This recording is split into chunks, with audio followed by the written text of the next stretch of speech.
Welcome to his wedding date, fake fiancé. A Snow Valley Forbidden Kisses Christmas romance novel.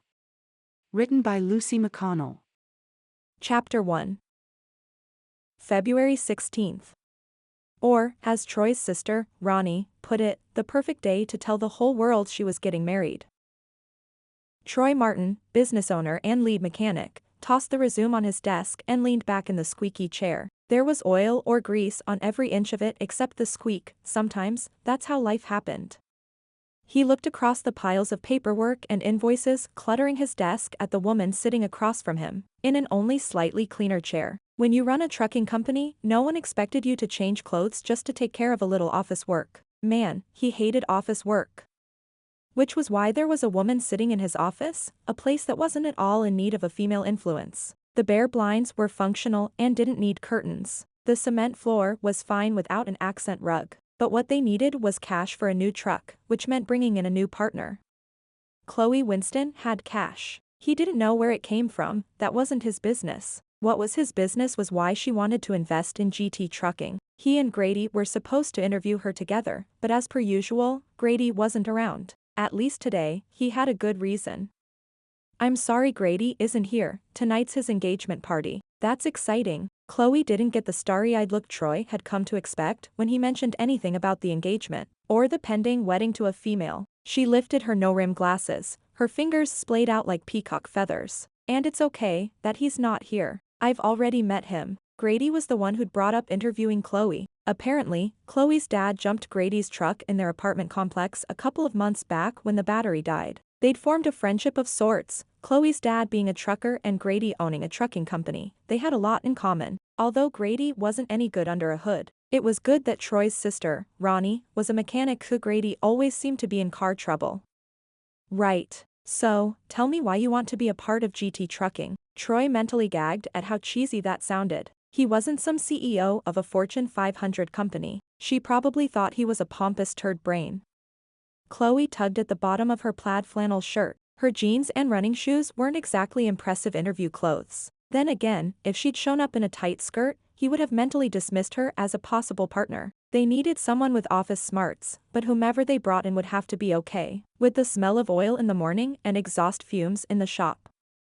"My dad drove truck. When my mom died, he pulled me out of school and took me on the long haul." She ran her hand up the inside of her forearm. "I have 5W30 oil running through my veins." She smiled wide, revealing one slightly crooked bottom tooth. It wasn't that noticeable, but for some dumb reason, Troy was staring at her mouth.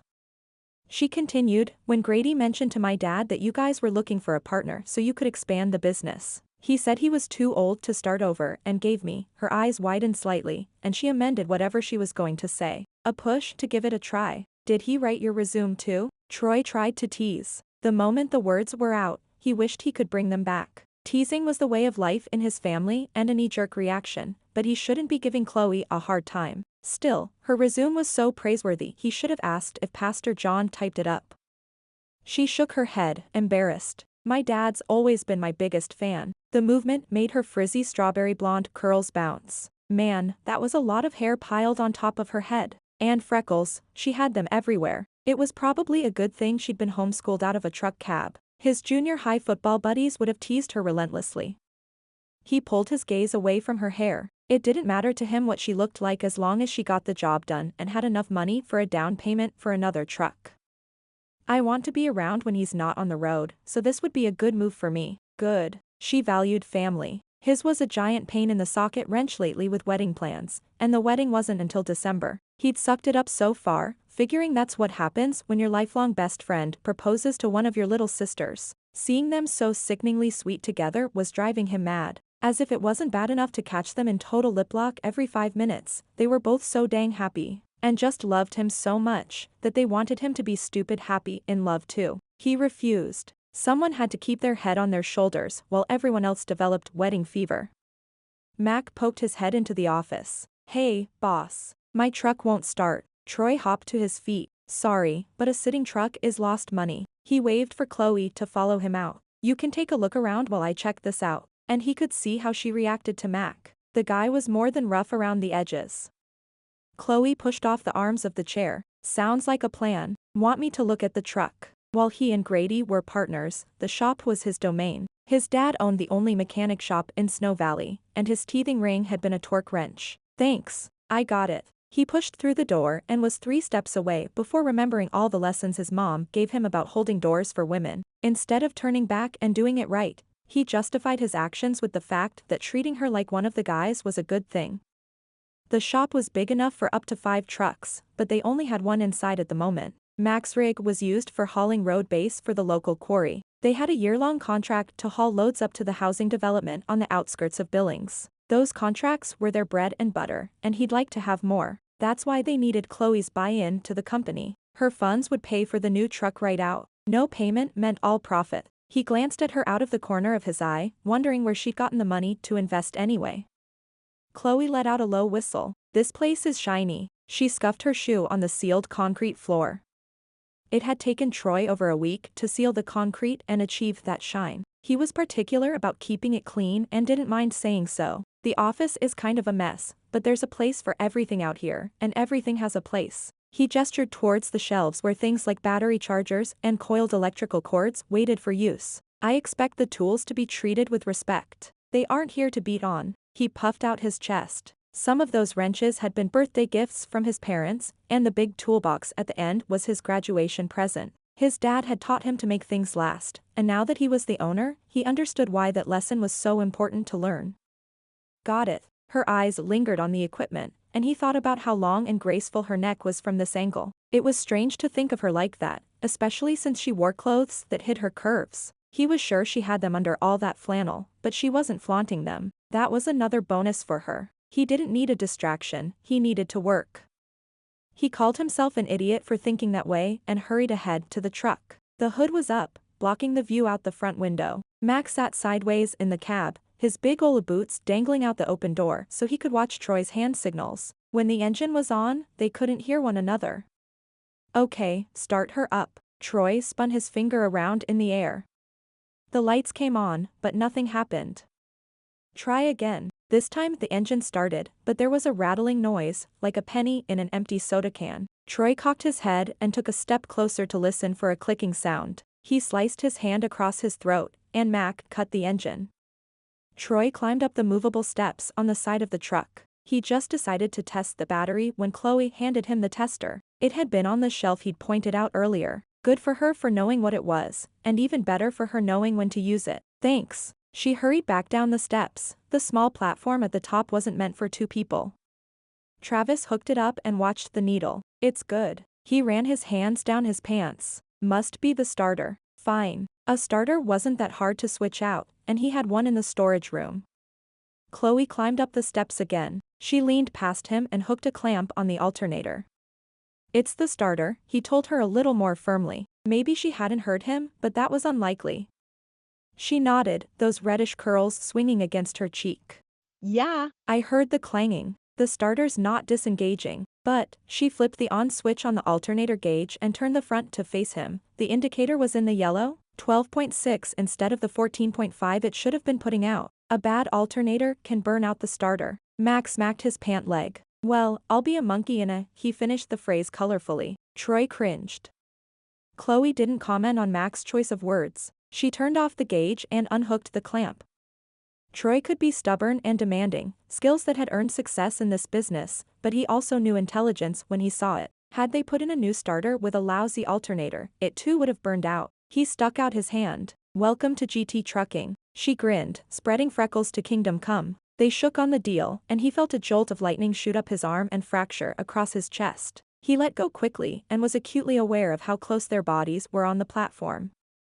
Brushing past her, his arm grazing her side and his mind registering the fact that she did have curves, her flannel shirt hid well, and he hurried down the steps. "I've got to get going, or I'll be late for the party. We'll fill out the paperwork tomorrow." "Sounds good to me." She lifted her glasses again, her fingers splayed. The movement was too delicate for someone as garage as Chloe. "I'll stick around and put in the new alternator and starter." Troy panicked at having someone else in his shop using his tools. This was his space. Just ask his sisters. He didn't share well. "You don't have to do that." Her pink lips opened, but he held up a hand. "It'll go faster when I'm here to show you where everything is." Her shoulders dropped a fraction. "Sounds good." They said their goodbyes, and he rushed home, showered, changed, and was on the road to Snow Valley in the nick of time. Ronnie would never forgive him for being late to her engagement party. She'd always been a low-maintenance sister, easy to get along with, and content to hang out with the guys. Of course, if he'd known back then that she had a massive crush on his best friend,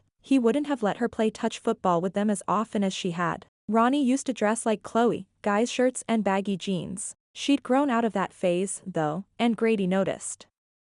Thankfully, Chloe wasn't a girly girl. Troy noticed she was a woman, but a woman who hung with the guys wouldn't disrupt their business or his life. His interest in her would wear off soon enough as they settled into a routine at work. Her crazy red hair would become as familiar as the front door and no longer hold his attention. She was new. That was the only reason he'd been aware of her that way. It had nothing to do with the fact that she was a woman. Nothing at all. Content that he was still in control of himself, his heart, and the situation. Not to mention that they'd found a business partner to continue to grow the company. He resigned himself to an evening full of wedding talk. The engagement party was being held in Chet Bauer's barn. Chet had taken over his father's ranch a few years back. He'd put up a new barn for family gatherings and was happy to loan it to Troy's family for the evening. Country music, both the greats like Willie Nelson and new artists, came through small speakers set strategically throughout the rafters. The smell of wood, earth, and good barbecue greeted Troy at the door. Ronnie wasn't one to stand on ceremony. Heck, she spent her days covered in grease just like Troy did, so when it came to planning a party, she didn't want the frills and lace. Instead, she opted for down-home cooking with lots of butter, homemade jam, barbecue sauce, local honey, and farm-fed beef.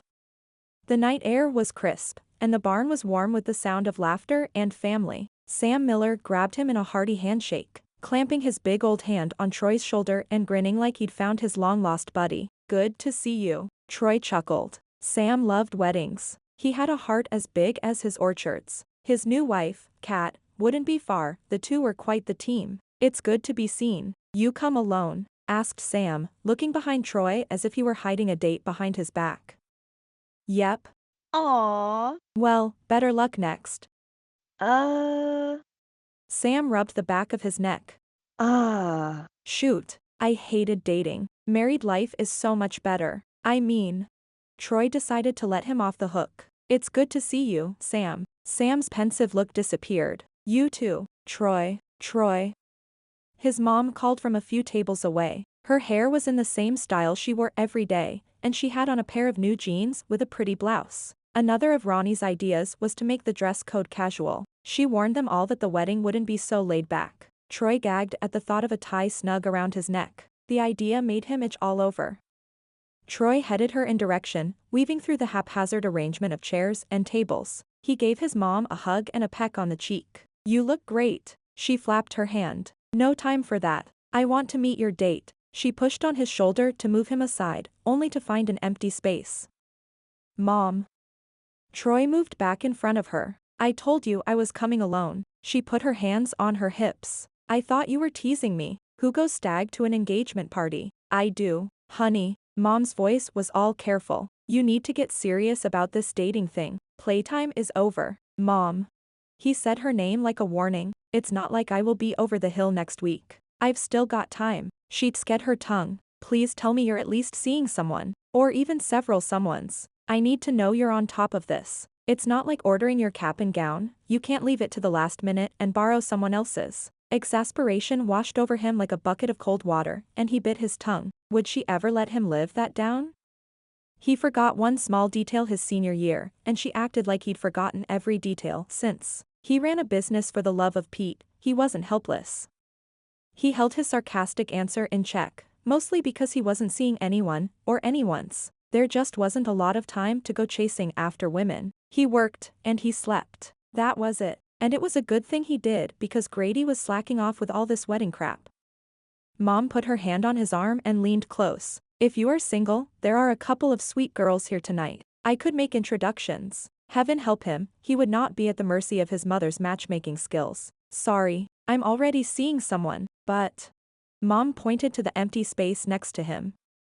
"She had to work late tonight." "Oh." She frowned for just a moment. "Well, you'll have to bring her by for Easter." "Sure. If we're still dating, I'll make that happen. If she's smart, she'll stick with you. You're a good man and a great catch." She'd be silly to let yours slip away. She patted his belly. Okay, I'm going to check on the buffet. I'll be back soon. Troy pulled out a chair and slumped into the seat to watch his and Grady's extended families mingle. Dancing would start later on, but for now, everyone was content to eat and catch up. 3 minutes later, his baby sister, Candace, plopped into the chair next to him. She had a plate full of barbecue ribs, corn on the cob that he bet his mom harvested last year and stuck in the deep freeze in the garage, and beans. She made a face. This isn't an engagement party, it's a hoedown. He laughed, plucking a rib off her plate and sucking the meat off the bone. Candace punched him in the thigh. He scowled. For a prissy little thing, you hit hard. She was blonde and blue-eyed and prettier than a little sister ever should be. She was also lucky he didn't live at home, or she'd never date. Baby. She scooped up some beans. I suppose you're planning pastel colors and candlelight for your engagement party. If I ever have one. She turned on him quickly. But I heard you are seeing someone special. Troy rolled his eyes. Trust Mom to spread that around faster than frosting on a cake. Candace twisted her neck to see where their mom was busy setting out a new tray of brownies. She's having the time of her life with this wedding. And Ronnie doesn't care half as much as she should about the whole thing because she's so gaga over Grady. So Mom gets whatever she wants. She punctuated her disgust with the situation by tossing the bone onto her plate. She wiped her fingers with a napkin, her blue eyes sharpening with interest. But let's talk about you and the new love of your life. For some reason, a picture of Chloe appeared in his mind, her cheeks spread wide and her green eyes sparkling. He wondered what her hair would look like if she wore it down. Probably like a mop, there was so much curl and so much hair. Dude, Candace poked him in the side. You're, like, starry-eyed, and she's not even here. She rolled her eyes in disgust. He shrugged. If letting Candace believe he had a girlfriend bugged her, then that was a bonus. Blame the older brother inside of him. Sometimes, getting under his sister's skin was fun. I've just met her, but she's amazing. Exceptional at diagnosing mechanical problems, and if her resume was truthful, she'd have their office shipshape in no time. Ugh. Candace shoved her plate away. If you get engaged, I will be so ticked off. Mom's been praying for you to find someone even over dinner. And if you do, she'll start on me. So no rings. She poked him in the chest for added emphasis. I don't need that kind of pressure right now. He held up both hands. We're a ways off from that. Like Earth to Pluto distance. He'd literally just met the woman 3 hours ago, and she wasn't his type. Well, he wasn't sure what he liked the most, but he knew it wasn't frizzy red hair, no matter how cute it looked on her.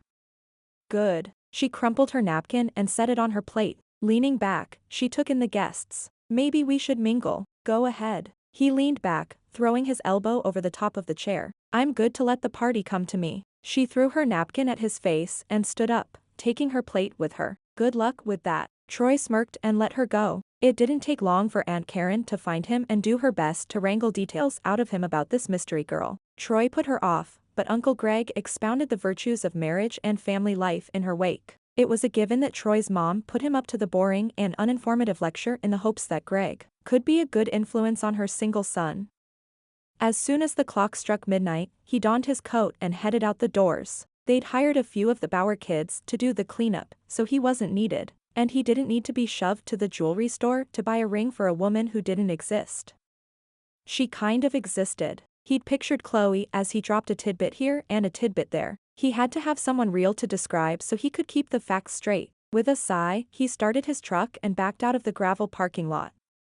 He rolled down the window, feeling too hot, and then rolled it back up again almost immediately. The DJ decided now was a good time to discuss the benefits of planning your funeral in advance, so he flipped the station. Heavy metal crashed through the speakers. He switched again, wanting something more mellow. After a third try, he opted for silence and turned the radio off. His lower back felt tight, so he shifted around. Finally, he realized that it wasn't his environment that didn't sit right, it was the lies he'd spread about himself all night. He'd purposely misled people to think better of him, which was wrong. Like Candace, he didn't need the pressure his mom laid on him about getting married. She was praying for him to find someone, for the love. He'd call that a win if he made it through this wedding without losing his mind. Chapter 2. March 17th, otherwise known as St. Patrick's Day. Chloe stood in front of her closet and stared at the many plaid shirts and neatly folded jeans. She wrenched hangers from side to side. Ugh. Sliding both doors to the right, she looked through her collection of skirts, dresses, slacks, and blouses. "What are you looking for?" asked Bree, her roommate and best friend since the night she brought home an extra pint of Hazel's Dairy Delights Cheery Cherry ice cream. Yeah. Chloe could be bought with vanilla and cream. "Something that doesn't make me look like a man but that I can wear to work and not get mad because I smeared grease on it." Bree joined her in front of the clothes rack. She tipped her head this way and that, her eyes scanning quickly. "Are you sure you own something that fits that description?" "No."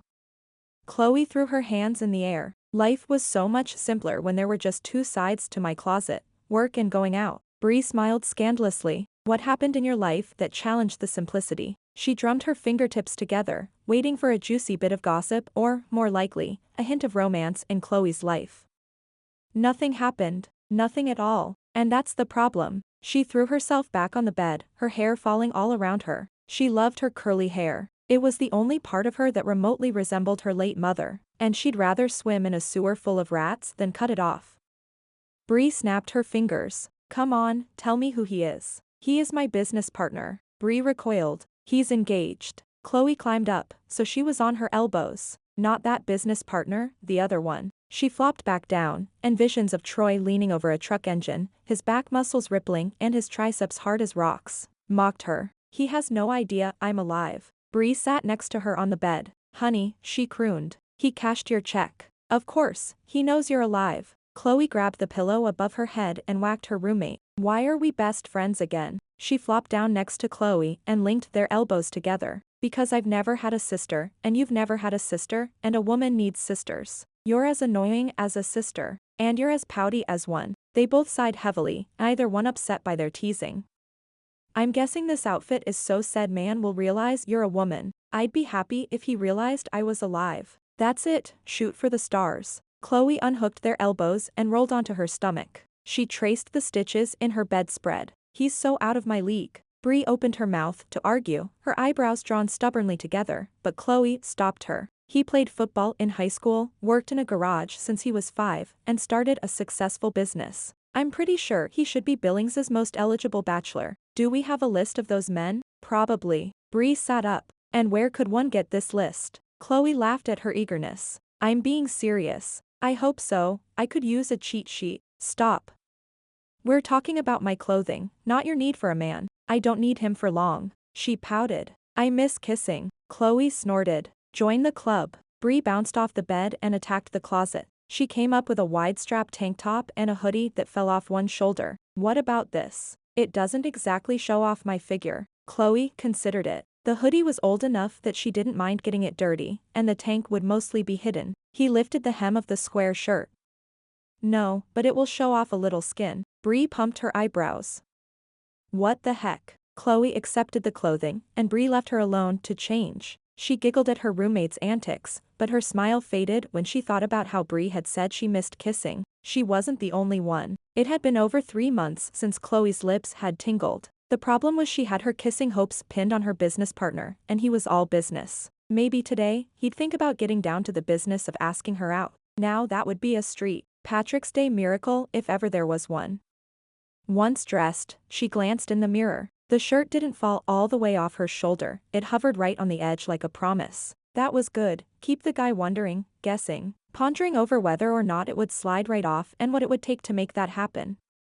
She brushed her teeth and pulled her hair into a messy top knot, allowing tendrils by her ears to hang down. She'd cut them shorter so they touched her chin when curly. If she straightened them, then they tickled her collarbone. She used to straighten her hair all the time but finally decided to embrace what God gave her. The decision saved her hours, and her hair became soft and healthy without all the styling products and heat exposure. She called goodbye to Bree, who was in her room, grabbed her coat, and headed out the door. The drive to work was uneventful, and soon enough, it was time to face Troy. Her palms grew slick, and she rubbed them on her pants. This was silly. Today was just another day in the office. Troy probably wouldn't notice her any more than he had any of the previous days they'd worked together. Like ripping off a band-aid, she pushed on the door and smiled as Troy looked up from his desk. "Morning," she chirped just like she always did. Proud of herself for not blushing, she slipped her coat off and adjusted the navy blue sweatshirt. Troy's eyes stayed glued to the computer screen. "How was your night?" Do anything fun? He asked. She sauntered to her desk, feeling daring with her skin hanging out. Okay, so it wasn't that much skin, just her collarbone and a peak at her shoulder, but it was more of her than Troy had seen before. It was low-key. Dinner with friends. She'd eaten dinner while watching reruns of Monica, Phoebe, and the gang, but he didn't need to know how pathetic her night had been. What about you? I drove to Snow Valley to help Grady's dad vaccinate the newborns. Images of Troy in a cowboy hat, riding a horse with its nostrils flaring and his arms straining to hold the animal back from taking off at a run, caught her breath and held it. She plopped into her rolling chair and gripped the edge of her desk just to have something solid to hold on to. Troy was still talking, but the sound was lost to the whooshing noise in her ears until he said the words, "Pinch you?" Excuse me. The thought of Troy's hands anywhere on her body jolted her out of her head and back to the office. He was looking at her. When had his gaze shifted from his computer screen? You're lucky I don't pinch you. Her face burned and she knew without a doubt that her creamy skin had gone a blotchy, unattractive pink. Why? One side of his mouth lifted in a crooked grin. It was the kind of grin men had on the front of the romance novels stacked by her bed. Because you're not wearing green, he plucked at his forest green t-shirt. I would have thought, with your Irish heritage, that you'd celebrate St. Patrick's Day big time. How did you? The other side of his mouth lifted. Your hair, it's kind of a dead giveaway. Her face went from pink to red, and she reached up to ensure the knot was still in place. The blue shirt must have brought out the red. Oh. Troy's gaze lingered, dipping to her almost bare shoulder and then jerking back to her eyes. I guess with your green eyes, you figured you were safe. He leaned over his desk. Or maybe you thought you'd trick me. The room was an inferno, and Chloe's whole body was on fire under Troy's intense gaze. You caught me. She snapped her fingers and pointed at him like a moron. Can't pull one over on you. Her voice sounded strained, and she wanted to crawl under the desk. Nope. He leaned back, all casual and sexy in his plain t-shirt and jeans, his eyes finding the computer screen once again. Some men were just born to be amazing looking. And some women were just meant to be dorks in front of them. She reached for a file on the corner of her desk. She'd captured Troy's attention, all right. And then she'd flushed the opportunity right down the old toilet in the shop restroom she refused to sit on. She was never showing skin at work again. Chapter 3. December 1st. Finally, the wedding. Troy decided there was only one thing worse than a big family wedding, and that was to be at a big family wedding at Christmas. The roads were slick with snow and ice, the temperatures were low enough to make travel an inconvenience at best, and on top of the regular Christmas shopping, he had to find a gift for Ronnie and Grady. He may have been worried about a gift, but he shook his head at all the nonsense his mother and Ronnie fretted over. Turned out Grady's great-aunt couldn't sit next to her sister-in-law and the wedding planner, insisted they rearrange the seating chart for dinner and texted him nonstop about it for 2 days. If Troy were in charge, he'd put them together and enjoy the show. Then there was transportation for out-of-town guests. Mom made no less than 8 schedules, all of which had him at the airport 3 times. His head spun just thinking about it. When he mentioned it to Dad, he rented a bunch of vans to make the trip and cart people to and from the events. Their guest list filled up the Starry Skies bed and breakfast. To top off his family fraying his nerves like a dull knife carving away at what was normally a thick rope, Grady took the week off. Now, a guy was allowed some leeway when he tied the knot, but a week before the wedding and a week for the honeymoon off of work. Grady promised him the same treatment when he decided to take the plunge. At this point, Troy would rather swim with an alligator. He glanced around the organized office space. A new filing cabinet sat in the corner, keeping most of the paperwork off their 3 desks. Labeled inboxes and outgoing boxes stacked on the corner of each desk. The whiteboard was now color-coordinated, making tracking jobs as easy as a glance. Chloe had revolutionized their business, streamlined their payroll process, and even ordered them all hoodies with the company logo on the front. In short, they looked legit, and business rolled in at an astonishing rate. Chloe was something else. She'd been fidgety the first few weeks but seemed to settle down around St. Patrick's Day. Now, she got along with everyone, dividing her time between the shop and the office. Troy considered himself a hard worker, but Chloe handled moving from task to task with a smile on her face. He didn't do that. In fact, he didn't smile much at all, ever. He'd have to work on that for the wedding pictures. Troy's cell phone rang, and he leaned forward to pull it out of his back pocket. Troy here. Troy, honey, it's your mom. Hey, Mom. Troy brought up the billing software and searched for the Deer account. He needed to record their emergency load of gravel before he forgot. I feel so silly. In all the wedding hubbub, I've forgotten your girlfriend's name. He squinted at the screen. Why did they make the font so small? There had to be a way to make it larger. My what now? Your girlfriend. The one you've been telling us about all year but refused to bring home. There. The font size was now 12 point, and he could actually read the names on the list. I don't have a girlfriend. What? Mom's shriek reached right on down to when Troy was 13, and he and Grady had shot the neighbor's dog with a paintball gun. In their defense, the dog was chasing Ronnie's cat and had it by the tail. The thing was mean, and the paintballs were handy. Troy cringed. Troy Martin. I've been saving a seat for that girl all year long. We ordered her chicken. She's getting the chocolate mousse cake for dessert. The stress level in her voice was through the roof. She was like a balloon blown up too far. One little poke and she'd blow. Mom. If you're telling me I need to redo the seating arrangements because you did something stupid and broke that girl's heart, I'm going to have a complete come apart on you. Mom, I didn't break her heart. Sheesh. Thanks for thinking the best of me. Was this what his family thought of him? That he was a player who toyed with women's feelings? That didn't sit well. He wasn't a player. Yes, he dated, though not for a long while. He liked women, liked to be around them, and liked how pretty they smelled. He worked with a bunch of truck drivers, for heaven's sake. A guy needed refinement, perfume, and conversation that didn't involve motor oil every once in a while. But he hadn't found a woman that he connected with, and that was important. Maybe you can get her back. What the? I don't need to get her back. Well, if she's not your girlfriend. Oh my heavens. Mom gasped and sputtered. You're engaged?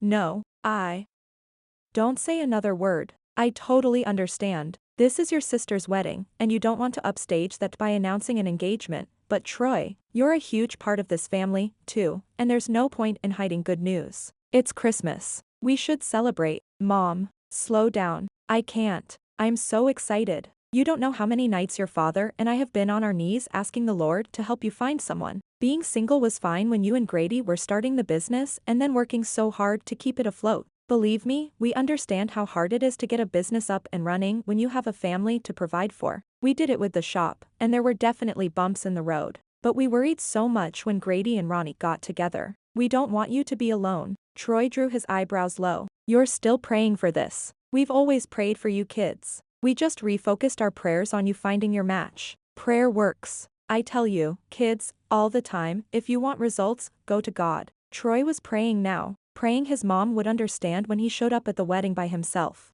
The door to the shop opened, and he glanced up to see Chloe come in, wearing a pair of mechanic's overalls over her office clothes and wiping her hands on an oil rag. Her hair was up on top of her head in a messy bun, and she had a smear of black across her cheek. He frowned at her. Usually, he wouldn't have cared if grease came into the office, but it looked so good now that he didn't want it messed up.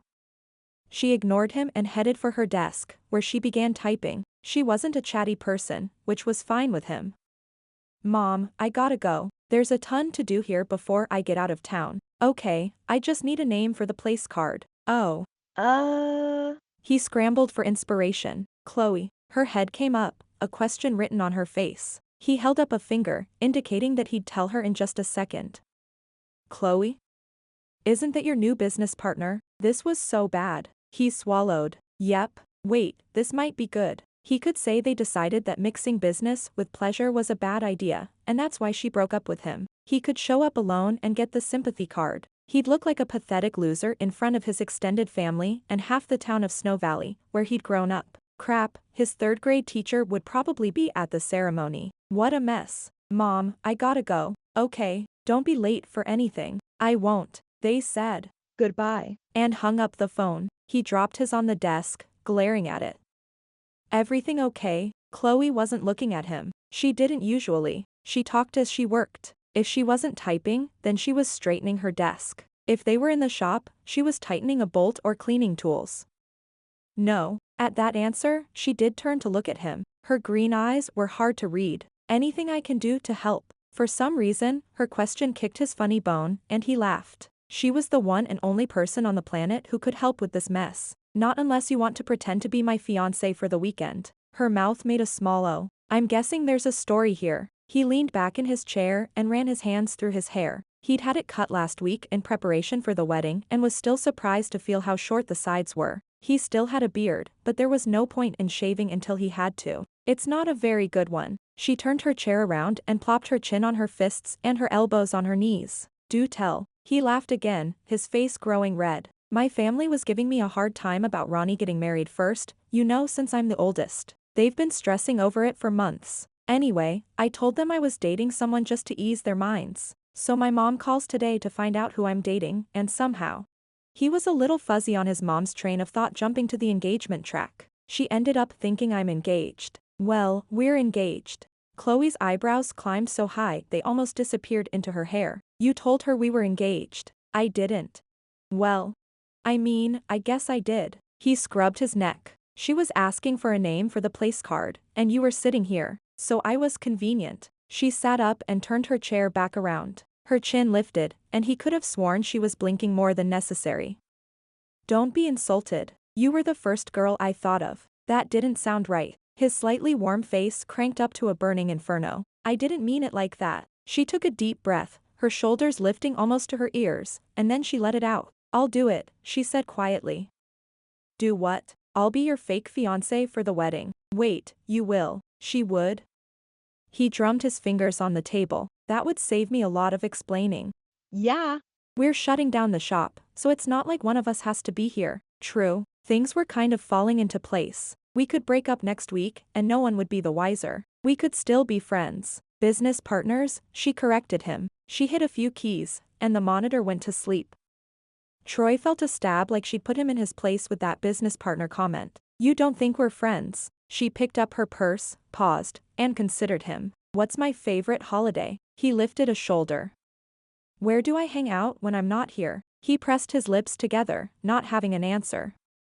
What's my favorite color? He shrugged.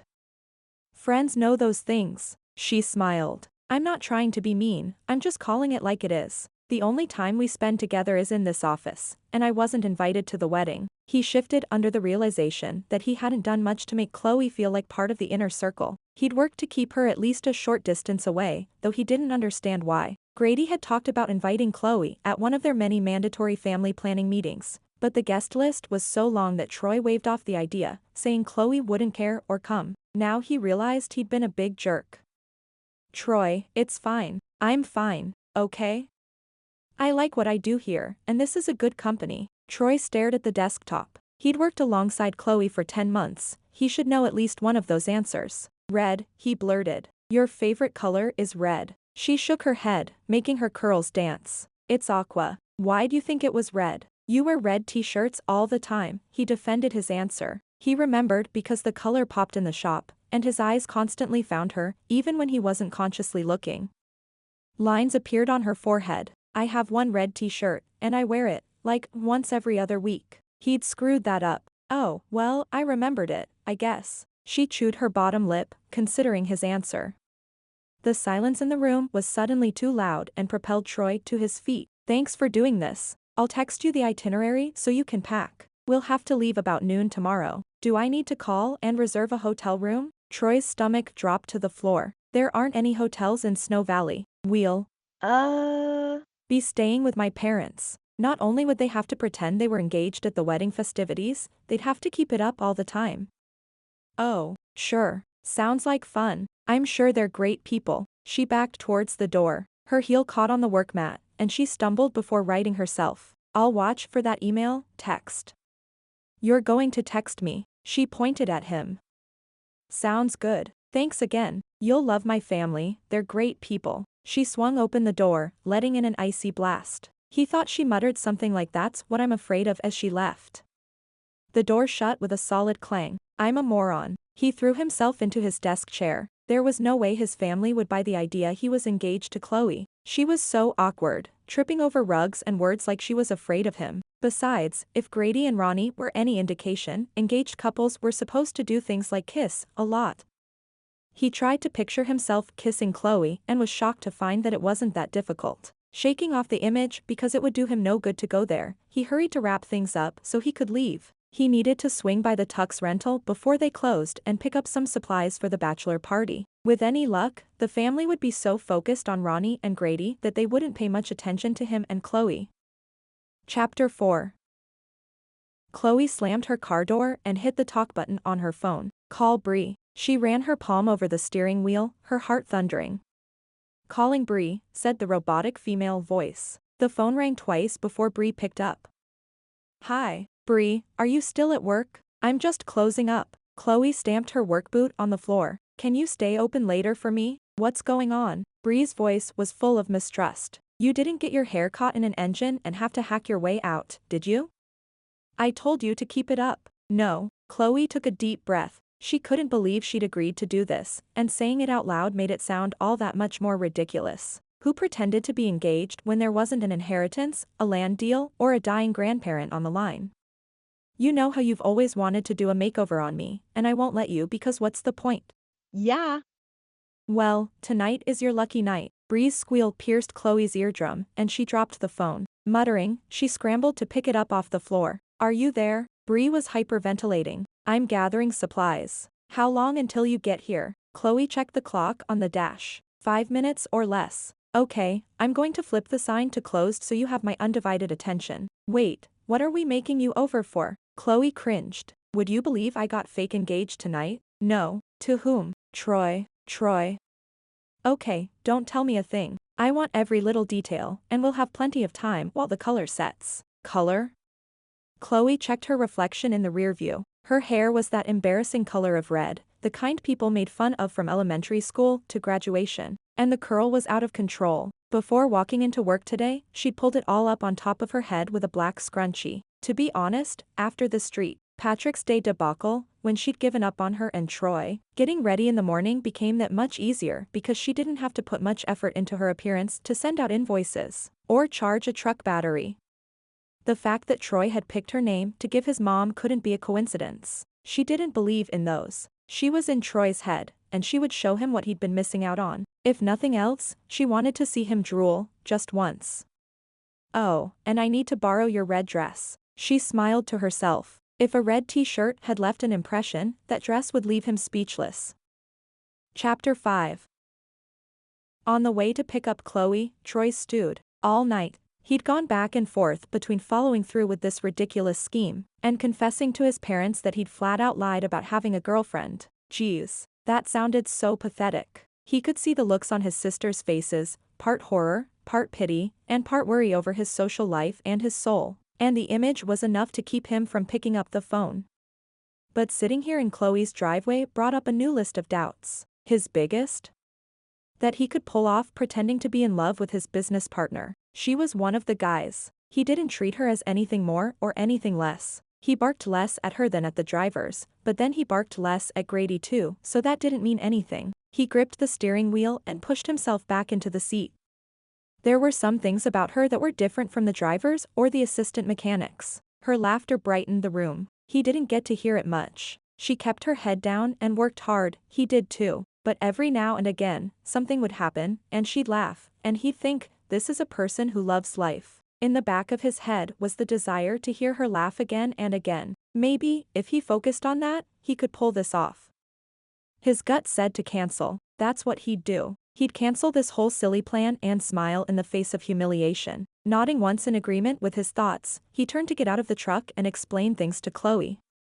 Just as his black dress boots hit the pavement, the front door to her condo opened, and Chloe, looking very unmechanic-like, stepped out onto her porch. She waved once, tucked her long, straight, stunning strand of hair behind her ear, and grabbed the handle of her rolling suitcase. Troy stared at her in wonder. Gone were the boxy man clothes she wore to work. In their place was a pair of knee-high black boots, black leggings, and an oversized sweater, and a fitted coat that accentuated her curves. She wore a plaid scarf that hid her long neck but drew his attention to her heart-shaped face. Since when did her eyes sparkle like that?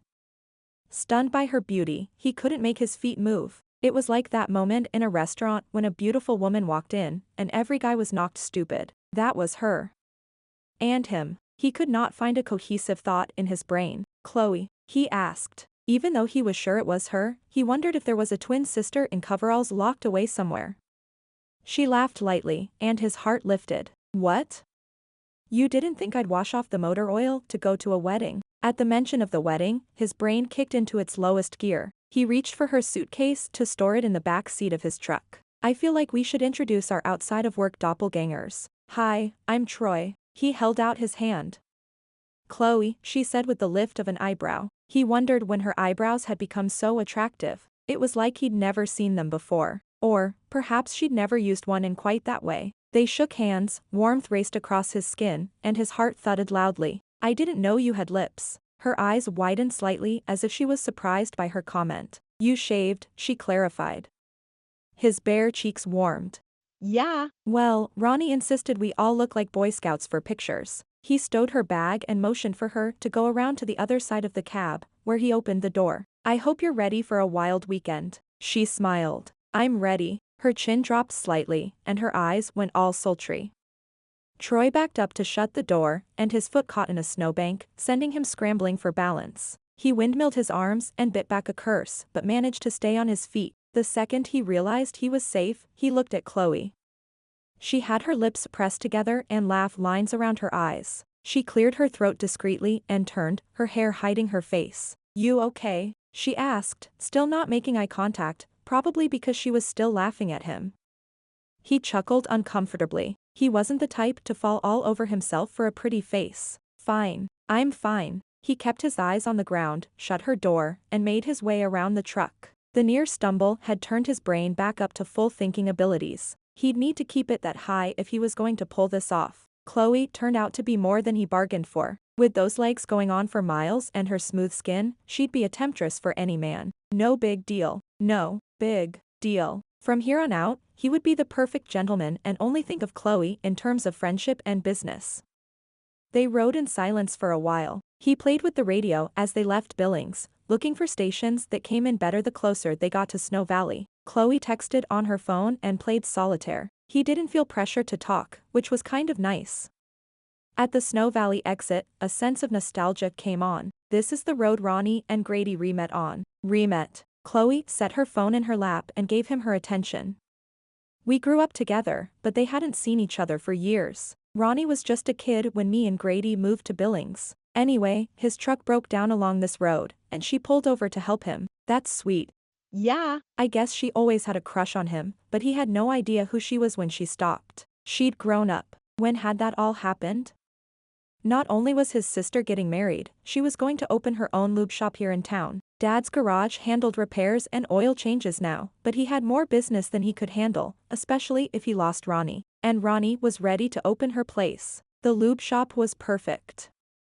They entered the town, and he pointed out sights as they passed. That's Dove's Grocery. Big C's has the best burgers in the state, and the cinnamon rolls from the bakery are better than my mom's, but don't tell her I said that. He smiled, thinking of all the times he and Grady had come into town on the Saturday morning after a football game to carb up.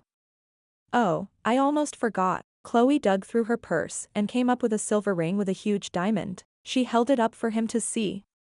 Troy almost ran the truck through the front window of Artisan's Knack, where a pair of holiday dresses were on display. What the heck is that? It's an engagement ring. That rock is bigger than my eyeball. She held it up to the light. I'd say about half that size. With a shrug, she slid it on her ring finger. Don't worry, it's a fake. But I figured we ought to look official. Just in case. Troy's mouth went dry. She blinked at him. Is it too much? She held her hand out in front of her, admiring the ring. I thought it was pretty. Troy did his best to keep his eyes on the road. He ran through a yellow light, the only light in town, and got a dirty look from Buster, who was on the corner in his flappy Elmer Fudd hat and camo coat. The problem Troy had with the ring wasn't that it was a bad idea, it was brilliant, actually, and no. His concern was that the ring looked perfect on her finger, like it was meant to be there. It looks like you picked it out. He rubbed the side of his fist on the window to clear the condensation quickly building up. I did, but if I had given it to you, then you would have asked me what I liked before you went shopping. I don't think I would have. She turned in her seat so her knees pointed at him. Are you kidding me? I would have been so mad if you picked a ring I hated. Offended that she assumed he couldn't pick out a ring, he shot back, and I would have been mad if you hated the ring I picked out. A woman has to wear a wedding ring her whole life, shouldn't she get a say? If I'm plunking down 3 months of salary for a ring, then I'm making the final call. She tossed her hands in the air. That's dumb. We're getting married. We should be making financial decisions together. They passed the last business on Main Street and continued to his parents' place. From here, it would only be a few minutes. There has to be some wiggle room, otherwise, you'll suffocate me. Oh, so now I suffocate you. He tugged on his collar. This conversation is suffocating me. Don't yell at me. I'm not yelling. She folded her arms and looked out the window. Do you want me to wear the ring or not? Yes. He ground his teeth. I want you to wear the ring. Fine. I'll wear the ring. She continued to look out her window instead of looking at him. The fields were covered in snow, and herds of cattle dotted the landscape. The cab grew warm, and the air stale. Troy twisted his grip on the steering wheel and then released quickly to pull into his parents' driveway. Are you really mad at me about the ring? He lurched to a stop and threw the truck in park, yanking the keys from the ignition. Stay there, I'm getting your door. Chloe snorted. He was halfway around the truck, his ears just registering the cold when her door swung open. It's not about the ring. Her feet landed, and she slammed the door at the same time he tried to shut it for her. Behind him, he heard the telltale creak of the front porch screen opening. He was so upset he didn't even care who saw their argument. So what if they were supposed to be a happily engaged couple? He was ticked. Then what's it about? He lifted his arms to show his exasperation. She poked him in the chest. It's about you being pig-headed. Just because you made money doesn't mean you get a say over what I do or what I wear. See, that's where you're confused. I could care less what you wear. But you care about your money. Darn straight I do. I work hard for it. That doesn't give you the right to boss me around. He took a steadying breath and, in the quiet of that moment, heard his little sister say, I like her. Me too, answered his mom. I think we'll keep her. Troy groaned. Now you've done it, he growled out for Chloe's ears only. He stepped past Chloe and opened the back door to retrieve their suitcases, ending the argument or at least putting it on hold until a better time. Candace and Mom were on Chloe in a heartbeat, hugging her tight and welcoming her to the family. Troy rolled his eyes at Candace, and she rolled hers right back. When they were done, he made proper introductions before stomping into the house, the three of them clucking along behind him like a trio of hens. Mom tapped the back of his head as she and Candace headed to the kitchen. You need to apologize to that girl. Mom, you don't even know what we were fighting about. No, I don't, but I know you're stubborn and probably said something insensitive. Mom talked calmly while Candace showed Chloe where to hang her coat. You can't treat her like you do, Grady or Ronnie. She's special. She raised her voice. You two get settled, and then come on in for some chili and cornbread. Sounds delicious, answered Chloe. And some girl talk. Candace patted Chloe's arm. I'm so happy to have another girl in the family. She left, and the two of them were once again alone. Only this time, it wasn't comfortable silence. Troy caught Chloe looking around the front room, her teeth tugging on her bottom lip and her arms tight around her middle. He wasn't used to seeing Chloe uncertain or even overwhelmed, which stirred a lion in his chest. He'd protect her, even if it meant saving her from his stubborn self. Hey, I'm sorry for getting upset. Her arms released her middle, and she twisted the ring around her finger. I should have stayed calm. You're doing me a big favor, and it wasn't cool to go off like that. I'm sorry too. I don't know what came over me. She smiled shyly, twisting the ring like a nut when the bolt was stripped. It's kind of funny we were fighting like that. He chuckled. Right. She laughed harder, covering her mouth with her hand. I can't believe you got so upset. Me? He pointed to his chest. You were pouting. She shook her head, her eyes dancing. I don't pout. I grew up with 2 sisters. You were so pouting. She giggled. Okay, maybe a little. His gaze roamed her face, so open and full of forgiveness, though there was a hint of something behind them. A worry that he hadn't displaced with his apology. Her pink lips parted slightly, and he wondered what other things they'd be good at besides arguing. Make-up kisses? Let me show you where you'll be staying. He motioned for her to follow him down the hall. These thoughts about kissing kept popping into his head. Either it had been too long since his last girlfriend, or he was attracted to Chloe. Not really wanting to know which one it was, he focused on the old family photos lining the hallway. This is Ronnie's old room. You're in here. Chloe went to go past him, and her body brushed against his, making his heart skitter. Since when were the doorways so small? His face flushed, and he stepped back. My room is just across the hall. He threw his thumb over his shoulder. Looking between the 2 doors, he felt like there wasn't as much space as there should be. Maybe he should stay in the basement. If his mom asked why, he'd tell her. Well, he couldn't say that he was too attracted to Chloe to control himself. She'd ship him off to stay at Grady's for the weekend and keep Chloe here. They needed to stick together. We'll be sharing the bathroom at the end of the hall with Candace. Oh, her voice squeaked. Okay, sounds good. We'd better get some dinner. Tonight is the calm before the storm. I'm just going to put my bag away. He took one big step and was in his room. The smell of her perfume followed him, taunting him. He hadn't even smelled it in the car, but he knew it was her scent, not his sister's or mom's, because it made him think of the way Chloe's hair slid over her shoulder like a silk scarf. He'd bet it was as soft as silk too. With quick movements, he tossed his suitcase on the bed and ran his hand down his face. Things were humming at GT Trucking, and he'd do best to keep his hands to himself and not make a mess of it by getting tangled up with his partner. Dinner with his family was no time to think of running his fingers through Chloe's hair, although he couldn't think of a time that would be okay to think about that. She may be playing his fiancé, but she was his real business partner. Chapter 6.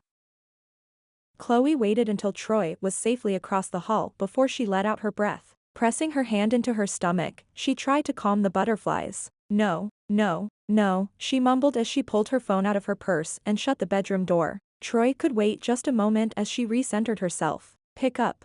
So, Was he dazzled? Asked Bree instead of saying hello. yeah. Like, a lot. Why are you whispering? Because these walls look really thin, and I don't want anyone to overhear me telling you how much I'm freaking out. She sat on the edge of the light blue comforter. Why are you freaking out? Bree whispered. Because he keeps looking at me like I'm a ham sandwich. Huh. Chloe flapped her free hand. Troy loves ham sandwiches. Sorry, bad comparison. So he likes the new you. Chloe flopped back. A little too much. Hoot.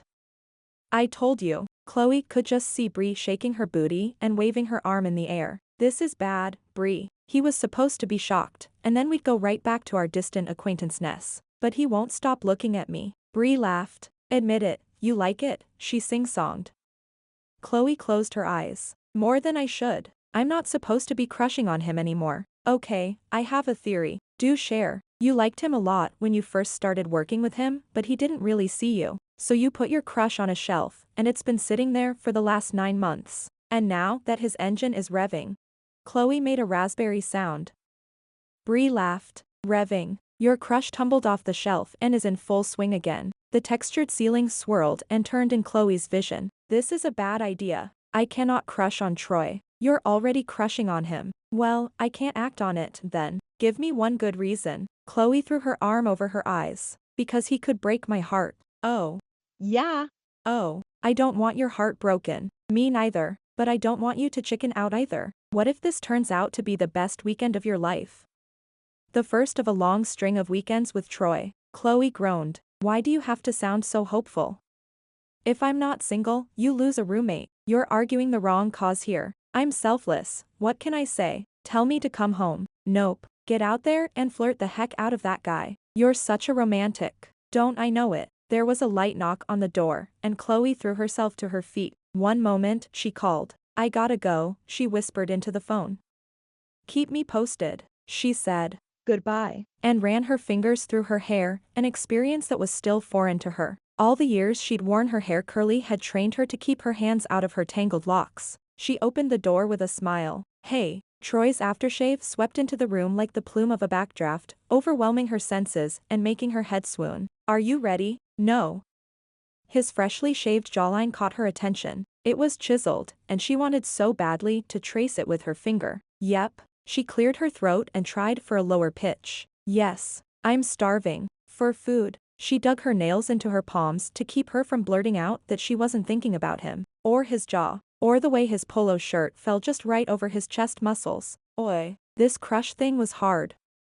After dinner, Chloe leaned back in her chair and pushed the now empty bowl away from her. Troy sat beside her with Candace across from them, and his parents were bookends at the table. His dad had hardly said a word all night, but he listened to their conversation and smiled without showing his teeth quite often. That was delicious, Mrs. Martin. Thanks. It's an old family recipe. Yeah. McCormick family, teased Candace. Chloe immediately pictured the boxes of flavor packets in the grocery store shelf. Teresa threw her napkin at Candace, and they all laughed. For that, you're on dishes. Candace got up. I do 'em anyway, and you know it. She kissed her mom on the cheek as she gathered her bowl. Chloe watched them interact. Teresa fussed with the tablecloth. Look at us, throwing things at the table. We're going to scare poor Chloe right off. Chloe grinned. Not at all. What must you think of us? Teresa patted the back of her perfectly styled hair. How did women of her generation manage to always look so classy and have it all together? It was like when they hit their 40s everything just fell into place and never fell out again. I think it's wonderful. Chloe swiped her thumb down the side of her cup, gathering the condensation. My mom died when I was young. I missed out on all this mother-daughter magic and sometimes wish I hadn't. It's nice to see. Teresa reached across the table and patted her hand. Well, maybe you'll have a daughter of your own one day. Then you won't have to wish anymore. She looked pointedly at Troy, as if he could reach behind his seat and hand her a daughter. Chloe chuckled at the idea. That would be nice. She took a deep breath. I should help with the dishes. She gathered her plate but was stopped by Troy's hand on hers. His skin was warm, and the contact immediately brought her eyes to his. I'll take that. She smiled. Careful, big guy, I could get used to this. Candace came back in for another load. Troy's dad, Brian, wiped his mouth with his napkin and stacked his bowl atop hers as Troy held it out for him to do just that. How'd you two meet? She turned to the head of the table. Troy interviewed me. Candace perked up. He interviewed you to be his girlfriend. She elbowed Troy. You're so romantic. Her sarcasm dripped as thick as the chili. No, he scowled at her. For our business partner. Sure. Sure. Candace winked at Chloe and then ducked out of the room before Troy could say anything else. Chloe laughed at his disgruntled face. He was different here, at home than in the office. His shoulders weren't high, and the cords in his neck weren't strung tighter than a clothesline. The lines on his forehead had melted away, too. Instead, he had laugh lines around his eyes and parentheses around his mouth from smiling so much. In short, he was gorgeous. His sister returned with a cake in her hands and a stack of paper plates tucked under her arm. She set them down in front of her mom and reached for the water pitcher to refill her glass.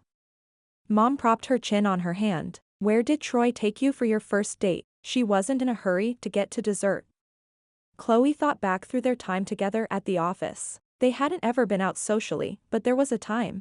He bought me a ham sandwich. She blushed, thinking of what she'd said to Bree about Troy looking at her like a ham sandwich. Ducking to the side, she leaned slightly away from him, hoping he missed her embarrassment. Wow, I hope I can find a man like you someday. Candace passed the water to her dad. Hey, it worked, didn't it? Troy's arm landed on the back of Chloe's chair in a proud and possessive move. Chloe's heart sped up. The desire to be a part of this family came from somewhere deep in her soul. She wanted what Troy had and wondered how he could spend any time away from Snow Valley when he had all this waiting right here. Maybe that's how. Knowing you have this in your back pocket would be empowering enough to take on the world. You find a man who treats you right, Brian insisted. And I expected better of you. He pointed his fork at Troy. Troy lifted his hands in the air as if the fork were loaded. Teresa picked up a new butter knife and cut a slice of cake. Here, pass this to your father before he starts ordering people around. She smiled fondly across the table at her sweetheart. Brian winked at her and took the cake that came his way. Chloe passed a piece of cake to Troy and then accepted one herself. He left his arm stayed across her chair, and she scooted so she was a little closer and could smell the clean, manly scent of his aftershave. It was barely there at the end of the day, but she could pick it up like a musician picking out the melody. Actually. She swirled her fork through the soft chocolate frosting. I was thankful for the meal. He didn't know it then, but I'd forgotten my lunch. I was in the middle of updating our billing software. It's a nightmare every time, and I had been there since 6 a.m. She thought back to that moment when he'd set the paper bag on the corner of her desk, and she'd glanced up to see his eyes full of concern. He hadn't said anything, just nodded to the bag and then headed for the shop. How did you know I needed lunch? He cut off a piece of cake with his fork, paying close attention to what was happening on his plate. Your insulated bag wasn't in the fridge. You noticed my lunch bag wasn't there. She didn't know that she'd ever paid attention to what was in that fridge, unless it smelled funny when she opened the door. I noticed a lot of things about you, he said quietly. You kind of stand out. His head popped up, his eyes wide. In a good way, he scrambled to explain.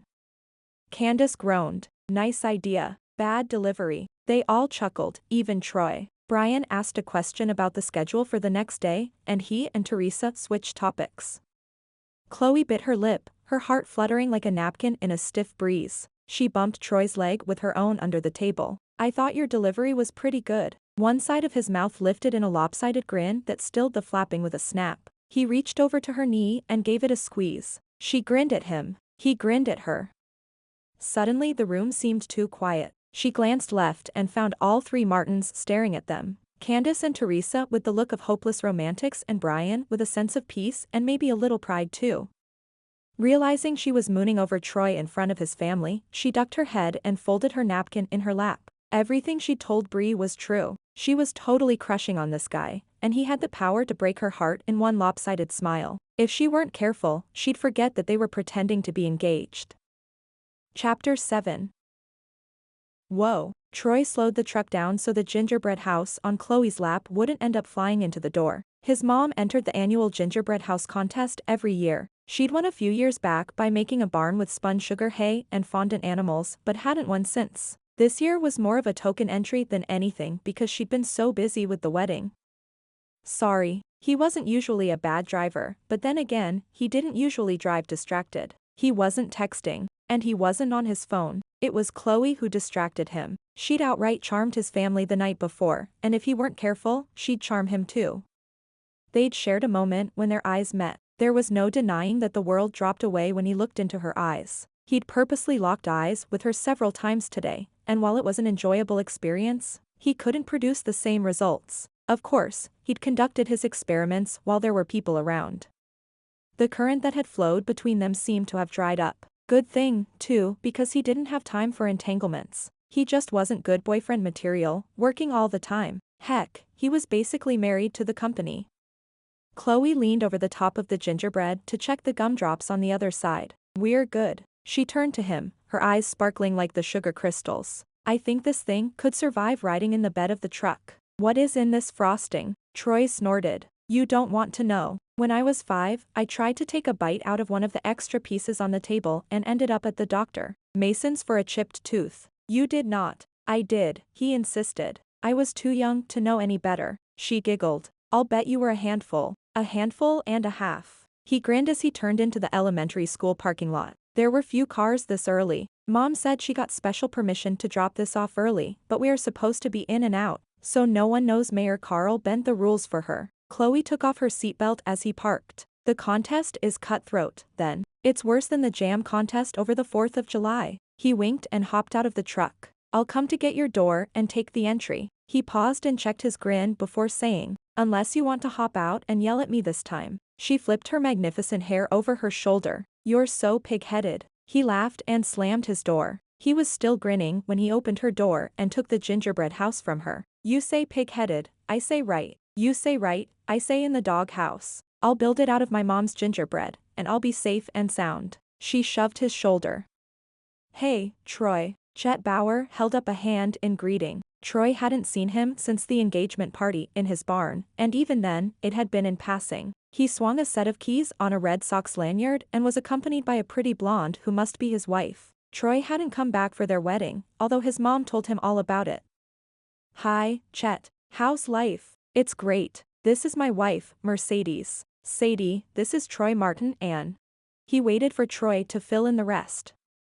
Chloe Winston. Are you new to Snow Valley too? Asked Mercedes. She had a mop of curly hair, though hers was blonde and barrel-rolled instead of the craziness awaiting Chloe after she showered. Mercedes had a slight Boston accent, and Chloe wondered what had brought her to Montana. Just visiting. Mercedes's face fell. Oh, I thought. She pointed to the contest entry, indicating that she thought Chloe was the one entering the contest. My sister and I moved here from Boston a little while ago. I was hoping we'd have a new face. She stopped and wrinkled her nose. Wait, or Red Sox or Yankees? Troy choked on the question. Was this woman serious? Chloe tapped her finger on her chin. Well, my dad used to listen to the Red Sox on the road, so I guess that makes me a Sox fan by default. Mercedes looped her arm through Chloe's. Good answer. She pulled Chloe ahead with her and led the way into the school. How are things on the ranch? Troy asked Chet. They headed into the school. Not much had changed since Troy had terrorized these halls. The brown brick was shiny with a fresh coat of lacquer, and the industrial carpet had a pattern he didn't recognize. Finger-painted pictures of snowmen hung outside the first-grade classroom, and the lunch menu was posted outside the cafeteria doors. Chet jerked his chin towards his wife. Good. A little slower this time of year, but not much. Mercedes works part-time as the handyman for the school. Sounds like a good life. Troy tucked his chin. It's the best. Working hard all day and coming home to Mercedes and my son, it's like holding the world in the palm of my hand. Chet cupped his hands in front of him. You know what I mean. He held the door for Troy. Troy was starting to. Having Chloe to run around with this morning was much more fun than going around on his own. What if he went home with her at night? Slow, lazy dinners, movies on the couch, sharing body heat and a blanket and kisses that led to. Chet. Mercedes yelled as she waved her hand for him to come over. Check out this ring. She lifted Chloe's left hand in the air. The giant diamond, fake diamond, caught the light and blinged. Chet's face lit up. He smacked Troy on the back. I guess you do know what I'm talking about. Congratulations. Troy cleared his throat. Thanks. Chet and Mercedes congratulated Chloe and him again before they went to look at a leaky pipe in the girls' bathroom.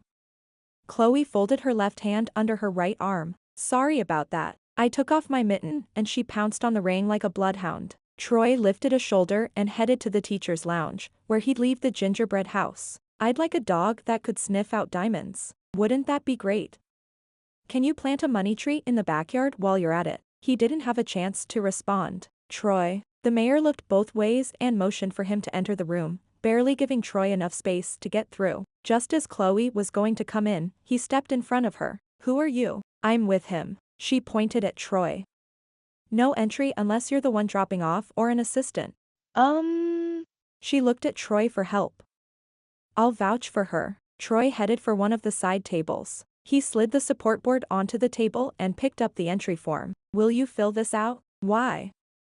Do you want them to be able to read it? Chloe teased. He scowled playfully. Hey, my handwriting's not that bad. Police. You're worse than a doctor. She wrote quickly and legibly. I've almost figured out how to decipher your chicken scratches. He stuffed his hands in his pockets. Writing takes time, and time is a limited commodity. He suddenly wondered if he made her job harder by not doing his very well. He could certainly try more if it helped her. We do pretty good at the office, don't we? You're lucky you found me. She signed with a flourish, indicating that a professional did not make the entry. I'm easygoing. He wanted to tease her, but she was so right. She put up with his lack of caring about paperwork, even though it probably drove her nuts. She wiped down and returned his tools to all the right places. She even hung his jacket on the hook when he left it in a pile on his chair. You're low maintenance. Her chin jerked. In all the best ways. He wanted to smack himself. I mean, you don't get all riled up about dumb things. Gee, thanks. He ran his hands through his hair and glanced at the door, wishing there was an easy way to pull his foot out of his mouth. He scratched his cheek. So, how about I buy you a new pair of coveralls, and you forget I opened my mouth? She stuck out her hand. Deal. They shook, and he held on for a heartbeat or two longer than he should because that current that had been there last night was back again. He finally let go. On the way out the door, he put his fingers on the small of her back. The mayor was on the other side, standing sentry. Troy leaned close and whispered loudly, if anyone asks, you didn't see anything. The mayor touched his finger to the side of his nose and nodded. I don't know what you're talking about, good man. He clapped him on the back. Congratulations, you two, the mayor called. Do you have a date? Troy exchanged a look with Chloe. Chet must have told him about the engagement. Not yet. Keep us posted. Will do. Troy opened the door, and his hand found Chloe's back again on the way to the truck. Is it strange to you that no one suspects us? She turned slightly. Should they? He fumbled for words. Well, you know, we aren't engaged. It's not like we're making out in the parking lot. Do you want to? She asked, her face all innocence. Troy's body temperature climbed. Well. You. She laughed. I was kidding. Oh. He forced a chuckle. She climbed into the cab, and he shut the door behind her. This was all too easy. The touching, being close to her. It came to him as easily as diagnosing a loose belt. And yet, being near her did things to him, like make his heart beat at a pace he wasn't used to, or completely comfortable with. He climbed in and started the engine. I should have said this before, but you did great last night with my family's questions. I hadn't even thought about what to say. She turned towards him. His awareness of her went up by 3 when she did that. I told the truth. No big deal. She lifted a hand. Not that I think of that lunch as a date or anything. I don't think we're dating. He laughed a little too quickly. No, we're not dating. Of course not. Wait, why, of course. Her forehead wrinkled. Because we don't go out. Yeah.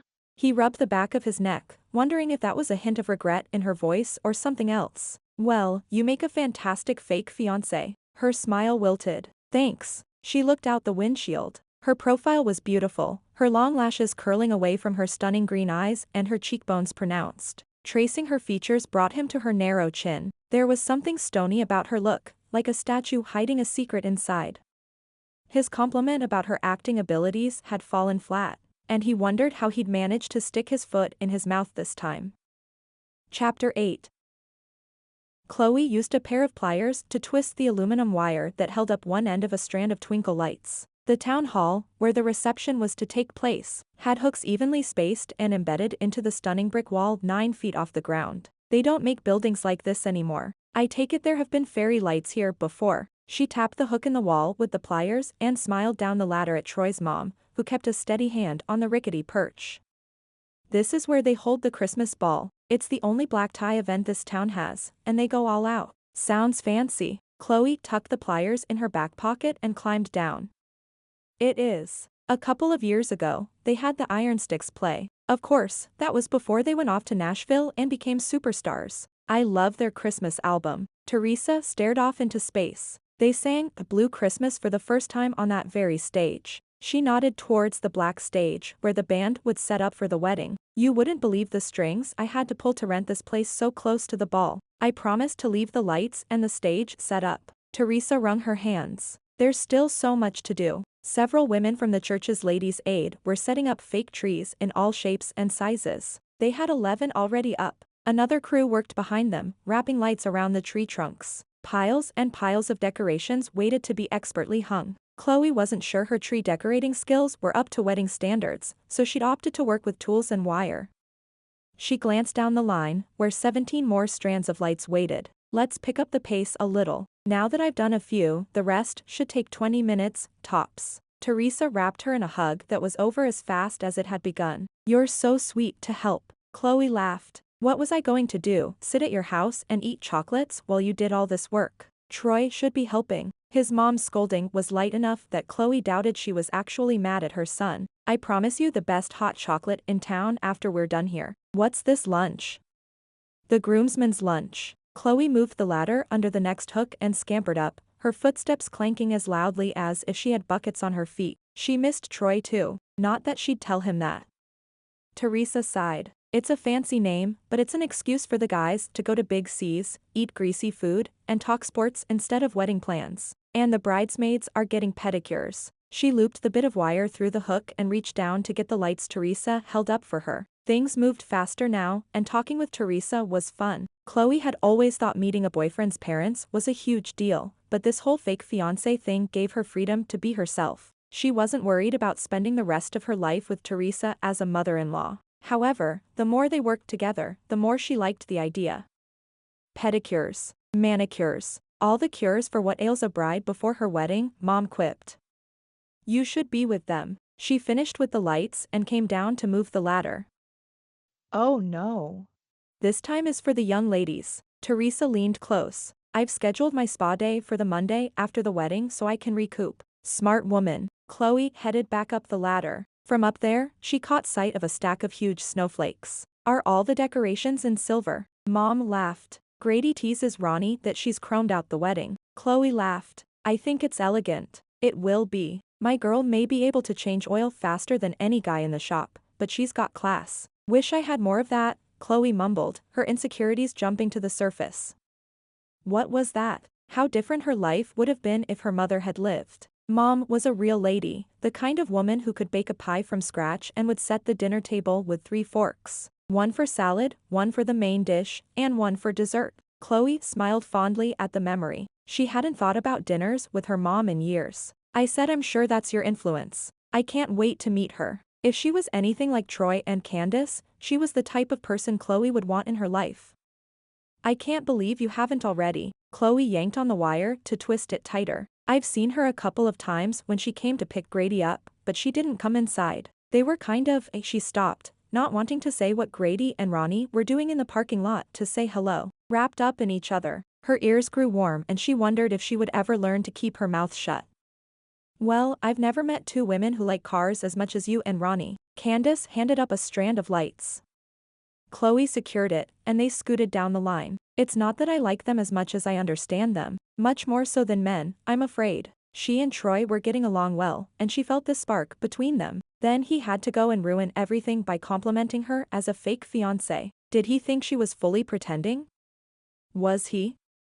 Because as much as she'd like to say she was Oscar-worthy, she was just being herself and reacting naturally to the situation. Being with Troy was effortless, probably because they spent so much time together at work. Granted, they hardly spoke at work unless it was about a new transmission or an overcharge on a load of road base. Extending their ability to communicate well to things beyond work was expected, right? Teresa fiddled with the next set of lights, picking at a piece of tape with her fingernail. I noticed you two weren't getting along when you got here last night. Chloe's ears burned once again. That's twice in one conversation. Sorry, I didn't mean to bring an argument to your front door. Forget that. Teresa flapped her hand and went back to the lights. Every couple fights. You've been married a long time. What's your secret?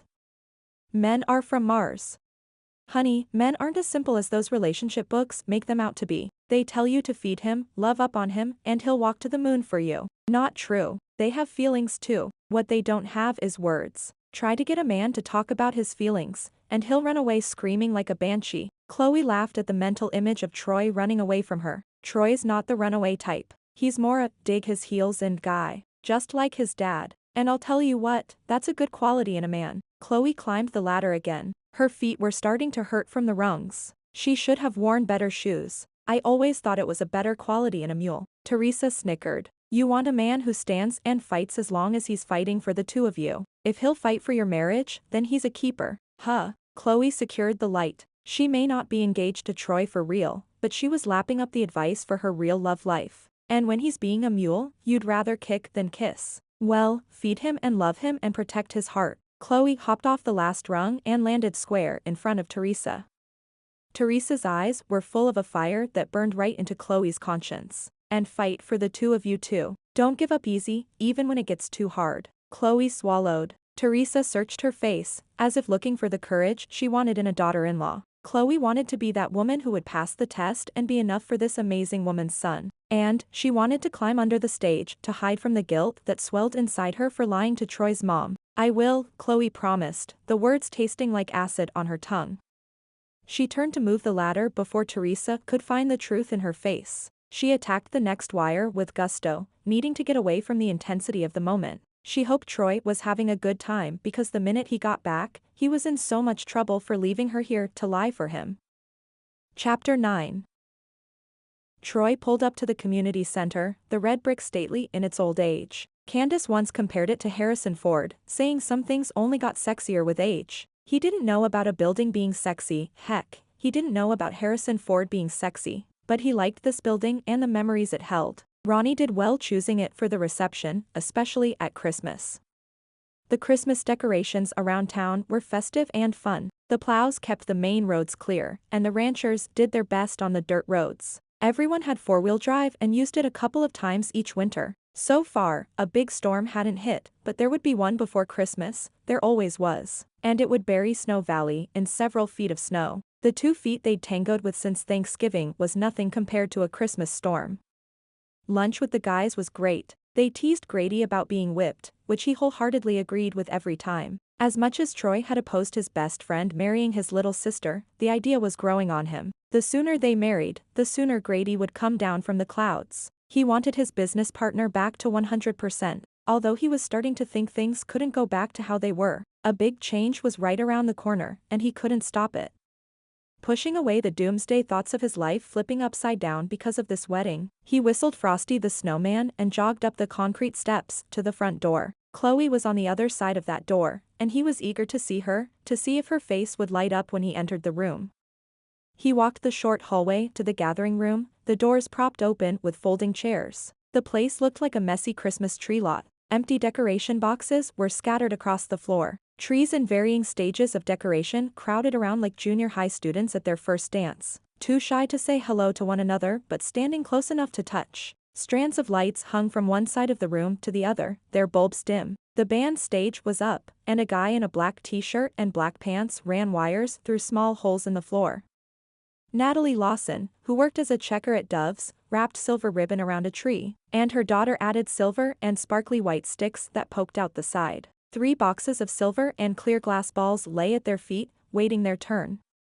His mom was working on another tree next to the stage. This one was in an urn-type planter and had moss around the base of the trunk. She hung silver bells and glittered dove silhouettes with all the concentration of an army general about to go into battle.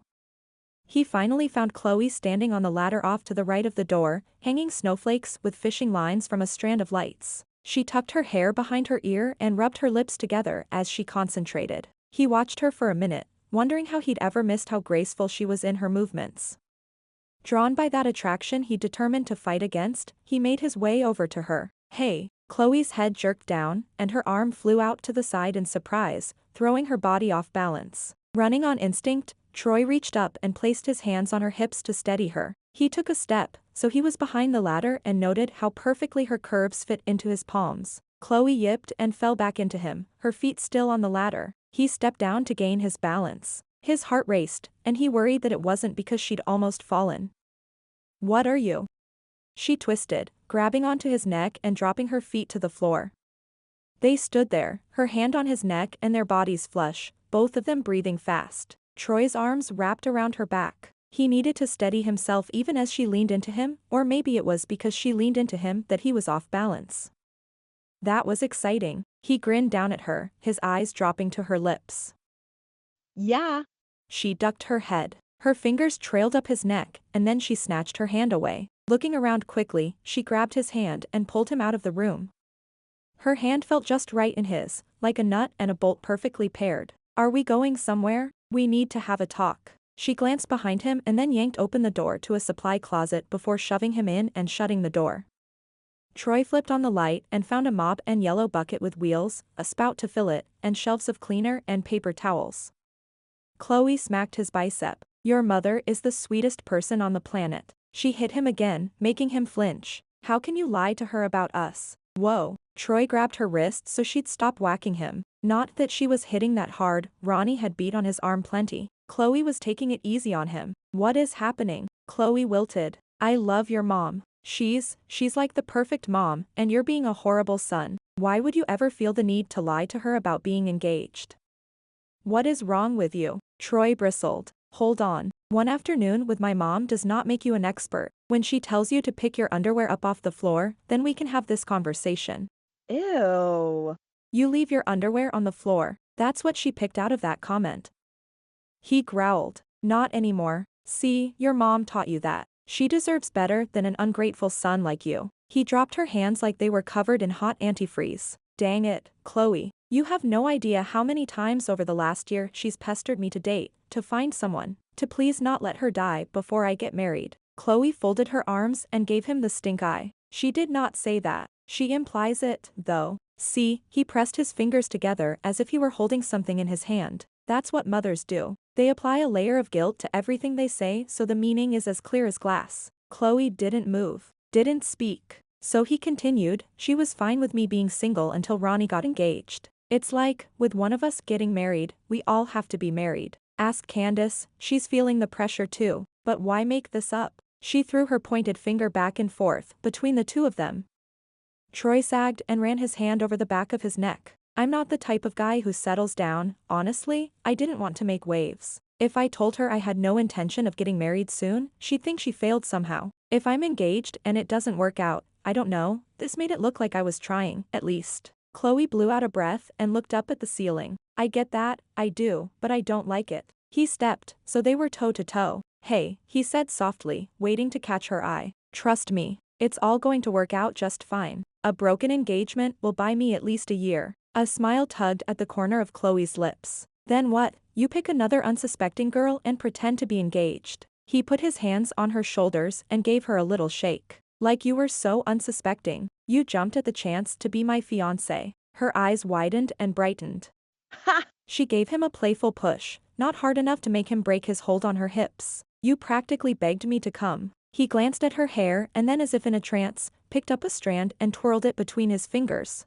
Are you sure about that? His voice had gone husky. He met her gaze, gauging her reaction to his closeness. He felt something when they were together, but he wasn't sure if she did. He didn't want to overstep his bounds, but if they were both feeling this, then there might just be something stronger than the two of them could deny.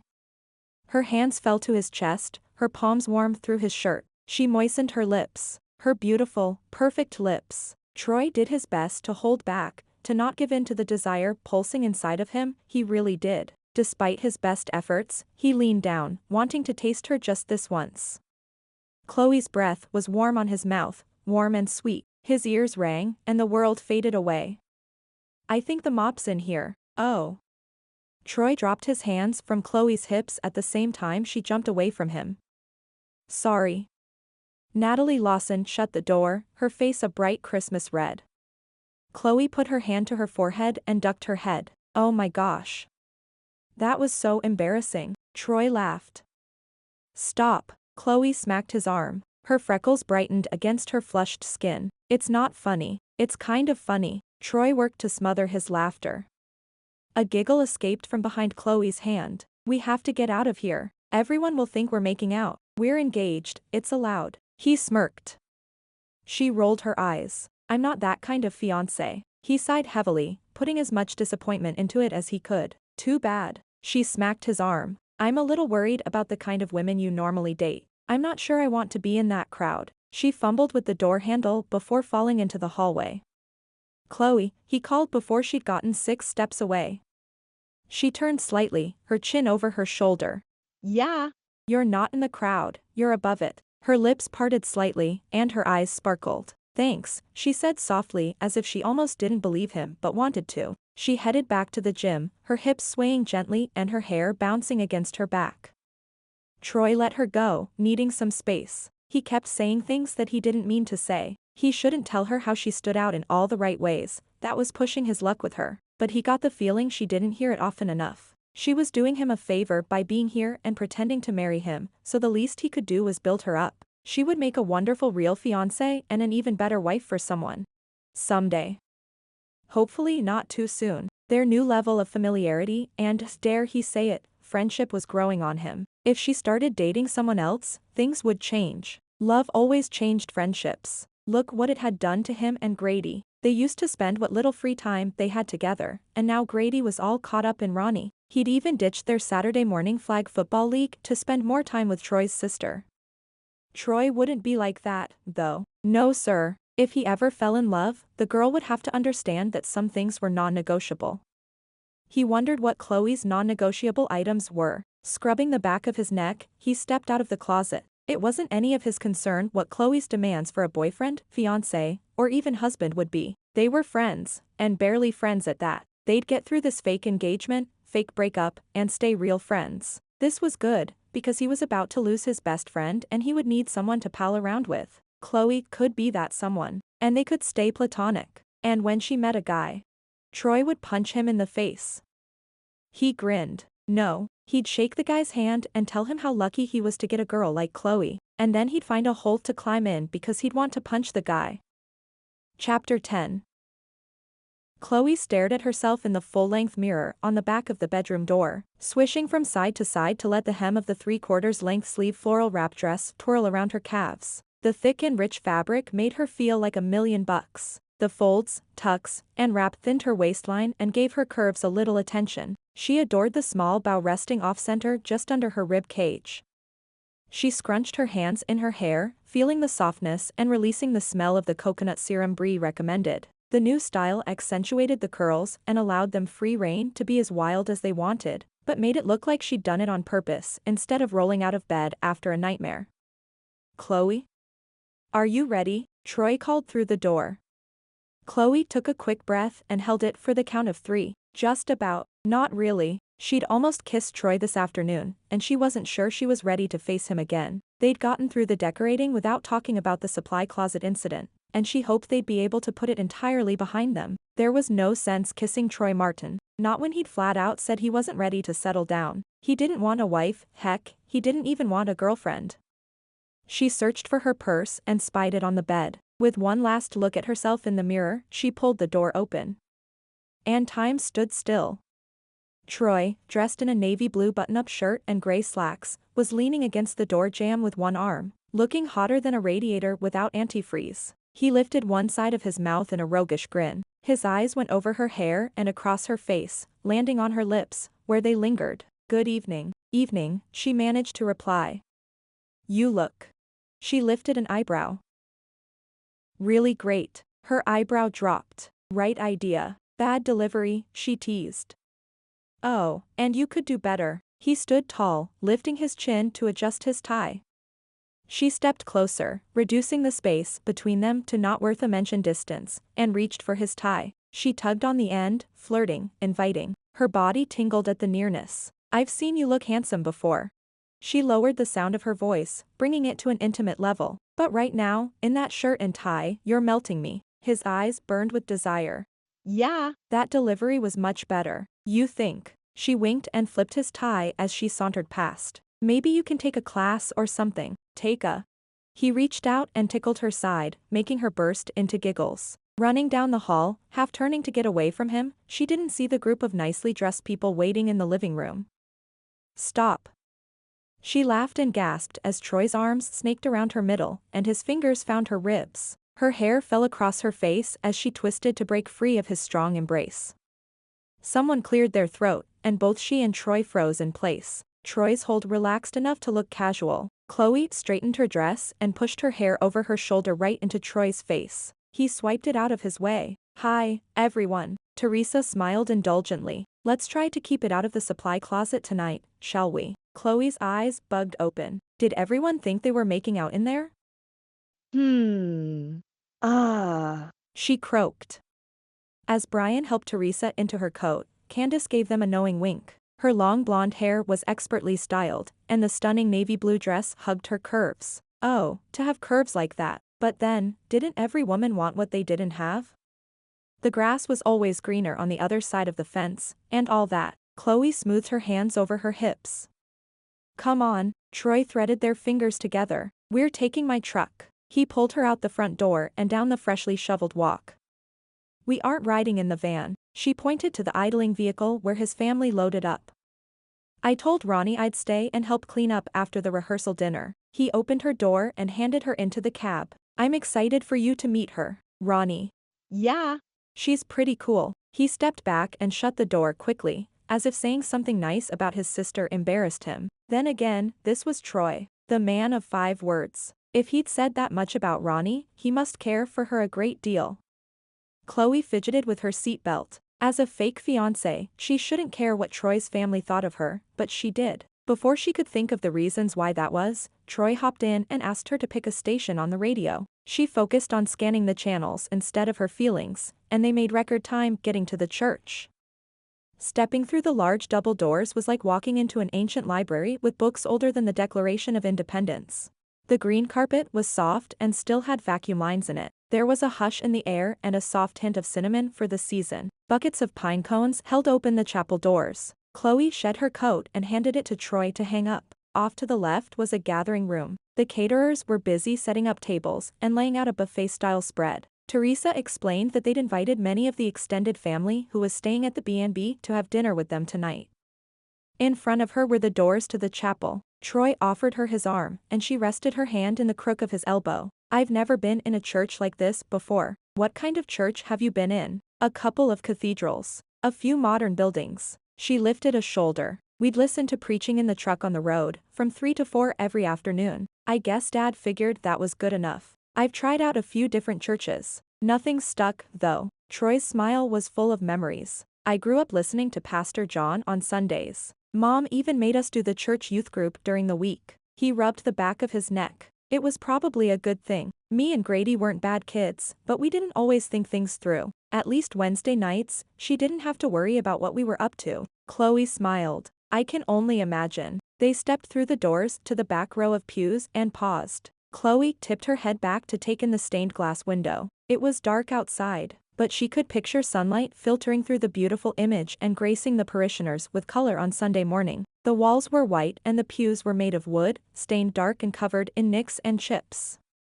The rest of the wedding party mingled about, waiting for everyone to arrive. As best man, Troy would stand at the altar with Grady when the procession made its way down the aisle. There was a rolled-up carpet in front of the podium, white swags of fabric adorned the end of each pew, and there was an archway tastefully covered in vines and poinsettia blooms. A pretty brunette with eyes as blue as Troy's came hurrying down the aisle and threw one arm around both their necks. "I'm sorry. I'm so sorry," she said with an urgency that had Chloe immediately on edge. This could only be the bride. Her high-stress energy surged like a battery charger into Chloe. "What did you do?" asked Troy, laughter in his voice. He wasn't as affected by his sister's dramatics, if that's what they were. Chloe had a dark feeling that she wasn't going to like what was about to come. Ronnie dropped her arms and smiled sheepishly. "I hired Amy Mayfair to be the wedding coordinator." Troy's face went white, and then it went dark red. The color change was so vivid and fast that Chloe was struck speechless. "Why?" Ronnie twisted her fingers together. "When I asked, you weren't dating anyone. I didn't think it would be a big deal, but now you're engaged." She trailed off, casting an apologetic look at Chloe. Chloe rubbed her lips together. "I'm missing something. Who's Amy?" "I am," came the sultry reply from behind them. She and Troy turned around at the same time, Troy with his back hunched like he wished he could disappear. Chloe's mouth fell open. The woman was stunning. Long, straight sable brown hair hung over her left shoulder and draped beautifully over her bust. She wore a black dress so tight it had to be spray painted on, and there wasn't an ounce of body fat to be found. Seriously. As if that weren't enough, she had legs as long as the 12 Days of Christmas song and lips so puffy and full they could have been stung by a bee. "Troy," she purred. Yes, purred, like some feline in the jungle of life who'd cozied on up to Chloe's fiancé, fake fiancé. And cozy up, she did, wrapping her willowy arms around Troy's neck and pressing her perfect body against his in a full contact hug. "It's good to see you again." "You too," Troy choked out. His dark face had gone a bright red. Chloe narrowed her eyes. If he kept drooling over the supermodel wedding planner, Chloe was going to see if she could make him turn blue.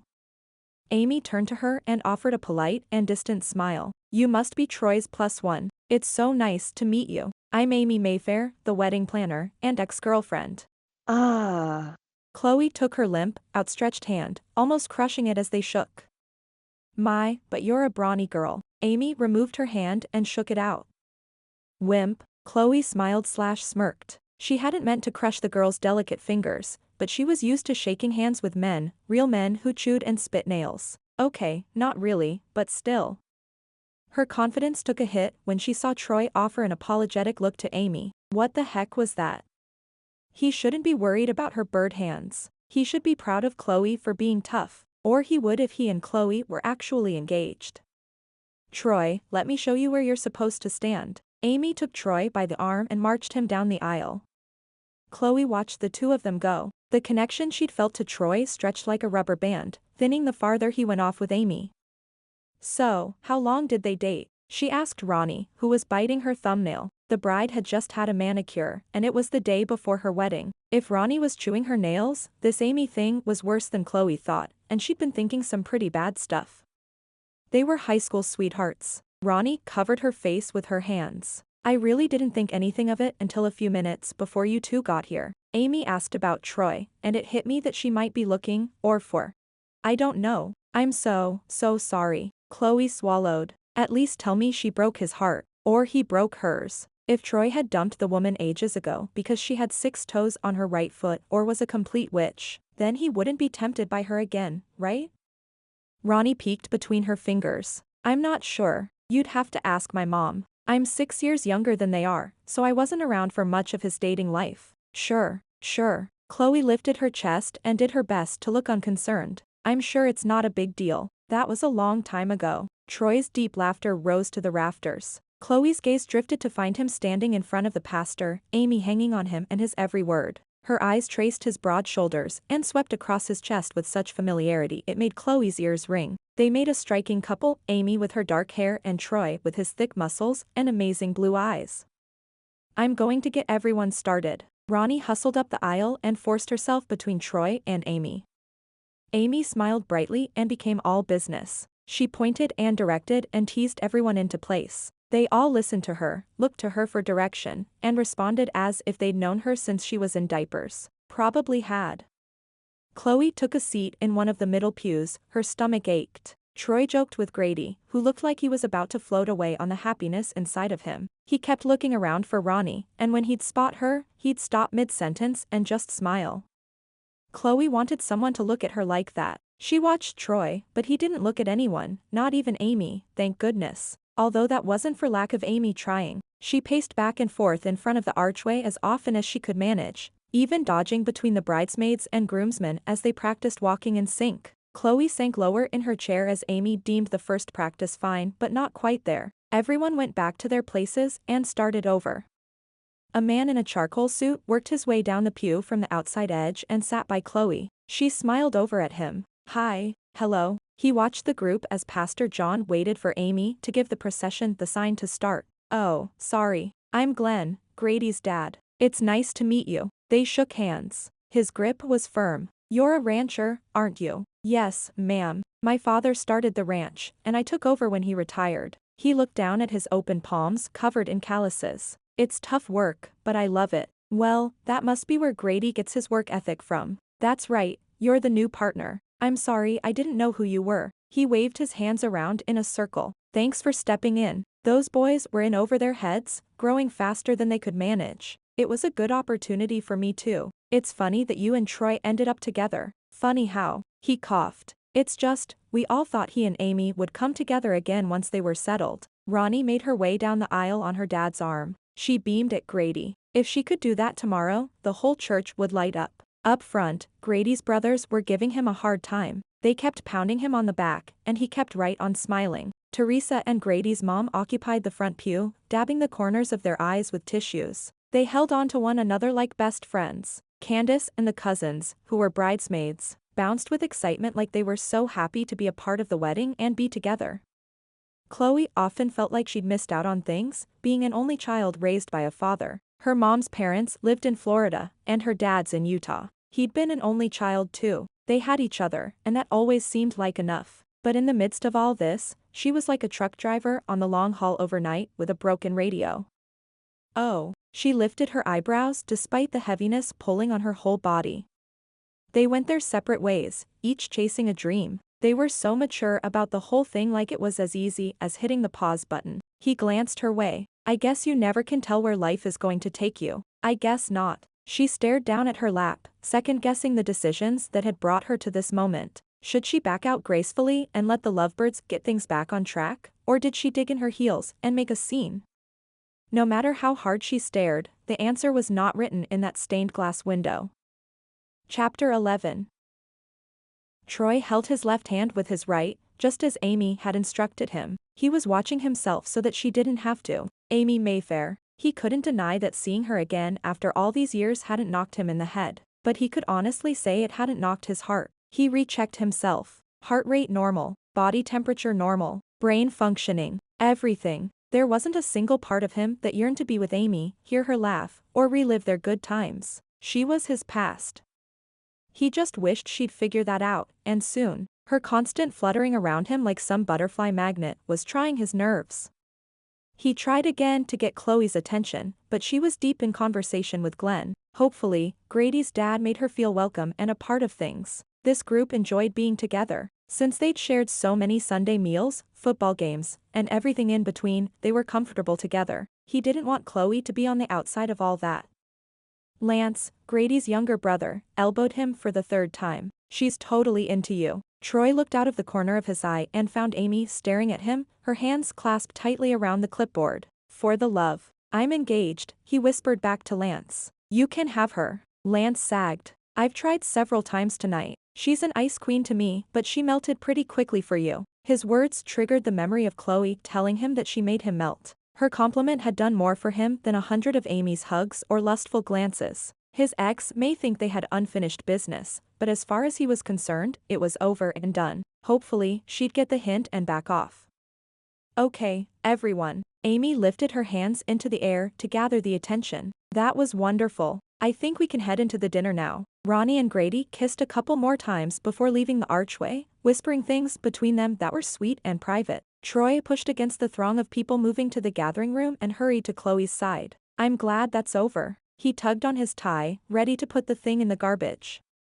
You'll only have to do it once more for the actual wedding. She turned and headed towards the other end of the pew and the now clear walkway. He followed closely behind but couldn't quite reach out and touch her like he wanted, because she was always just out of his reach. There was something in the contact that continued to draw him back and fill him up. They were the last ones to walk through the doors and were stopped immediately by the photographer. Say, mistletoe, he said before the flash went off. Troy blinked, blinded. What? You're standing under the mistletoe. Come on, you have to kiss for the picture. Many of his extended family had arrived while he'd been standing next to Grady. They gathered around, grinning like naughty children who'd found the Christmas stash. Chloe's hand gripped his arm. It's okay.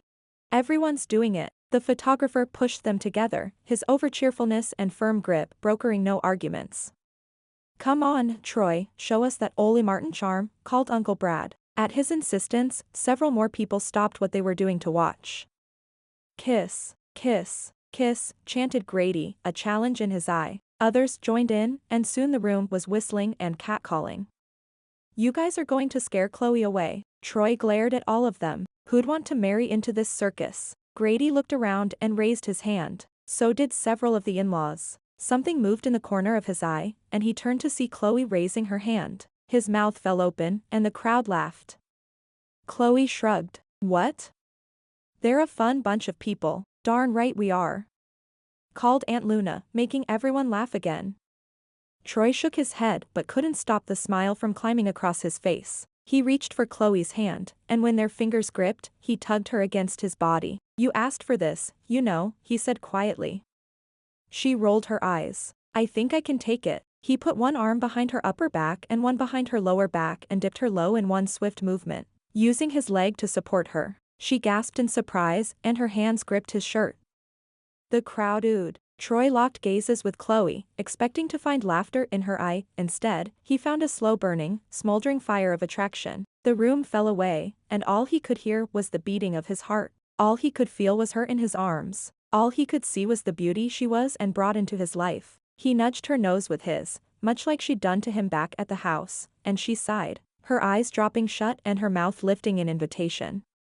Troy wasn't dumb enough to pass up this moment. He closed the distance between them, brushing his lips against hers, once, twice, 3 times before settling into a rhythm that was slow and steady, stoking that fire. Although he wasn't sure if the fire was inside him or Chloe, ripples of pleasure cascaded over his skin and through his stomach and chest as he thrilled at the feel of her fingers on the back of his neck.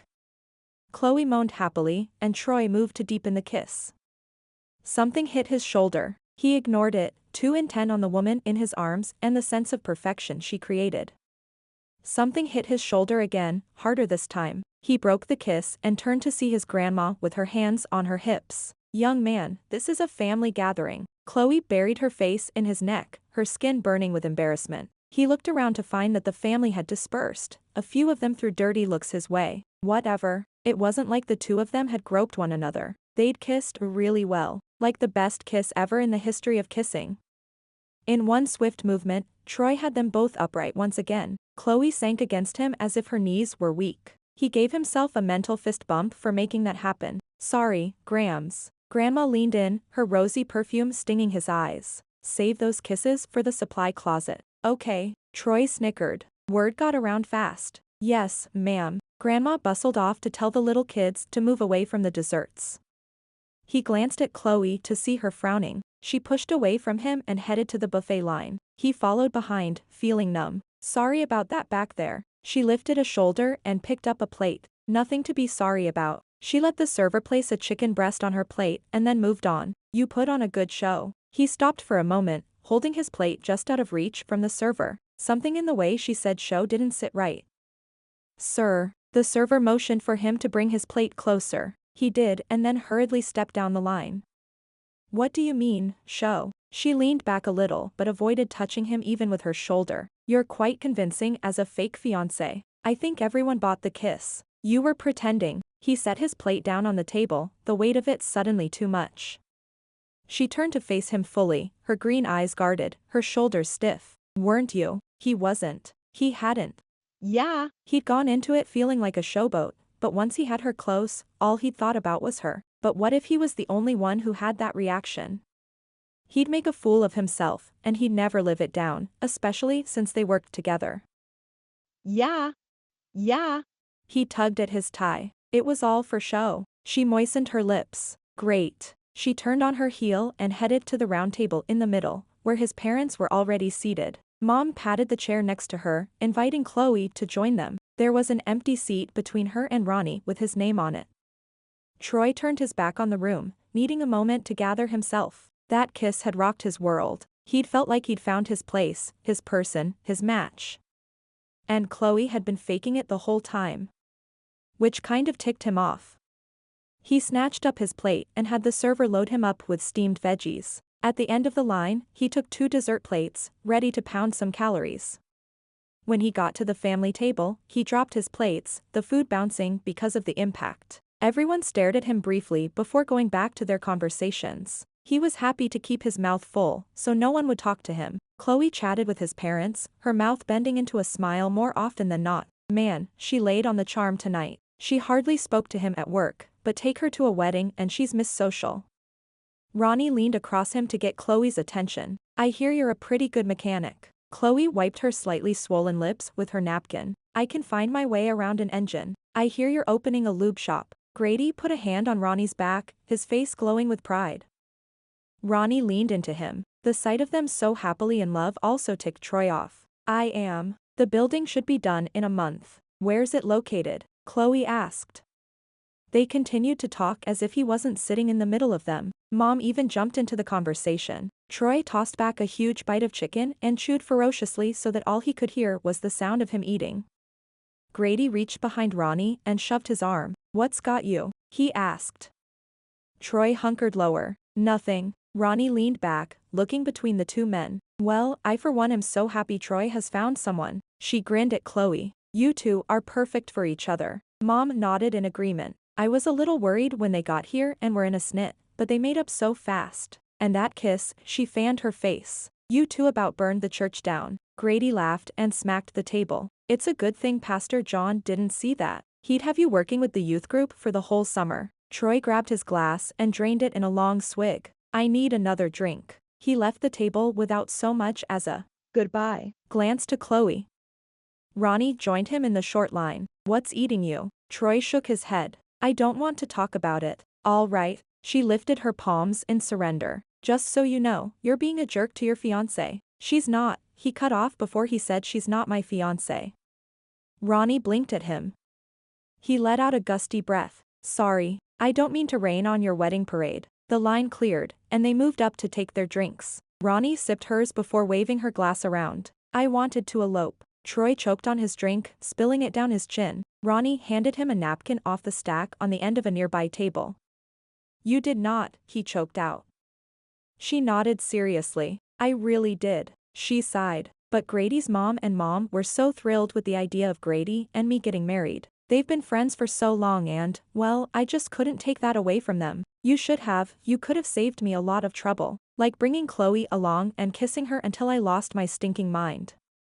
Ronnie laughed, her nose wrinkling. You'll survive wearing a tux for a day. That wasn't the trouble he'd been talking about. But he wasn't about to tell her he'd brought a fake fiancé to her wedding to stop his mom from worrying that he was a confirmed bachelor. They both turned and faced the room. Ronnie lifted her glass towards the center table. Chloe's great. Troy pretended to sop up more of his drink off his shirt. Yep. Ronnie considered him. Grady and I have a bet going about you too. That brought his head up. You do. He bet that you weren't engaged. She twisted her lips. He said he'd seen you at work together and you hardly speak. He thinks you made this all up.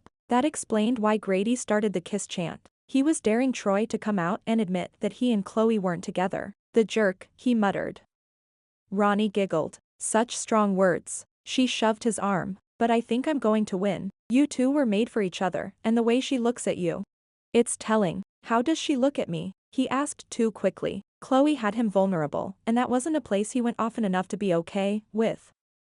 Like you're the guy she'd let rebuild her engine. Troy pressed the bridge of his nose. Is that a good thing? Ronnie shoved him. It's the best thing. A woman doesn't let just anyone work on her heart, you know. So a heart is an engine, he teased. Her metaphor, strange as it may be, changed things inside of him like some crazy chemical experiment. He felt lighter than he had a few minutes before. You're a dork. She shoved him again, spilling his drink on his hand. Hey.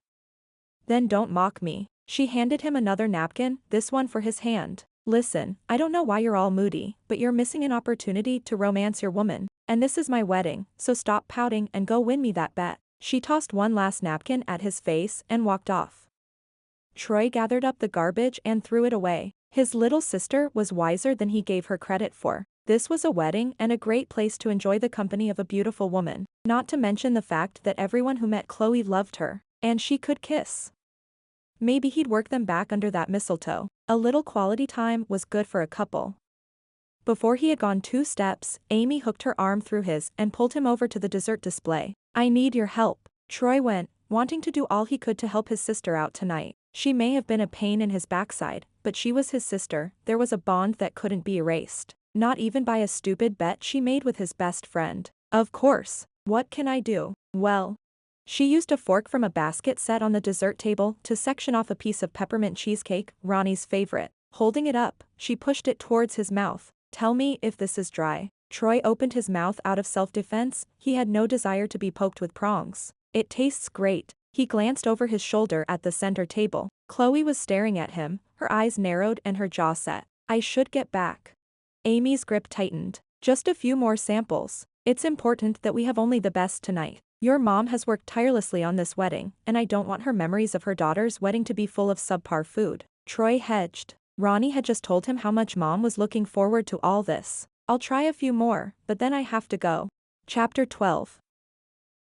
Chloe listened as Teresa finished the story of the time Grady took Ronnie to the hospital to get her tonsils out. He was a teenager, and Ronnie was much too young for him back then, but he'd taken such good care of her. She steeled herself not to look at the dessert display, where Amy was feeding Troy bites of cheesecake and chocolate. A stress headache started to form behind her right eye. She couldn't help but look. It was the train wreck phenomenon. Even though she knew she wouldn't like what she saw, she couldn't not look. Amy was licking the back of a fork, her eyes all come hither and her hand snaking up Troy's arm.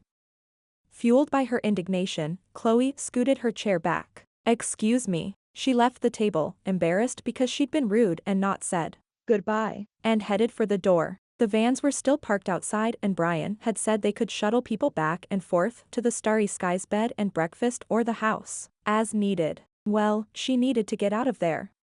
If she was Troy's real fiancé, he would have humiliated her by flirting with his ex-girlfriend. As it was, Chloe would be happy to pop both of their tires. She yanked her coat off the rack by the front doors and stormed into the night. Glaring at Troy's truck, she contemplated following through with the ill-begotten plan, but decided against it. Amy would probably end up giving him a ride home, and she didn't want to provide the excuse for them to be together any longer than necessary. Chloe.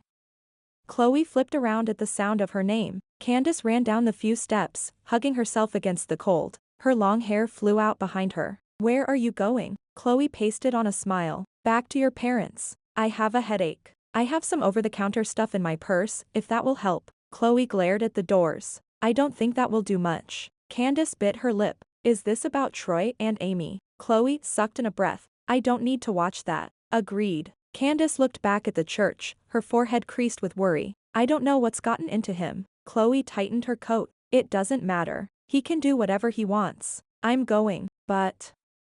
Tell your parents I said goodnight. Chloe ran to the nearest van, tears threatening. She threw open the door and climbed inside. The Martins, please. The driver nodded and put the van in gear. Chloe scooted as far back into the corner of the back seat as she could get. She sniffed, one heart pounding. Tender loving kiss wasn't worth a drop of her tears. This was all supposed to be a sham. Pretend. She hugged her arms to her chest. If it was supposed to be fake, then why did it feel so real? Chapter 13.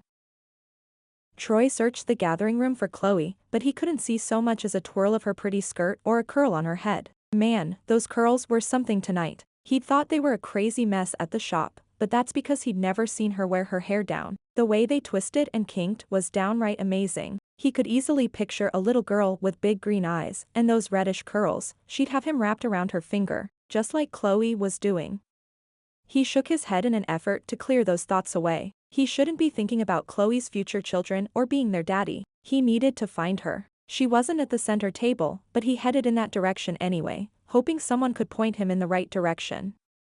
At his arrival, the table went silent. Candace and Ronnie glared. Grady and Dad shook their heads in disappointment. Even Grady's parents looked like they were angry at him, more worried that he couldn't find Chloe than the fact that his whole family wanted to tear his head off. He turned to the least threatening person at the table. "Hey, Candace, have you seen Chloe?" She widened her eyes and dabbed at the corner of her lips with her napkin. "Who?" Troy gritted his teeth. "Chloe." "Oh, you mean your fiancé?" He swallowed hard. "Yes." "Well." She tapped her chin. "She was here when you were flirting with Amy." "And then?" Troy jerked back. "I wasn't flirting with Amy." Mom made a choking sound that sounded more like she wanted to choke him. Ronnie picked up her fork and fed Grady a bite of her dessert. "It's so good to see you again, Troy," she cooed. Grady barely held back his laugh, and then he gazed deeply into her eyes as he slowly chewed. "I can't believe it's been so long." Heat filled Troy's face. "Okay, knock it off. It wasn't like that." "It looked like that," said Dad. "And your sweet girl didn't deserve you behaving like an idiot." "Gee, Dad, tell me how you really feel." Troy kicked Chloe's empty seat. "Just tell me where she is, will you?" Candace flipped her hair over her shoulder. "She went back to the house." Troy kicked the chair harder. "You let her leave." Dang it, he hadn't done anything wrong. Talking with an old friend wasn't a sin. "What was I supposed to do?" "You were busy with little Miss Busybody. It wasn't like you were chasing after her," argued Candace. "That's right, and I'm not chasing now." He went to yank out the chair, but Ronnie grabbed the seat and wouldn't let him. He tugged harder. "Let go." "Not until you realize you're an idiot," Ronnie said through her locked jaw. She was holding on tight to the chair, and he'd forgotten how strong she was. He threw both hands in the air in a give-up gesture. "Fine. I won't sit here, but I'm not chasing after her. She's being hypersensitive." He folded his arms. "Just like a woman." Ronnie was on her feet in a flash, a pretty impressive act, considering she was wearing 3-inch heels and a knee-length dress. "Yes, she's acting like a woman." A woman scorned. Mom jumped up, too, her hands spread wide. "Hey, this isn't the place for a Martin family brawl, you two." She smiled at those who were beginning to stare in an effort to reassure them that everything was fine. Troy lowered his voice. "I didn't scorn her." He didn't add that it's impossible to scorn a person you aren't actually engaged to, although he was thinking it. A part of him did feel bad that Chloe felt bad, a big part of him. Besides, if she was upset, she should have told me instead of leaving, and turning my whole family against me. Some fake fiancé she was. Where did her loyalties lie, anyway? Ronnie, Candace, Mom, and even Jan, Grady's mom, shook their heads like they were dealing with a rogue steer on the ranch who refused to do what was good for him. Candace was the one who finally said what they were all thinking. The women in his family had a tendency to be on the same page without saying a word. "She was hurt because she loves you so much, you doof." He immediately shook off their reasoning. "That's not true." "Oh?" asked Grady, his head tilted at a cocky angle. "Are you saying she doesn't love you? Or that you don't love her?" Troy ground his teeth, thinking of Grady and Ronnie's bet on whether his engagement was real or not. Right now, he'd love to shove a piece of wedding cake in Grady's smug face. "That's not what I said." "Then what are you saying?" prodded Grady. "Whose side are you on, anyway?" Troy pointed at him. All the frustration of having his best friend pull away from him for a woman built up inside like soda when you shake the can. He lowered his voice, adding a menacing growl. "I used to think you had my back." Grady instantly caught on to the anger and the challenge Troy issued. His hands clenched. "Don't play the fool twice in one night, Troy." Troy leaned both hands on the back of the chair in front of him, gripping tight. He'd put up with a lot from his best friend lately. He'd been stood up, put off, turned down, and abandoned. "I'm not the fool, Grady. You're the sappy one who dogged me all year. Way to be a bro." He lifted the chair a couple of inches off the floor and slammed it back down. The room went quiet at the noise. Troy warned his dad. "You know what? I'm out." Troy shoved off the chair and stormed to the exit. He tore his coat off the hook, noting that Chloe's coat was already gone. Fine. She was a big girl. She could take care of herself. He made his way to his truck and climbed in. The first thing that hit him was Chloe's scent. She had this soft and deep perfume with a hint of something floral. It was so feminine that it had curled its fingers around his heart and strummed a merry tune. He leaned his head against the cold steering wheel, his breath fogging up the windows and his mind clear. He didn't want to think for a few minutes, didn't want to feel bad for storming out on his sister's rehearsal dinner, didn't want to figure out what to do about Chloe. He just needed a mental and emotional break. Dang it. His emotions were always under control. He was the level-headed one. Someone knocked on his window. He lifted his head, inserted the key, and then rolled the window down to find Ronnie shaking her head. Come to call me a doof again. He verbally poked at her. She laughed, her breath puffing up around her head. She'd put on a coat and scarf and had her hands buried in her pockets. If it would help. He shrugged. Listen. Ronnie pulled her hand out of her pocket and swiped at a hair that was stuck to her lip gloss. For a moment, Troy was struck at how grown-up and poised she'd become. His little sister in coveralls wasn't there to follow him around the shop anymore. She was a woman, and she was getting married. His heart tugged painfully at the thought. I feel somewhat responsible for what happened with Amy because I hired her. I've talked with her and told her to leave you alone or she's not getting paid. She narrowed her eyes. I assume that's what you want. Troy thought about Amy's advances, her hand on his arm, her flirtations. None of it had any effect on him. In fact, it was more of a bother than an ego trip. I only talked to her because I was trying not to be rude to your wedding planner. She nodded. Thanks, but feel free to toss her aside if it will save your future marriage. Troy barked a laugh. Will do. Ronnie put her hand on the window ledge. I'm just saying this because I think it may have gotten lost earlier. Troy leaned away from the window. Okay. Chloe wouldn't have been so upset if she didn't feel vulnerable in your relationship. She pulled her hand off the door and tucked it back inside her coat. The December chill was settling into Troy's bones, and he hadn't even started warming up the truck yet. It was going to be a cold ride home. When Grady told me you guys were going with a female partner, he was careful to reassure me that it wouldn't interfere with us. But the thing was, I knew he loved me and I wasn't worried. I was secure in that love. Troy's first instinct was to gag at hearing his sister talk about being in love with his best friend. Once he got over that, he thought he understood what she was trying to tell him. He heard that Chloe was into him and jealous of Amy. The question is, what do I do about it? He tapped the side of his thumb on the steering wheel. He liked Chloe, liked her a whole lot more now that he'd gotten to know her a bit. And from what he'd seen, he wanted to know so much more.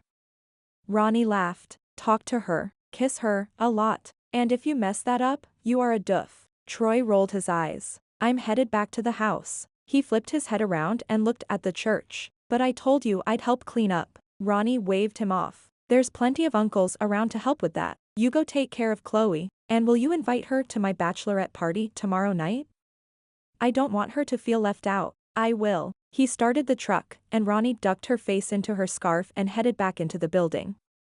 The ride back to the house was cold. Troy clenched his stomach muscles for all of it, his nerves getting the better of him. The Christmas carnival created a hazy glow in the horizon to the east of town. He had so many fun memories from the carnival, of growing up in Snow Valley. Christmas was the best time of year here. No one did the holidays like Snow Valley did the holidays. He pulled into the driveway and noted that the lights were on in the house. After parking, he made his way inside, unsure of what he'd say or what he'd find. Chloe, he called as he entered. In here. Her voice was quiet and small and it came from the kitchen. He found her stirring a cup of hot chocolate, staring down at the swirling marshmallows. I hope it's okay that I made this. She tapped the spoon on the side of the mug and took a tentative sip, still not meeting his gaze.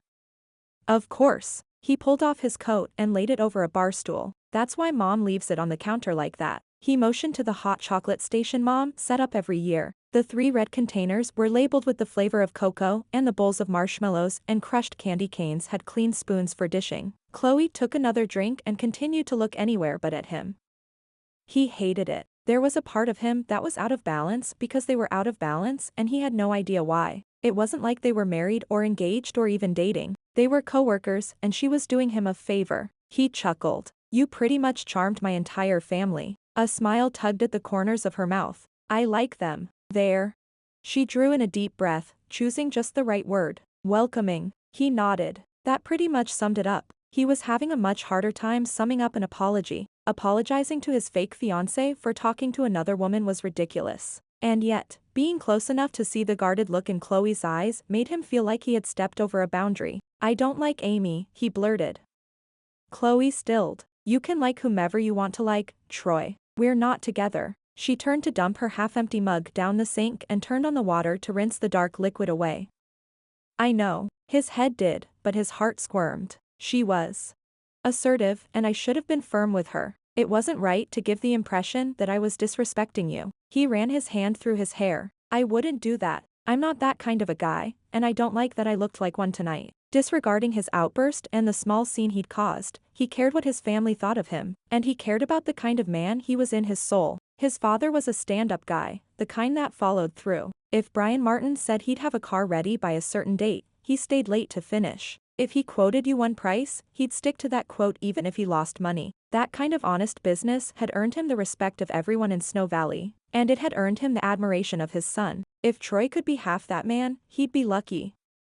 Chloe set the rinsed mug in the sink. I don't think you're a bad guy, Troy. Amy would be hard to resist. She dropped her gaze, and Troy's heart fell right to the floor with it. Suddenly, it didn't matter what Snow Valley thought of him. It didn't matter what his extended family or even his inner circle thought of him because he'd hurt Chloe. He stepped quickly around the bar and hooked his finger under her chin to lift her eyes to his. Amy is easy to brush off. Yeah. Right. He swallowed before saying, it's true. I didn't chase after Amy. Chloe's cheeks flamed, and he could feel the heat rising off her skin. His heart rate kicked up a gear. He ran his fingers lightly over the pink hue, delighted by the sound of her breath hitching. His own breath was coming in short bursts. Chloe suddenly pushed past him and busied herself, cleaning up the milk and hot chocolate mix. Thanks for that. I'm glad you came after me. Anytime. Troy leaned against the sink, his hands on the cool counter. The contrast in the temperature helped clear his head. With that clarity came the realization that Chloe didn't trust him, and that stung. He wasn't exactly being trustworthy. Lying to his family the way he was didn't create that great of an image. Laying it all out there now would make him look even worse. And Chloe? What would his family think of her? She didn't deserve to be branded a liar or to be looked down upon, especially since she was doing it as a favor to him. He needed to keep up appearances, if not for his sake, then for hers. He stretched his arms out to the side. Well, I think I'm going to head off to bed. Do you need anything? No, thanks. I'm fine. She frowned into her mug and then turned on the water and picked up the scrub brush. He dropped his arms. She didn't look fine. There was something else going on in that pretty head of hers. He just didn't feel like he had the right to prod. And really, he wasn't looking to get mixed up with a woman right now. This weekend was supposed to be relaxed and uncomplicated. With a mental shove, he headed towards his room. Good night, she replied. Troy readied himself for bed in record time, not wanting to run into Chloe in the bathroom while he brushed his teeth. After he shut off the light and climbed into the sheets, he heard her soft footfalls in the hallway and the bathroom door shut. He flipped over to his side so he was facing the wall. Had she been avoiding him? He flopped to his back and laced his fingers together over his chest, staring up at the ceiling. He wasn't a bad guy. He wasn't a doof. And he wasn't doing anything to hurt Chloe. Not on purpose, he could hear his mom say. She used to say those words when one of his sisters would end up in unexplainable tears. He would tell her he didn't mean to hurt Ronnie or Candace's feelings. And she'd say that sometimes we do things that hurt others without meaning to and we needed to apologize anyway. With a groan, he threw off the covers, yanked open the door, and marched down the hallway, where he pounded on the bathroom door. Chloe. Yes. He ran his thumb along the door jamb, certain he would sound like the biggest dork on the planet. Listen, I'm sorry about tonight. She didn't answer right away, and he felt an internal pressure to do better. I'm sorry I embarrassed you in front of my family. Amy and I dated in high school, but there wasn't much chemistry, and to be honest, when we broke up, it was a huge relief. She thought she was breaking my heart, but I don't think I ever really cared about her enough to care that she wasn't there anymore. It was a shock to see her tonight, especially because she acted like she was interested. He pressed harder with his thumb. She wasn't half that into me in high school. It was strange, and I didn't handle it well, and I'm sorry you got caught up in that. He shuffled his feet. My whole family hates me because they like you more than they like me. I didn't handle that well either, and I probably need to apologize to them, but I just wanted you to know that I'm sorry. He was finally able to shut his mouth. Dang. He sounded so stupid. Going on about his heart not being broken. Geez. Who cared? He pushed away from the door, not wanting to sit there and wait for her to tell him to stop babbling. Thanks, came the reply. That one word yanked him back to the door like he'd been attached to it by a giant rubber band. He leaned into the wood, grateful it was there. Apologizing was so much easier when he was talking to a door. If he had to see the hurt in her eyes one more time, he would lose it. He searched for something that would lighten the mood. Ronnie wanted me to invite you to her bachelorette party tomorrow night. She did. Was that a note of hope in her voice? She tracked me down in the parking lot just to tell me. Well, not just to extend the invitation, but if it made Chloe feel good, then he'd let her think that. I'll be at the bachelor party with the guys. We're going ice fishing on Casperson Pond. I'm not sure what the girls are doing. He should have asked. He should have cared more about what he was dropping Chloe into. He was such a novice at this whole fiancé thing. Ronnie hadn't seemed to mind that he didn't ask. Maybe she thought he knew already. Maybe someone had mentioned it, and he didn't pay attention. Get your head in the game, man. Okay, sounds like fun. He looked hard at the door, now wishing that it wasn't in his way and he could look into Chloe's deep green eyes and see if she meant what she said. You don't have to go. You can stay here, Anne. What? What did she do in her off time?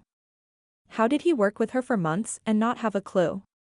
No, I want to go. Bachelorette parties are usually a good time. Not too good, I hope. Images of an exotic male dancer pulling Chloe close made his blood boil. He was all over the place with this woman. 1 minute as sorry as a scolded puppy, and the next, he was willing to tear some imaginary guy apart for looking at her. He ran his hand down his face. He was tired. That was all it was. Tired and worn thin from being around family so much.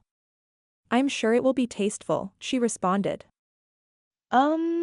Okay, well, I'm going back to bed. See you in the morning. He patted the door and then yanked his hand away. When he'd settled back into bed, his back to the door, so he wasn't tempted to get up and make a spectacle of himself once again, he vowed to behave rationally for the rest of the weekend. No more throwing fits over this woman. He would be good. He took a deep breath. He hoped. Chapter 14. Chloe managed to get a few hours of sleep between wondering what the heck was going on with her. She was here to make Troy notice what he'd been missing and pretend to be in love with him for a weekend. She was helping out her business partner. She was doing a good deed. She was kind of a mess. See, the problem was that the emotionally empty Troy she knew from work had stayed at the shop, and this new Troy, the family man who apologized through the bathroom door, surprised her. She crushed hardcore on work Troy. What woman wouldn't? The man had muscles for miles, a hot beard thing going, and so much alpha maleness that he could melt stomach butterflies. Of course, he'd shaved the beard for the wedding, and what was underneath? Even more hotness. But this new Troy had all that and more. He had consideration. He had humility. It took guts to say he was sorry, and he even apologized for the right thing. She could get over him looking at Amy. Heck, half the women in the room were looking at her in that dress. Stupid black dress and push-up bra. But it was the shame of being scorned in front of his family that had really bothered her. She liked the Martins. They were good people who accepted her as one of their own without question, without holding back, and without making her jump through hoops.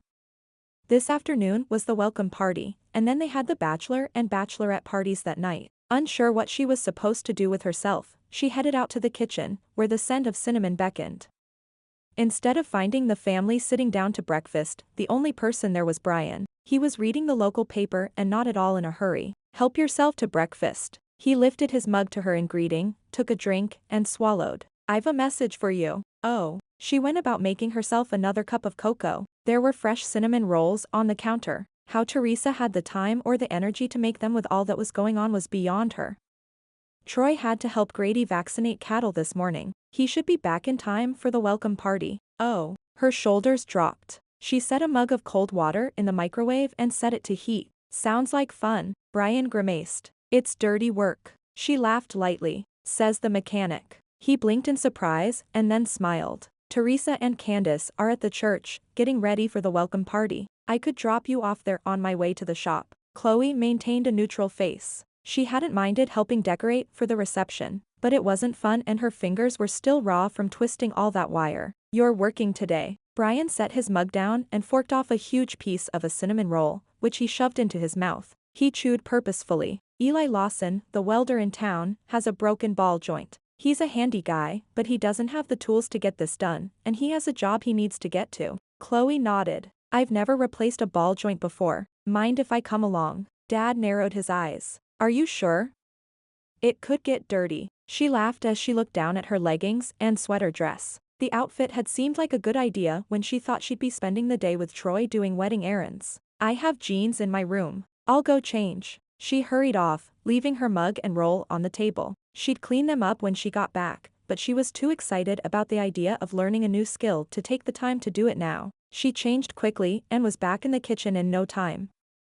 Here, Brian thrust a paper plate with her roll and a travel mug with her drink inside into her hands. You need to eat more. He glanced over her hair. She'd done it curly today, not thinking she had time to straighten it. Because of the layers, it had a lot of volume and was a hazard to her life in the shop. Did you bring an elastic? She held up her flannel-clad arm, the sleeve falling just far enough down to expose the 3 elastics on her wrist. I'm all set. He nodded in approval. Good girl. She grinned. Her dad would have said the same thing. They rode in silence to the shop, Chloe enjoying the town's decorations. Snow Valley went all out for the holiday. The bakery window display was full of sugar and cookies. It reminded her of the stained glass window at the church. Oh, I forgot to ask. Did Teresa win the gingerbread house contest? Nope. Brian leaned against the middle console. He had a nice truck. It was probably 15 years old, but the interior was newer, and the front seat had a warmer. She appreciated the heat since the temperatures were in the 30s. He must have harvested parts from a newer truck and installed them.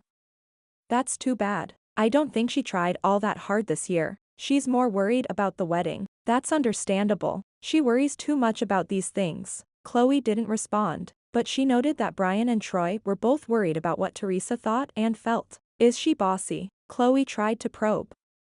She takes on too much, stresses herself out over small details. She's a perfectionist. You wouldn't think so, considering she married me, he joked. But Yeah.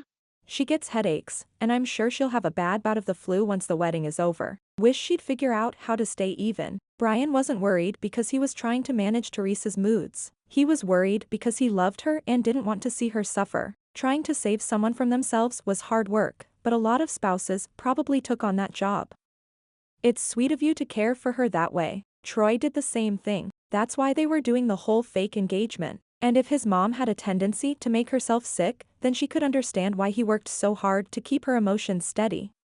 Brian lifted a shoulder like it was no big deal to care about his wife. Except that it was a big deal to the wife. Chloe was sure of that.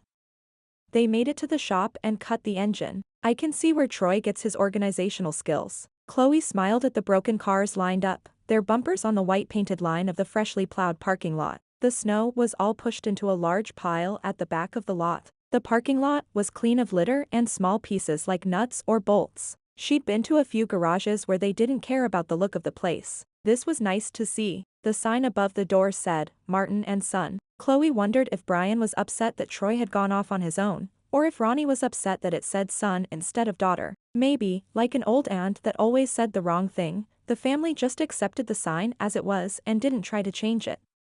A man who could only be Eli got out of his blue Ford, his Levi coat unzipped and his hands in his jean pockets. Sorry to bother you today, Brian. He lifted his chin in greeting to Chloe.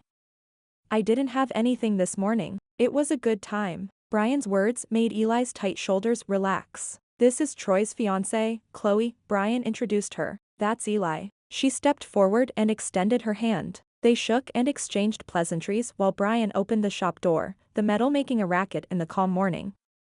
Get her on inside so I can shut the door. Don't want the world thinking we're open for business. Eli did as instructed.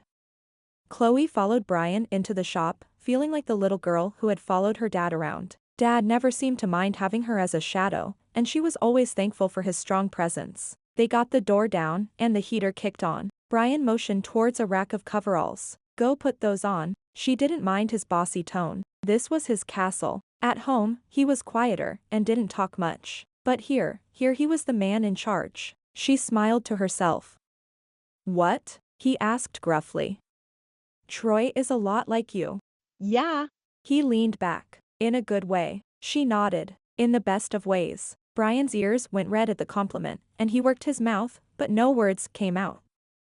Chloe hurried to the coveralls, eager to give him an escape. She'd put him on the spot. It was okay, she just couldn't stand there and make him more uncomfortable. Once she was properly dressed, she pulled her hair up into a knot on the top of her head and secured it in place. Then, she made her way over to Brian, who was loosening the lug nuts. Eli was in the waiting area, thumbing through a fishing magazine.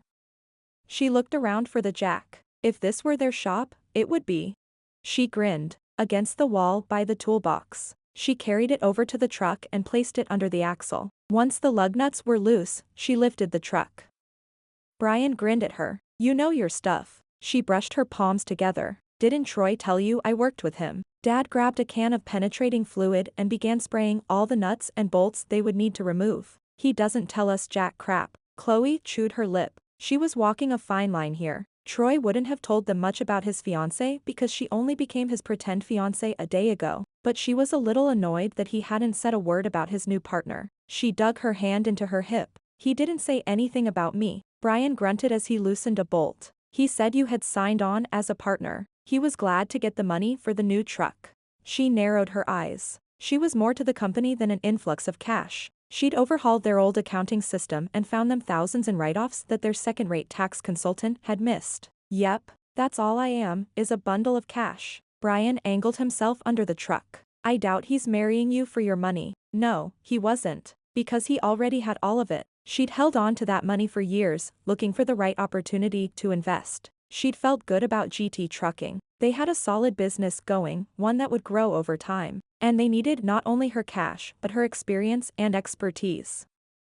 Brian reached for a wrench that was too far away. Chloe handed it to him without him having to ask. Still, he should have told you more than the fact that I had a big purse. He's not one to talk much. I blame it on growing up with two sisters. I blame it on him. Brian chuckled. What did your family think of him? Her indignation cut off immediately. She had told her dad about the guys she worked with, but in general business terms. A girl didn't just outright tell her dad about a crush, especially if that crush was her new business partner. It's just me and my dad. My mom died when I was little, so.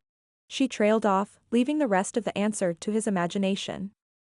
Sorry, came the muffled reply.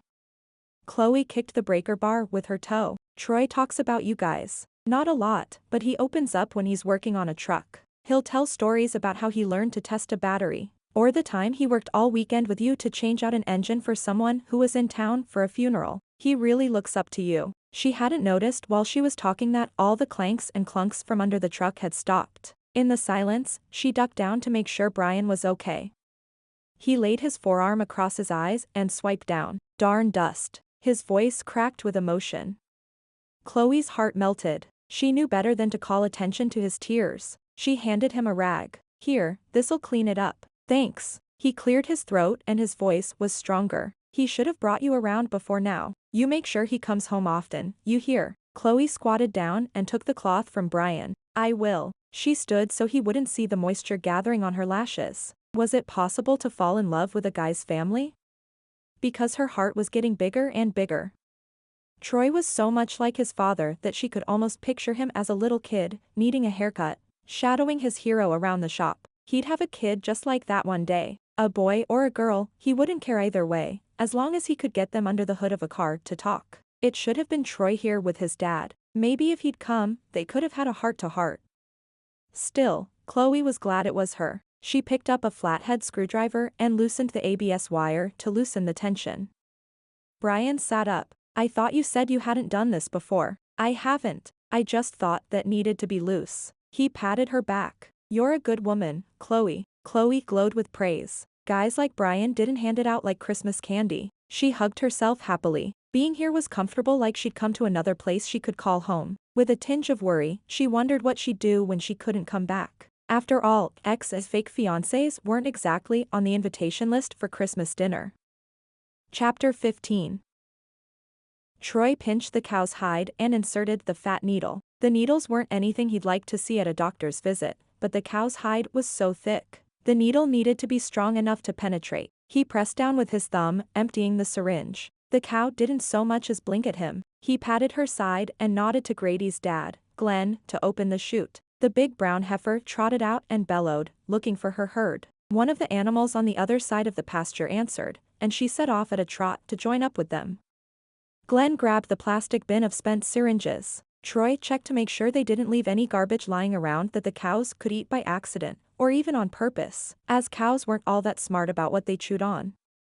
Grady, who had been in charge of cutting the cows from the herd and bringing them into the corral, dismounted from his horse and looped the reins over her head to lead her back to the barn. "Good work today, boys." Glenn smacked his gloved hands together. "We'd better get showered and dressed before the ladies come looking for us." Grady grinned. Troy didn't want to know what he was thinking about Ronnie. Some thoughts a man should keep to himself. Troy wanted to hurry home, and yet he didn't want to at the same time. He'd blabbered on last night, talking to the bathroom door like some lovesick puppy. He could only imagine what Chloe must think of him, which was why he didn't want to go home. On the other hand, he hadn't seen Chloe and felt slightly off his game all day long because he kept wondering what she was thinking. He wanted to know if he'd smooth things over between them or if she was still upset. He worried over it so much that he'd been dumb enough to get stepped on by a cow. He'd be able to dance at his sister's wedding, but his foot had swollen inside his boot. As if he could read Troy's thoughts, Grady asked, "Did you get things sorted with Chloe last night?" "Sure." Grady's dog, Sugar, trotted over. She was a border collie with one black eye and one white and a whole lot of gray fur. When they were younger, Sugar helped with the cows. Now she stayed in the heated barn, keeping an eye on the horses and alerting the house to skunks in the yard. He rubbed her head and scratched behind her ears. "I guess it's easy when you're not actually dating," Grady said, probably hoping Troy would accidentally slip up and agree. Troy headed to the tack room to get the dog a rawhide bone. "Ronnie told me about your dumb bet." Grady grinned as he loosened the cinch on Goldie's saddle. "You two are getting married tomorrow. Shouldn't you have more interesting things to talk about than my love life?" He opened the door and reached in to grab a bone off the shelf. They'd stored dog bones there for as long as he could remember.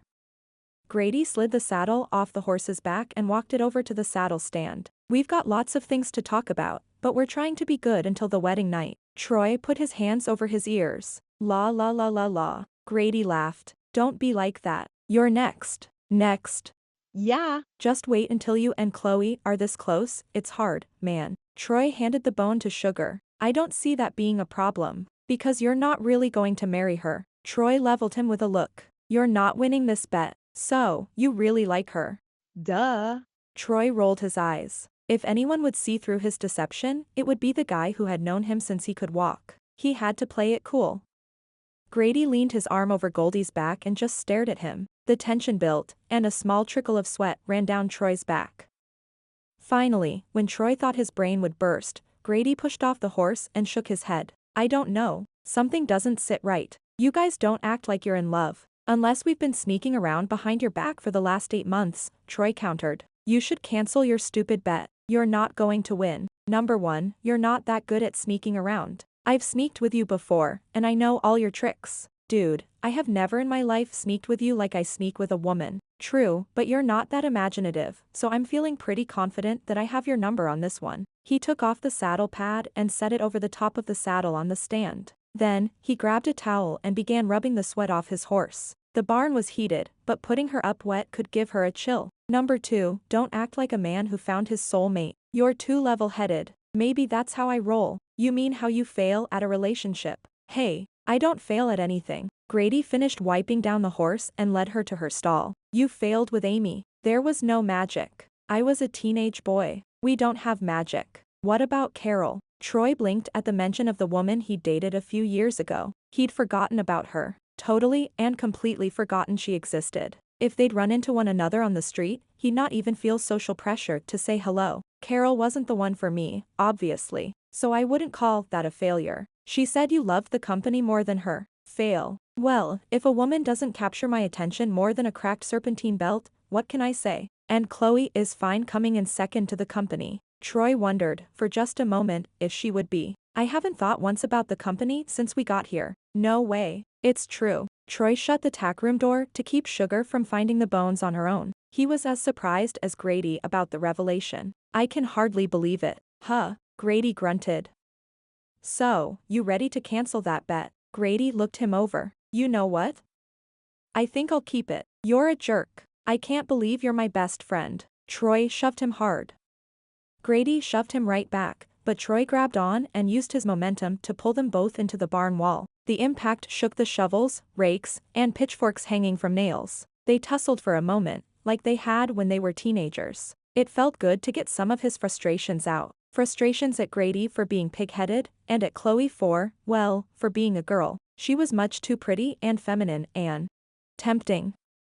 He wasn't ready for Grady's swing and ended up taking a punch to the gut. He doubled over, gasping and holding onto Grady's arm so he couldn't pull back and deliver another blow. Jerk, he gasped out and started towards the house. He'd left his keys on the kitchen counter so he didn't lose them out in the snow and mud.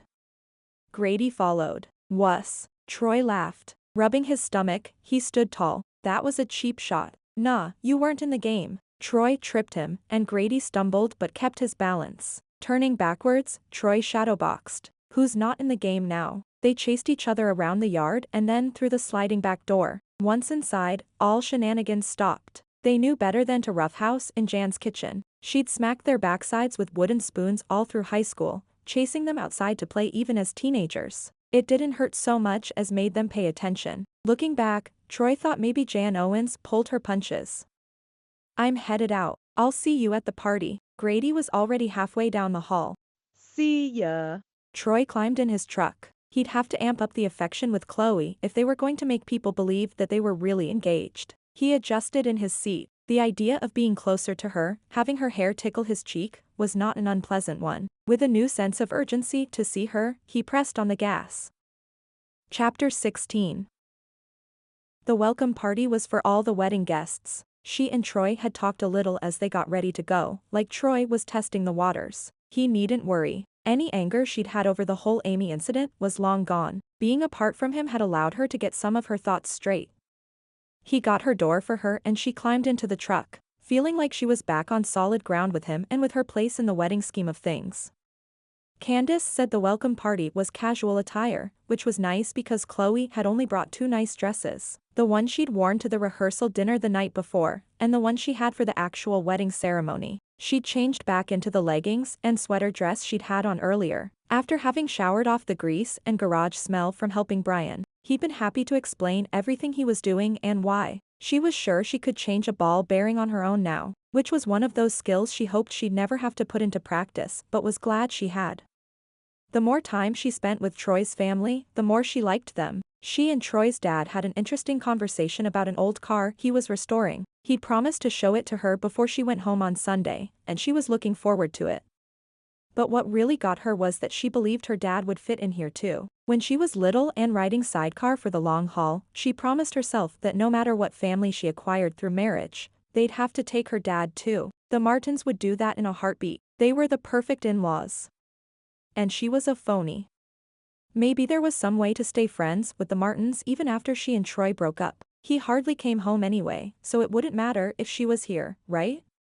Troy wore a green polo shirt and a pair of new jeans. He still had a tag on his thigh that clearly displayed the size, 32 by 36. Her eyes kept going to that tag, and she wondered if she should tell him about it or just ignore the fact that it was there. Right now, he was sitting on it, so it wasn't like she could say, "Hey, there's a tag on your butt and I noticed it right off the bat." But Troy slid his hand down the steering wheel and gripped the bottom. So listen, Grady was all up in my grill about us not really being engaged. Chloe turned so she was facing him better. She hadn't gotten to know Grady any more than she would have a professional acquaintance. And she hadn't tried to do more because he was engaged, and it was almost like he had his arms stretched out, keeping her away. She got that. Engaged guys were all about their ladies. It was cool. He's onto us, huh? I don't know why he's so worried about our relationship status. He's getting married. He should have tons to think about. Please. The groom just has to show up. We picked the tuxes. Chloe lifted an eyebrow. Your mom told me she and Ronnie went back and changed the order after you guys showed her pictures. What?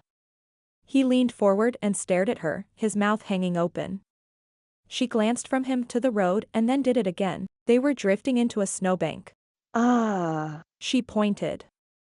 He righted them just in time. I can't believe her. From what your dad says, she has an eye for detail. It was his turn to lift his eyebrows. When did you talk to my dad? I went to the shop with him to work on Eli's truck. What? She laughed loudly. He invited me. She thought back. Had he? Or had she invited herself?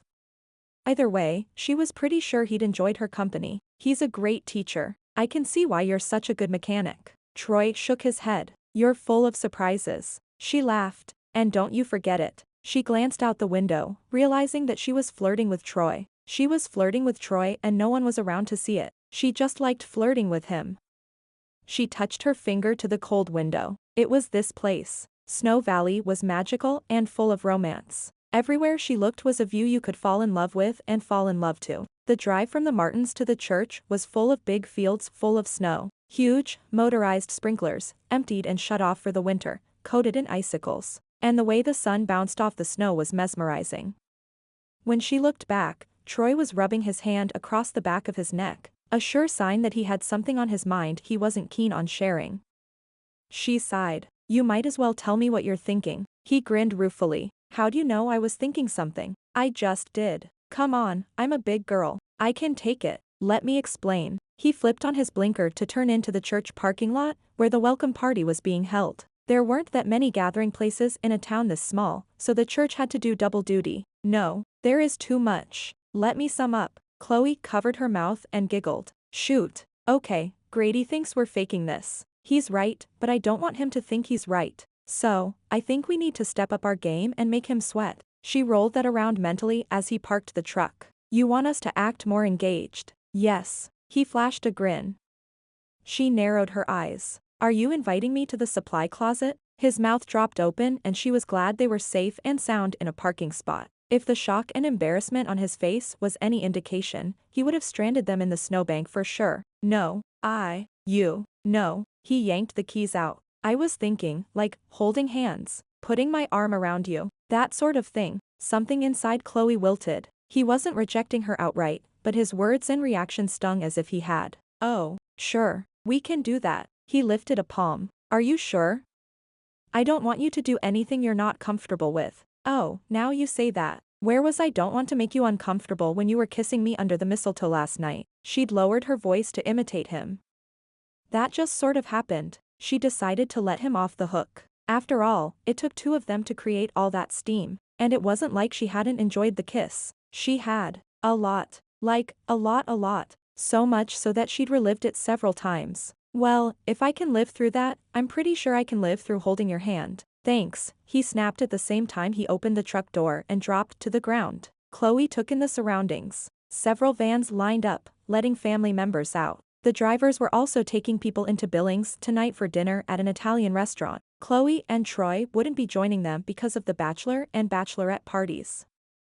He made his way around the truck and opened her door. Can we start now? He offered his hand.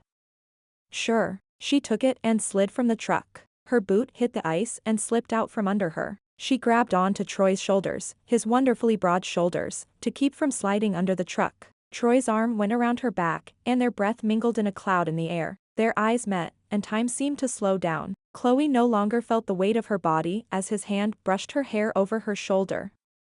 You okay? She nodded, unable to come up with words. He smelled just showered good and his jaw was smooth. She reached up to touch it and ended up smashing her mitten across his face, totally killing the mood. You had, shaving cream or something on your cheek. He righted her and let go, swiping at his face. Did I get it? Yep. She pulled off her glove. But, She turned him around by the shoulders and pinched the top of the size tag, which happened to be on the back of his thigh. He yelped and jumped away from her, leaving the tag in her hand. She held it up to show him. He snatched it away from her, his cheeks pink. Thanks. You're welcome. You could have just told me, he scolded as he crumbled up the tag and put it in the garbage on the side of the truck door. He slammed the door shut. But then I wouldn't have been able to hear you scream like a little girl. She gave him her best innocent look. A challenge glinted in his eye. He bit the end of his glove and pulled his hand free and then tucked his glove under his arm. With a wink, he stepped closer. I do not scream like a little girl. She took a step back, her heart rate kicking up. I beg to differ. He stepped even closer. But I'll bet I can make you squeal. She was suddenly on alert. Putting both her hands up, she narrowed her eyes. Troy, don't you dare. What? He faked innocence. Me. Without so much as a warning call, he lunged for her, grabbing her around the middle and pinning her back to his chest. He leaned over and buried his chin in the crook of her neck, tickling her into a fit of giggles.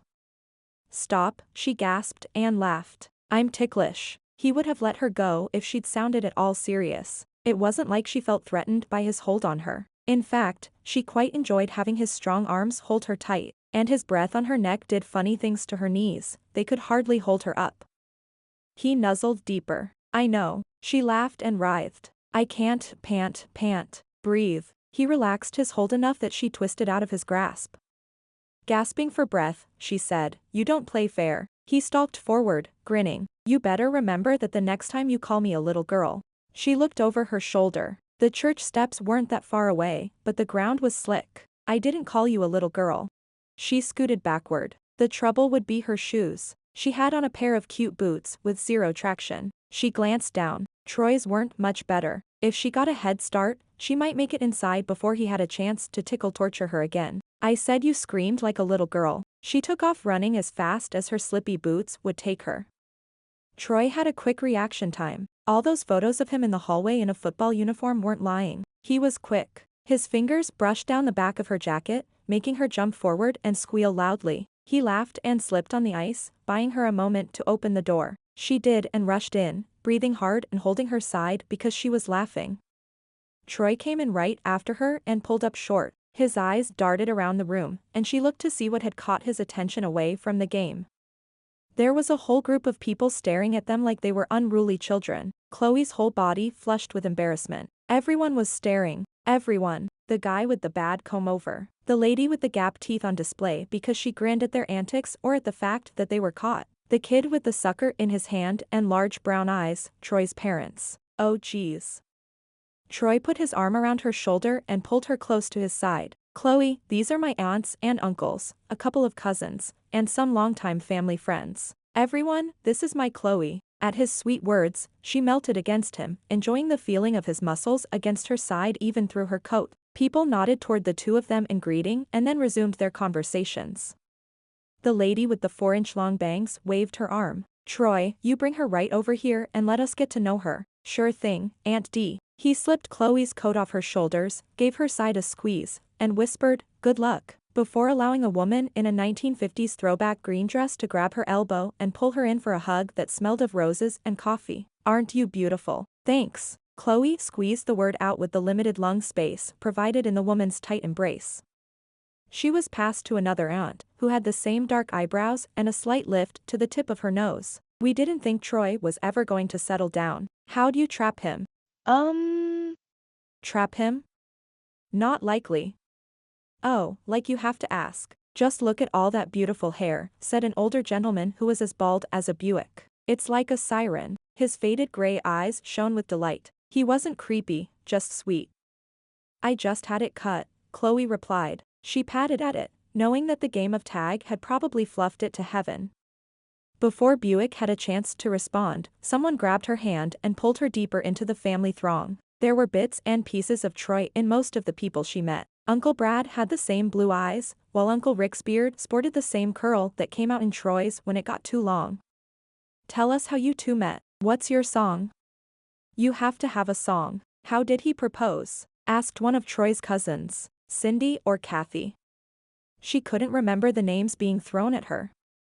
"Well, that's an interesting story." Chloe searched out of the corner of her eye for Troy but couldn't find him anywhere. Dropping her in the middle of the throng was his way at winning their little game. Well, she was always up for a good game. I should really let Troy tell it, since it was his idea and all. "I bet he fumbled the whole thing. He's never been real talkative," said Cindy/Kathy. "But the man can pick a ring." She lifted Chloe's left hand so that the ring was on display, earning oohs and ahs from the group. "Thank you." Chloe said it more like "thank you for proving me right," rather than "thank you for the compliment." Now she really wished Troy was standing right there so she could smirk at him. Man choosing the ring. Bah. Another cousin, Jamie, maybe, leaned in. "I heard you two were caught making out in the kitchen at the town hall." Her voice dripped with scandal and her eyes hungered for a juicy tidbit. She felt Troy stand behind her. His presence was familiar, like drinking from her favorite hot chocolate mug. His hand found her lower back, sending wonderful shivers of excitement through her body. "You can't believe everything you hear." Chloe smiled mischievously as she too leaned in and whispered loudly, "It was a supply closet." Ah. The whole group nodded as if that made perfect sense. Troy poked her in the ribs. "It's good to see you're all getting along." Chloe barely held back her laughter. He thought he'd thrown her to the wolves only to learn she could run with the pack. That'd teach him to leave her alone. Amy clapped her hands loudly. "We're ready for you now." She threw open the doors to reveal the transformation the room had gone through that morning. There were several tables set with white linen clothes and covered in finger foods, chairs grouped together for easy conversation, and a temporary wood floor for dancing. Instead of a DJ, there were a few loudspeakers and a station with a phone plugged in. For now, quiet country ballads played. All talk of Chloe's engagement, ring, and supply closets was shut down as people scrambled to get inside the doors. Troy held out his hand for Chloe to take. She did, and he threaded their fingers together. Her breath caught at the jolt that ran up her skin, swirled through her belly, and then turned into Christmas pudding. "You're in so much trouble," he whispered. "Who, me?" She pointed to her chest. "I don't know what you're talking about. My family thinks I can't keep my hands off you." She glanced down at his hand in hers. "Apparently, you can't." He glared. "It takes two to make out, you know." "Really?" She batted her eyelashes at him. "You'll have to explain that one to me sometime. In private." "Talking really?" She ran her hand up his arm. "Slow." He touched his forehead to hers. "I'm going to keep an eye on you." She nudged their noses together. "I think that would be wise." She stepped back, creating some much-needed distance. Flirting with Troy was too easy. It was like she knew exactly which gears to shift into, and he matched her gear for gear. They stepped to the side as more people streamed through the door. She eyed them warily. "Do you know all these people?" Troy nodded. "Pretty much the whole town is invited." He pointed discreetly at a woman using a walker. "That's my kindergarten teacher. Hopefully, her memory is going, otherwise, she'll tell you stories better left unknown." He directed his attention to a man who was probably 10 years older than him. "That was my teen advisor." "What's that?" "They volunteer through the youth program to mentor kids. I think they get college credit or something." "He's cool." He continued to point people out to her, and as time went on, she sank lower and lower. He stopped long enough to look her way. "What's with you?" She chuckled because he was not an eloquent man. She didn't mind his bluntness. She was used to manspeak, as she dubbed it long ago, preferred it to veiled insults and phrases with double meaning. "I was just thinking that if we were getting married, your side of the church would overflow and mine would have one person, my dad." He waited for her to continue.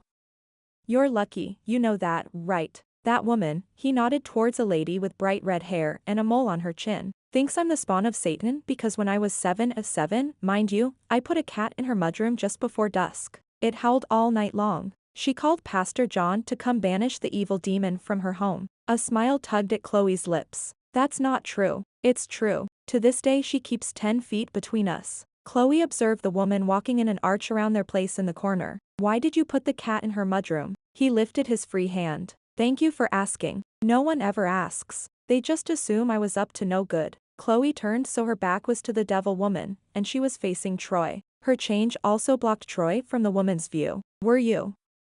"You can totally tell me." He chuckled. "I wasn't, I swear. I thought it was her cat, and it kept meowing like it was lost. So I picked her up and put her inside where she would be found." Aww. Chloe covered her heart with her free hand. She found that she liked holding hands with Troy. Unlike most girls who held a boy's hand in middle school, it had taken until her senior year of high school to get to that point. One of the hazards of living on the road and having your father right there all the time. She wouldn't trade those days, but standing here, feeling Troy's heartbeat under his skin, made her reluctant to let go. "And I swear I had no idea she was having kittens." Chloe slapped her hand over her mouth. "No." He looked up. "8. No. On her delicates." His palm grew warm inside hers, and he was doing his best to smother his smile. Chloe snickered. "Are you hungry?" he asked. "Not really. You?" "Nah." His eyes brightened. "Grams and Gramps are here. Come on, I want you to meet them." Chloe tagged along, holding tight to his hand for support. Yep, just for support. Not because she loved the sense of belonging it gave her. And certainly not because, with his hand around hers, she felt like she fit in with these people. This family that was huge and yet close, teased relentlessly and loved even more. She took complete advantage of Troy's desire to put on a good show for his family by leaning into him, locking eyes and staring dreamily for just longer than friends, and whispering into his ear as often as possible. He did his part, running his fingers over her hair, brushing her cheek with his knuckles, and kissing her temple. When it was time to go, she didn't want it all to end. For an afternoon, she'd had a fiancé and a family and a town who accepted her as one of their own. So, instead of pulling the cord, she let herself float for a while longer. She had until the drive back to Billings before she went back to being just Chloe. Chapter 17. Troy set his pole in the holder just next to the hole they drilled in the ice and set up his camp chair. The bachelor party was pretty chill, pun intended. 10 guys, 2 tents, a heater, and 10 fishing poles. As the best man, Troy was in charge of the evening's entertainment. A drunken brawl with scantily clad women was not going to happen with this group of Christian men. So, he'd thought back to some of his favorite times with Grady, and the ice fishing trips they used to take were at the top. Of course, back then, they'd gorge themselves on MT, Dew and M&Ms while retelling their football glory stories. "I'm so old, all I want to do is sleep," said Johnny, Grady's cousin. "Do you know how long it's been since I've had a night without a kid snoring on my chest?" Troy handed him a Dr. Pepper. "Here, that'll help you stay awake for a little while." He popped the top. Says the single man, "This stuff doesn't work on me anymore." He took a long pull, swallowing no less than 5 times before lowering the can. "You?" asked Carl, Johnny's younger brother. "The twins are teething. It's like the end of days at our house. Diane hasn't worn makeup for a month, and my headache won't stop." He snagged a soda from the cooler and laid it over his forehead. "This is heaven. Thanks, man, for getting married. Diane wouldn't have let me come if there wasn't a tux involved." A well of horror opened up inside Troy's chest. This was exactly what he'd always feared. Losing his freedom. Losing himself. Becoming a slave to his wife and kids. Grady didn't seem fazed. He lifted his drink to salute his cousins. To the men in the trenches. Troy cringed. "You can't actually be looking forward to this." He motioned to the zombies in camp chairs. Their eyes were dull and their hair disheveled. The hair may have been because they had on helmets for the snowmobile, but still, they looked like crap. In contrast, their one brother, who was married but didn't have kids, Brad, was all over the tent, checking his bait, shuffling the drinks around in the cooler, and checking the propane in the heater. His blue eyes sparkled and his skin looked fresh. Not that Troy normally noticed things like a guy's skin tone, but the contrast in 3 brothers who shared hair color and noses was striking. "It's the best, man. Getting to hold your girl every night. I'm telling you, I have never been happier." Johnny's head lolled to the side so he could glare at his youngest brother. "Hang on to that memory, man. Cherish those moments." Carl lifted his can in agreement. "Cement them in your brain, because you'll need to remember that you liked each other at some point." Brad wiped his hands on his pants. "Thanks, guys. Well, I wasn't supposed to tell anyone, but Jenny's pregnant." Johnny and Carl were on their feet, pounding Brad on the back. "That's awesome," said Brad. "Congratulations." Carl beamed. He punched his brother in the arm. Johnny grabbed his shirt and shook him. Grady joined them, offering a fist bump. Troy slowly got to his feet. "You're all nuts." They stopped celebrating and turned on him. He didn't stop long enough to consider that a bachelor party may not be the parade he should rain on. 5 seconds ago, you were complaining about a lack of sleep and telling him to hang on to these precious times. And now you're slapping him on the back for doing exactly what drove you both to exhaustion and misery. "Who said we were miserable?" asked Carl. He looked to Johnny and then Grady for clarification. They both shook their heads. "You just said," Troy protested. Carl held up his hands. "I know we were grumbling, but you gotta understand, there's nothing like holding your baby for the first time. Wait until they call you daddy." Johnny crossed his hands over his heart. "You feel like Superman," they all said. Aww. Together as if a puppy with a stuffed heart attached to his collar wandered out of the cold and fell asleep at their feet. Troy shook his head. "You're toast. All of you." He pointed his finger at them. Brad held up a hand. "Wait, aren't you engaged?" "You're not far behind us." Grady's keen eyes glinted in the lantern light. Yeah. "Troy, your turn is coming. Unless, you're not." Johnny took another drink. "What do you mean? Are you guys not having kids?" "Are you?" prodded Grady. Troy flexed his fingers. It wouldn't do any good to bloody Grady's lip the night before his wedding. Ronnie would kill him. Or, more likely, his mom would kill him for messing up the pictures. "We haven't discussed it yet," Troy ground out.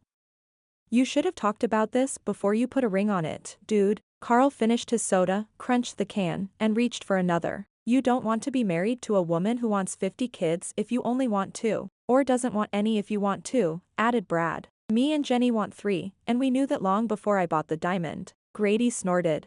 Yeah. "But have you seen the diamond this guy bought?" Johnny threw his empty can at Troy, who swatted it away easily. "Steph's been sending me what she calls 10-year anniversary ring pictures all afternoon thanks to that rock." Troy put up both of his hands. She picked it out. You let her pick her own ring? Asked Brad and Johnny at the same time. Troy rolled his eyes. I told her it was my job. Grady held out his can for Troy to tap. Darn right. You're plunking down the cash, you pick it out. Thank you. Troy clanked his can with Grady's. Johnny shook his head. You're idiots. If I'd let Steph pick her ring out 7 years ago, I wouldn't be lit up with links to Greenleaf's jewelry. Carl tapped his can to Johnny's. I thought she'd love whatever I bought because it cost me a ton of money and came from me, right? I was so naive. Brad's forehead wrinkled with worry.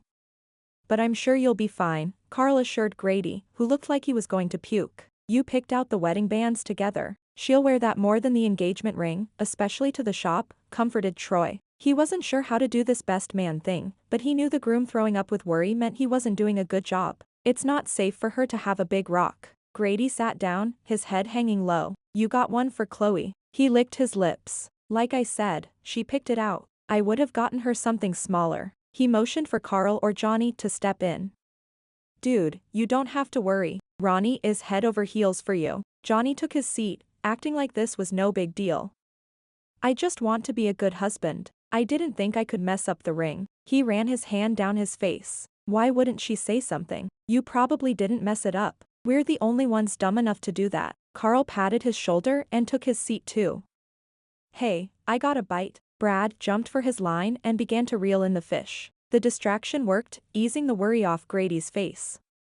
Troy wished the first catch of the night had done the same for him. He thought he had marriage figured out and knew it wasn't for him. But seeing the guys turn to mush over their women and their kids told him he'd missed something important. He had the sneaking suspicion that if he was going to be happy with any woman, that woman would be Chloe, and he didn't like the idea of dropping the ball.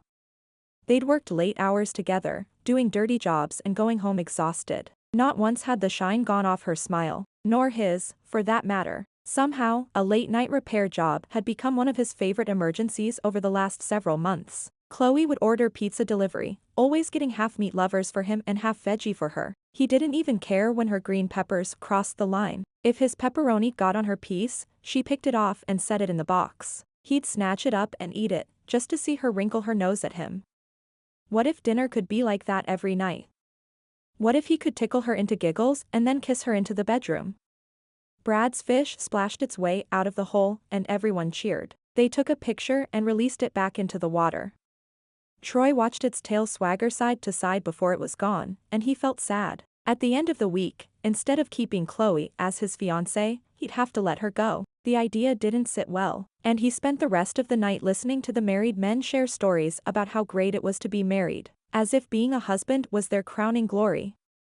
Maybe it was. And maybe, just maybe, Troy was missing out on the whole point of being here. Chapter 18.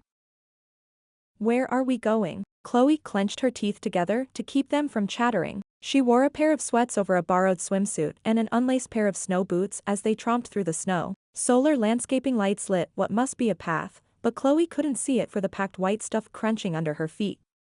You'll see. Ronnie grinned. She had a bag of towels over her shoulder. You're going to love this. Chloe let her teeth chatter to prove her point. If this is some kind of hazing into your family, I'm not inviting you two to the wedding. Ronnie and Candace laughed, the sound bouncing over the mounds of fresh snow. The two of them didn't look a thing alike, but they were on the same wavelength more often than not. A closeness like that may have left Chloe feeling like an outsider, but she didn't. They made sure she was right there with them all evening long as they ate burgers, fries, and peppermint shakes at Big C's.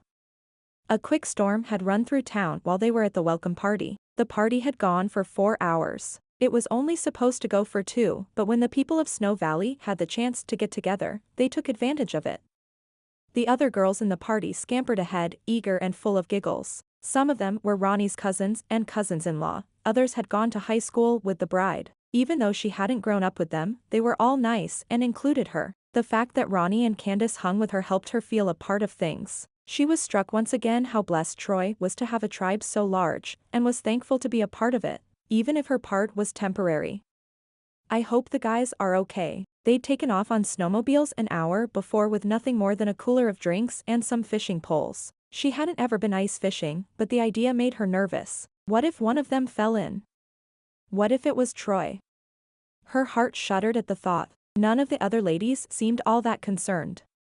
Candace stuck out her tongue. They're fine. Mom sent up a batch of rolls and some leftover snacks from the party. It's so cold. Chloe rubbed her gloved hands up and down her arms for emphasis. She was moving and still cold. The guys were sitting in chairs. They have a heater. Ronnie hooked her arm around Chloe's neck. Trust me, they're happy in their cold tent surrounded by ice and snow. She broke into a grin. But we are going to heat things up. They rounded a bend, and a beautiful sight lay before them. Chloe gasped. A warm spring cut a wide path through the snow. The landscape rocks, smooth and flat, were warm enough to be clear of snow and ice too. More landscape rocks outlined the large pool that had been created by a talented landscape artist. There were lanterns and fairy lights hung over the water, giving enough light to see by but not obstructing the blanket of stars in the inky winter sky. The steam from the water mingled with their breath, and the crisp smell of fresh snow hung in the air. Chloe followed the others' example and stood at the edge of the snow and rocks to remove her boots. She stepped onto the rocks and moaned in pleasure at the warmth that seeped into her bones. Carrie, a cousin who had come in from college, ran for the water and did a cannonball. The ladies cheered as she surfaced, her cheeks bright red. Come on, she waved for everyone else to get in. Chloe stripped down to the black one-piece Candace had loaned her. She folded her clothes and set them on the warm rock, thinking how great it would be to put them on if they were warmed. Check it. Ashley, a local girl and friend of the bride, swam to the other side, where trays of goodies had been set up. Chloe squinted to make out the small pies, cupcakes, and brownies. Are these from that bakery I saw on Main Street? She couldn't get the stained glass effect from sugar pieces out of her head. Candace shimmied. You know it. Chloe groaned. I've eaten so much food this weekend I won't be able to fit into my dress tomorrow. She stepped gingerly into the warm water and found it not as hot as a hot tub, but warmer than body temp. She crouched down and kicked to the other side. Like you have to worry, you're stunning, said Diane, another cousin, as she chomped into an eclair. I'm still working off my baby weight from the twins. Chloe remembered seeing their little family at the welcome dinner. Both parents had zombie expressions and the twins were passed around for everyone to admire and compare. They were too cute, but she could only imagine the effort it took to take care of them. Diane's mom and dad were caring for the babies tonight. No one seemed as eager for a night off as Diane had when she climbed into the van. All diets are off, declared Ronnie. I'll have no one counting calories tonight. Understood. Several ladies saluted while another couple clapped. Chloe found it funny that the bachelor party had 5 guys, but the bachelorette party had almost 3 times that. Candace stood up on a rock to get everyone's attention. Okay, now that we're settled, I have a surprise. She pointed a remote to the wall of a treehouse that wasn't far away. 3 seconds passed, and nothing happened. And then the cover for 2 weeks' notice lit up the white paint. The ladies lifted their arms and cheered. Give me some Hugh Grant, baby, called a girl Chloe hadn't been introduced to. They all giggled as the opening credits started and the music floated through the steam. Candace had done an excellent job planning the evening. It was no wonder she'd snuck out of the welcome party early. She'd obviously taken her role as maid of honor seriously. Candace settled next to Chloe on one of the hip-high rocks. How's this for initiation into the family? She grinned lazily, sinking lower and letting her head rest against the boulder behind them. I think I could get used to this. Chloe copied her posture and found that the position was quite comfortable. Candace floated her hands across the surface of the gently moving water. The current wasn't strong enough to pull them off the rock. Instead, it cradled them, lifting their knees and arms slightly away from their bodies. The sound of the water, the vast amount of food in her tummy, and the easy acceptance from those around her lulled Chloe into a state of bliss. I wish Troy were here, she mumbled. He'd love the warm water, and he worked so hard that he deserved a chance to just unwind. Ronnie giggled as she found a place on the rock. You guys getting tired of the supply closet? Chloe rolled her eyes. We weren't making out. She lifted her hands, flicking water over the dry rocks. Hey, you don't have to cover up with me. Grady and I can make out in a walk-in freezer. We don't care. Candace shoved Ronnie. Stop. You guys are so bad. Ronnie laughed. Yeah. But we don't get caught by Natalie Lawson. Candace shoved Chloe. Of all the people to get caught by, she's the worst. Chloe wrinkled her forehead in question. She works at Dove's, so she can get information out fast. Not that she says anything that's not kind, she just talks to people. Chloe groaned. It's not like we had a choice who caught us. Ha! Ronnie smacked the top of the water. So you were making out. Chloe mimed locking her lips. The three of them burst into giggles just as Sandra Bullock appeared on screen. Ronnie floated closer and lowered her voice. I'm glad Troy was smart enough to see how great you are. Yeah. Candace leaned in. We were beginning to wonder about his dating intelligence level. You totally brought up his batting average. Chloe bit back her snarky comment about Amy dropping it down. The heavy silence said more than she could have said out loud, and they all giggled, knowing exactly what, or whom, she was thinking about. Seriously, though, when did you know he was the one? Asked Candace. Chloe bit her lip. So, I totally thought he was cute when we interviewed. She glanced back and forth between the sisters. And I sort of crushed on him for a while. She tipped her head up. The stars were bigger and brighter out here, creating a sense of being very small in a large picture. She took a deep breath. I don't think I can pick one moment. Love's a mashup of 1,000 moments, you know. Ronnie nodded sagely. Candace swiped at her lower lashes. Okay, you're officially my favorite sister-in-law. That's encouraging, quipped Chloe, considering I'm your only one. They shared another giggle. Hey, I can't hear my Hugh, complained the lady who had drooled when the movie started. Shh. Added several others. Chloe cleared her throat and focused on the movie. Candace snatched a brownie, and Ronnie moved off to socialize with the other guests quietly, so everyone could hear her Hugh. As the movie played out, Chloe thought about her answer. She hadn't been in love with Troy when he picked her up on Thursday, but she certainly felt something for him now. The way he made butterflies take flight inside of her stomach was too strong to ignore or put off. She was definitely into Troy. She wasn't sure what label to put on it, though, and she wasn't sure labeling anything was a good idea. She was in a hot spring, for the love of Pete, surrounded by fairy lights and chocolate. This was no place to make a rational decision about the way she felt. She should wait until she was home and life was back to coveralls and invoices to decide if what she felt was more than being swept away in wedding romance. That was it. She just put off deciding anything and enjoy the wedding. Having decided not to decide, she reached for a miniature pecan pie and watched Hugh drive Sandra crazy. Chapter 19. Troy slowly opened the front door of his parents' house, reminding him of when he'd sneak in on a Saturday night out with the boys. The house lights were off and he didn't want to wake anyone. Tomorrow was the wedding, and his mom needed sleep. She had been the most gracious of hosts this afternoon at the party. However, he'd caught her taking extra-strength Tylenol in the alcove about halfway through. There were bags under her eyes, and the moment before she saw him, she looked 15 years older. He pulled himself through the smallest of openings and locked the door behind him with a sigh. The bachelor party was a success. They'd caught 15 fish, drunk more soda than was good for them, and devoured all the snacks his mom had so thoughtfully packed. Grady was geared up and ready to get married, looking forward to it, even. Someone jiggled the door handle and he jumped back, his hand over his heart. Who? He yanked the door open quickly and found a surprised Chloe glaring right back at him. Candace was digging through her purse for her keys. Their cheeks were flushed, their skin plump. He'd bet an engine rebuild they'd spent the evening in the hot springs. An image of Chloe lounging in the warm water, her hair floating out around her and her eyes soft with contentment, had him staring. Hey, Candace shoved past him. Let us in, will you? She rubbed her upper arms. He stepped aside and motioned for Chloe to come in too. She did, brushing against him in the process and stirring a desire in his chest to hold her. Candace turned on her phone flashlight. She hugged Chloe. Thanks for coming. It was more fun with you there. Chloe hugged her tight. Thanks for saying that. Candace yawned. I'm exhausted. She headed for the hallway. I'll see you guys in the morning. Night, they whispered in unison.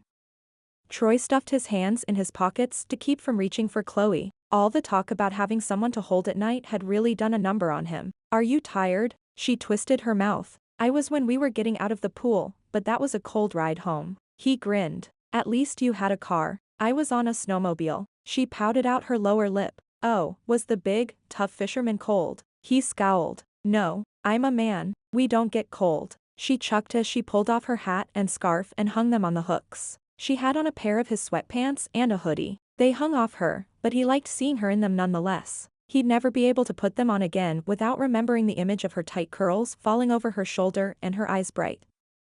She headed to the kitchen and started a mug of water for hot chocolate. Maybe this will help me sleep. You're really not tired. No, you. He wasn't. Not at all. Nope. The microwave beeped, and she pulled out her mug. It was barely 10 o'clock. They were such a party family.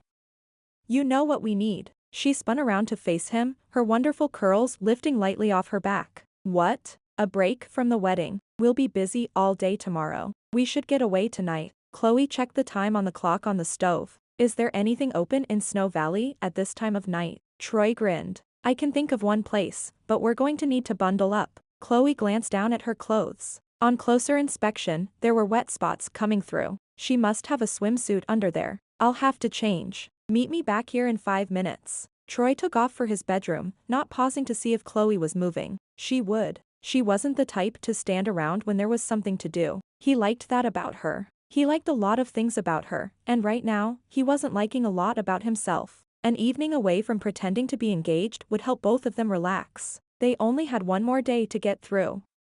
He stripped out of his fishing clothes and threw on a clean thermal layer before adding his jeans and a long-sleeved tee. His stomach flipped with excitement. Sharing one of his best memories with Chloe was going to be the highlight of this trip. He could feel it all the way down to his bones. Chapter 20. Chloe rubbed her gloves over her eyes and blinked. This is nuts. She laughed right out loud. Troy shrugged. What? You've never been to a Christmas carnival. She'd done a lot of things with Troy that she'd never done before. She'd pretended to be engaged, she'd been kissed until her knees were weak, and she'd gotten jealous over another woman, who apparently wasn't a threat, despite the fact that she should come with a warning label. One that said, "Warning, will flirt with your date." Date? Was this a date? It couldn't be. She and Troy weren't on a date. Excuse me, said a woman as she brushed past, holding the hand of a cute guy. 3 more couples followed right after, each one coming from a different direction but happy to be there. Families with small children were headed to the parking lot while teens and couples headed in. She adjusted her scarf. Troy hadn't said this was a date. He said it was time away from the wedding, time away from pretending to be a couple. No, I do my carnival attending in the summer, when it's warm, she managed. The temperatures were dropping fast, and she was thankful for the foot and hand warmers Troy had thrust at her, not to mention the insulated coat and the snow pants he'd borrowed from his sister. She wasn't sure about the ski goggles hanging around her neck, but he'd insisted they were necessary. You're missing out, he grinned and headed for the ticket booth. Chloe stepped to the side to allow a family to pass under the lighted archway. The booth had a giant peppermint candy on the lower portion and snowflakes painted on the window. The lady selling tickets wore a green elf hat and a pair of pointed ears. She craned her neck to see inside the temporary wonderland. There were rides that spun and whipped and twirled in a flurry of lights and laughter. Organ music blared from the merry-go-round. A row of food vendors stretched farther than she could see, and there were games. So many games. Bing Crosby crooned through tiny speakers attached to telephone poles and booth corners. It wasn't snowing, but the walkway was made of packed snow and mounds of the stuff crowded around trees and bushes. Fairy lights were strung across the top of every booth, around the ride entrances, and along the line dividers. The smell of roasted nuts tickled her nose and crooked a finger for her to come on in. She was about to do just that, unable to hold back her curiosity any longer, when Troy appeared at her elbow, his hands full of tickets and his smile resembling a child who'd been handed a free evening. Let's do this. He took her elbow and pulled her inside. Not her hand. Hand-holding was for dates. They were just 2 friends out for some stress relief. Are you a ride person or a game person or a foodie? He asked, hesitating. Chloe licked her lips. The warm cider smelled divine and the churros were a must, but she was still full from dinner. Rides. For sure. His grin grew. Yes. Okay, the swing ride is a good one to start on. They got in line and only had to wait a few minutes before they were sliding into the cold aluminum seats, and locking the alarmingly thin safety bar in place. The seats only fit 1 person, so they were a few feet apart. Chloe glanced over to see Troy put on his goggles. He caught her looking. Trust me. He pointed to the goggles around her neck.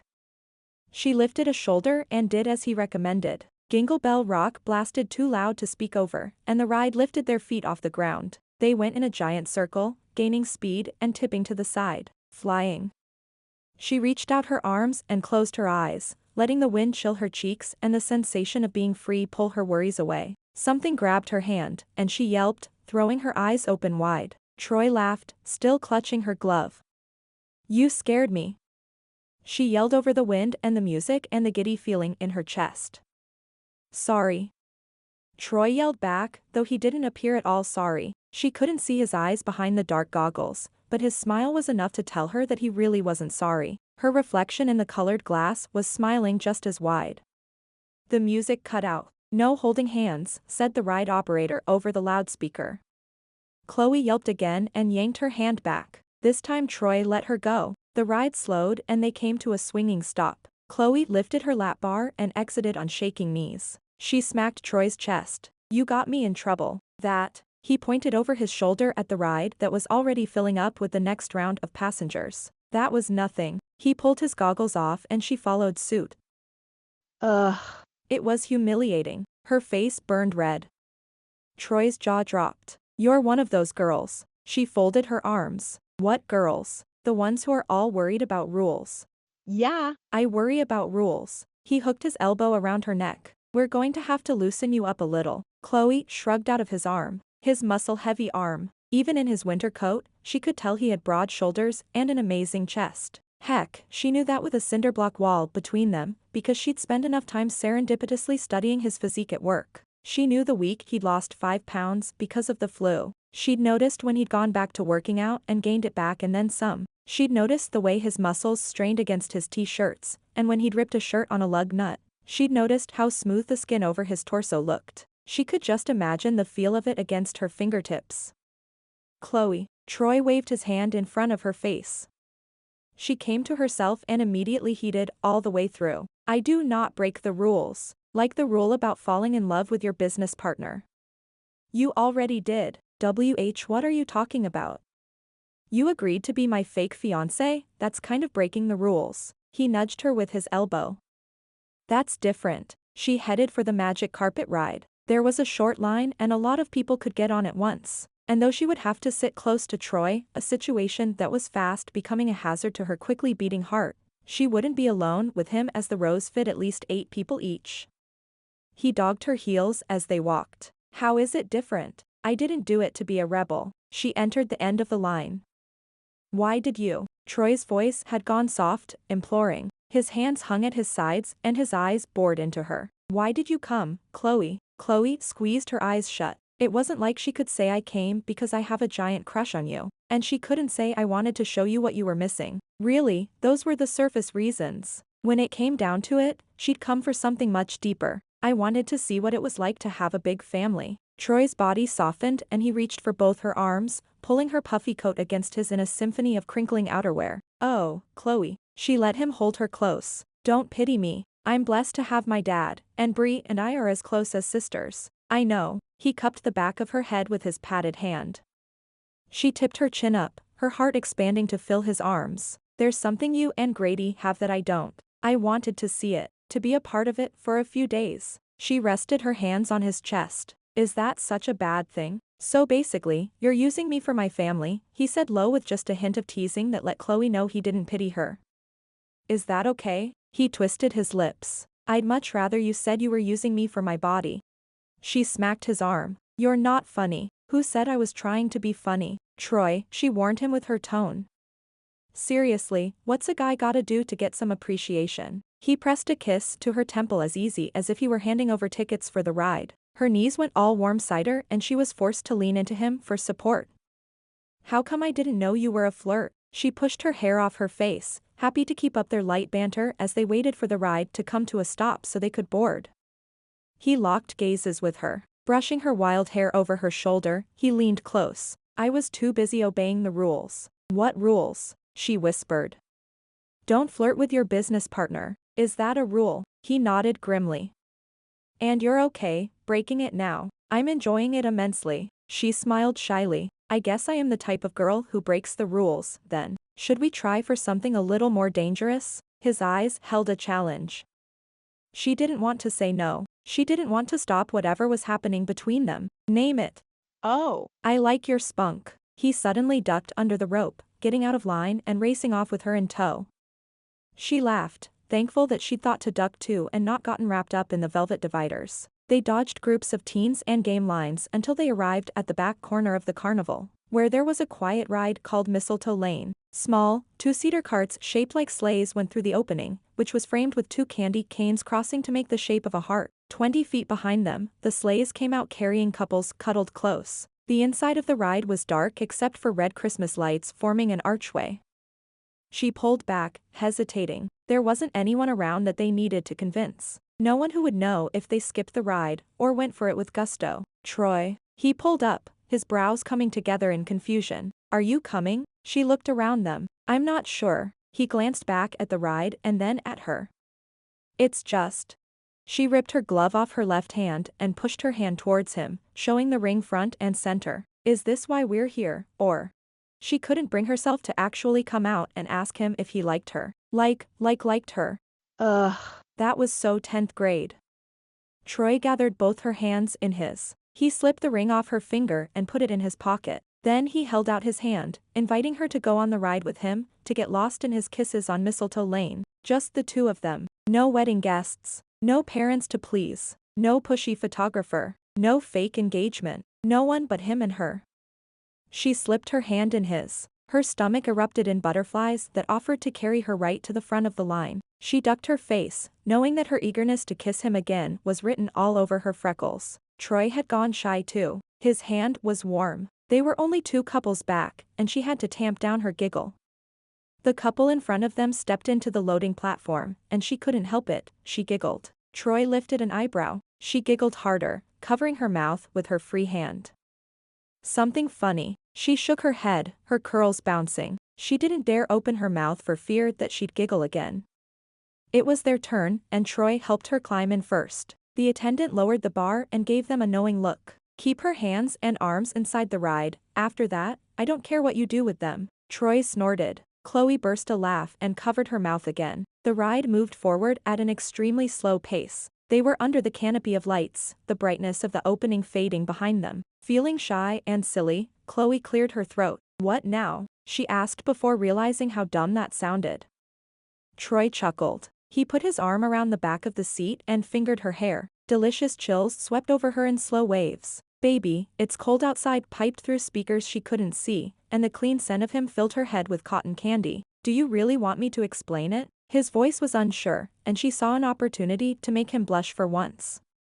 Please do. He groaned. You are killing me, Smalls. She laughed, grabbing the front of his coat and pulling him closer. I thought breaking the rules was supposed to be fun. His breath was warm on her face. The dim light made it hard to see, but she could make out the manly cut to his jaw and the softness around his eyes. I'm having a good time, she giggled. Wanna have more? She scooted closer so their hips touched and she could lean back against the side of the sleigh, pulling him along with her. What's gotten into you? He asked curiously. She wasn't sure. Maybe having spent months working with Troy made being with him natural. Maybe the darkness emboldened her. Maybe the romance of the lights, the happy melody, and the slow rocking of the ride put her in the mood to kiss someone. Or maybe she was falling for Troy. I want a Christmas kiss, she whispered. Their lips were close enough that when she spoke, they brushed. The weight of his body leaning into hers was protective and strong. He held off, so close she could almost taste the peppermint on his breath. But do you want it from me? Her body singing with the anticipation of having his lips against hers, she nodded. Say it, he pressed. She moistened her lips. I want it from you. His mouth was on hers before the last syllable cleared her lips. He kissed her hungrily, as if waiting had tortured him more than her. She responded by wrapping her arms around his neck and burying her hands in his hair. His kiss was hot, sensual, and it unwrapped her like a Christmas package, ribbons flying. He moved to kiss her jaw and behind her ear. How long is this ride? She murmured. Not long enough, came his answer. She whimpered and moved his mouth back to hers, needing to get as much of him as she could before they reached the end of the sleigh ride. He moaned, all deep and manly and wanting. Her thoughts banished. All there was in the world was Troy and this kiss and the next and the one after that. A spotlight hit them in the face and they broke apart, breathing heavily. The light cut off, and there was a lit sign indicating they were almost to the exit. Troy hovered close. Wanna go again? Heck. Yeah. She did. I think so. They got off and got back in line, holding bare hands in the freezing cold, not able to let go of one another. Chloe should have been worried about her hair. Troy had run his fingers through it a few times. She should have checked her makeup, It was probably smudged, but she didn't care about how she looked. All she cared about was the feel of Troy's hand around hers and the hungry look in his eyes. Chapter 21. Troy had woken up slowly, reliving Mistletoe Lane in his half-sleep. He rolled over, hoping to find Chloe's body in the blankets and sheets. He dreamed of waking up next to her and had a hard time separating reality from the heated kisses from the night before. As his mind cleared, he remembered the long goodnight in the dark hallway before going to their rooms. He looked toward the shut door, knowing she wasn't far away and thinking she was much too far at the same time. He scrubbed his whiskery face. Things had changed between him and Chloe last night. At least, they had for him. He assumed they had for her, but with 2 shut doors and a hallway between them, he felt oddly exposed. Like he'd said more than he should have. Not that they'd talked much last night. He grinned at the memory of her grabbing his coat and pulling him close. A woman who knew what she wanted was so hot. He burst from his bed, grabbed his shaving supplies, and headed for the hallway bathroom. The door was shut, so he knocked. "I'm almost done," came Chloe's reply, making his heart pound against his rib cage. That woman had a major effect on his biological systems. He set down his shaving kit and leaned both arms against the doorframe, ready for her to make an appearance. The door whooshed open, spilling steam in his face. When it cleared, Chloe was there, her hair damp and yet still ever so curly. Her face was clean and shiny, her freckles more prominent without the makeup she normally wore. Her skin captivated him, and he leaned closer, keeping his hands on the doorframe. "Good morning, babe," she smirked. "Babe, is it?" He nodded slowly, letting his eyes travel over her face and neck, barely stopping himself before he acted less of the gentleman he desired to be. When his eyes connected with hers, he found a spark of desire that had him gripping the frame. She leaned forward and kissed him lightly. "Good morning, honey." His chest warmed at hearing her call him honey. He'd never been one for pet names before, but having her give him a name, one just for him that no one else used, was possessive and hot as heck. He released the wall and scooped her up in his arms so her feet were off the ground. She giggled and placed her palms on both sides of his face. "Kiss me," he demanded, unable to reach up to her. She pressed a kiss to his cheek. "How was that?" "Weak." She kissed his forehead, making a loud smacking sound. "That, pathetic." She moistened her lips. "Just remember, you asked for it," he growled in response. She slowly brought her lips to his, moving with deliberate control, tracing his lips with hers and pulling him apart. He moved to the side, pinning her against the wall.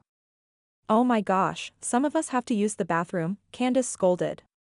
Troy set Chloe down. "Not at all sorry." He winked at Chloe, picked up his shaving kit, and shut the door on the 2 ladies. He chuckled at the last glance he had of the 2 girls. One of them looked ready to spit nails, the other like she'd been hit by a runaway train. He rubbed the steam off the mirror and took a good, long look at himself and his stupid smile. That smile, that was the same dumb smile Grady had worn for the last year.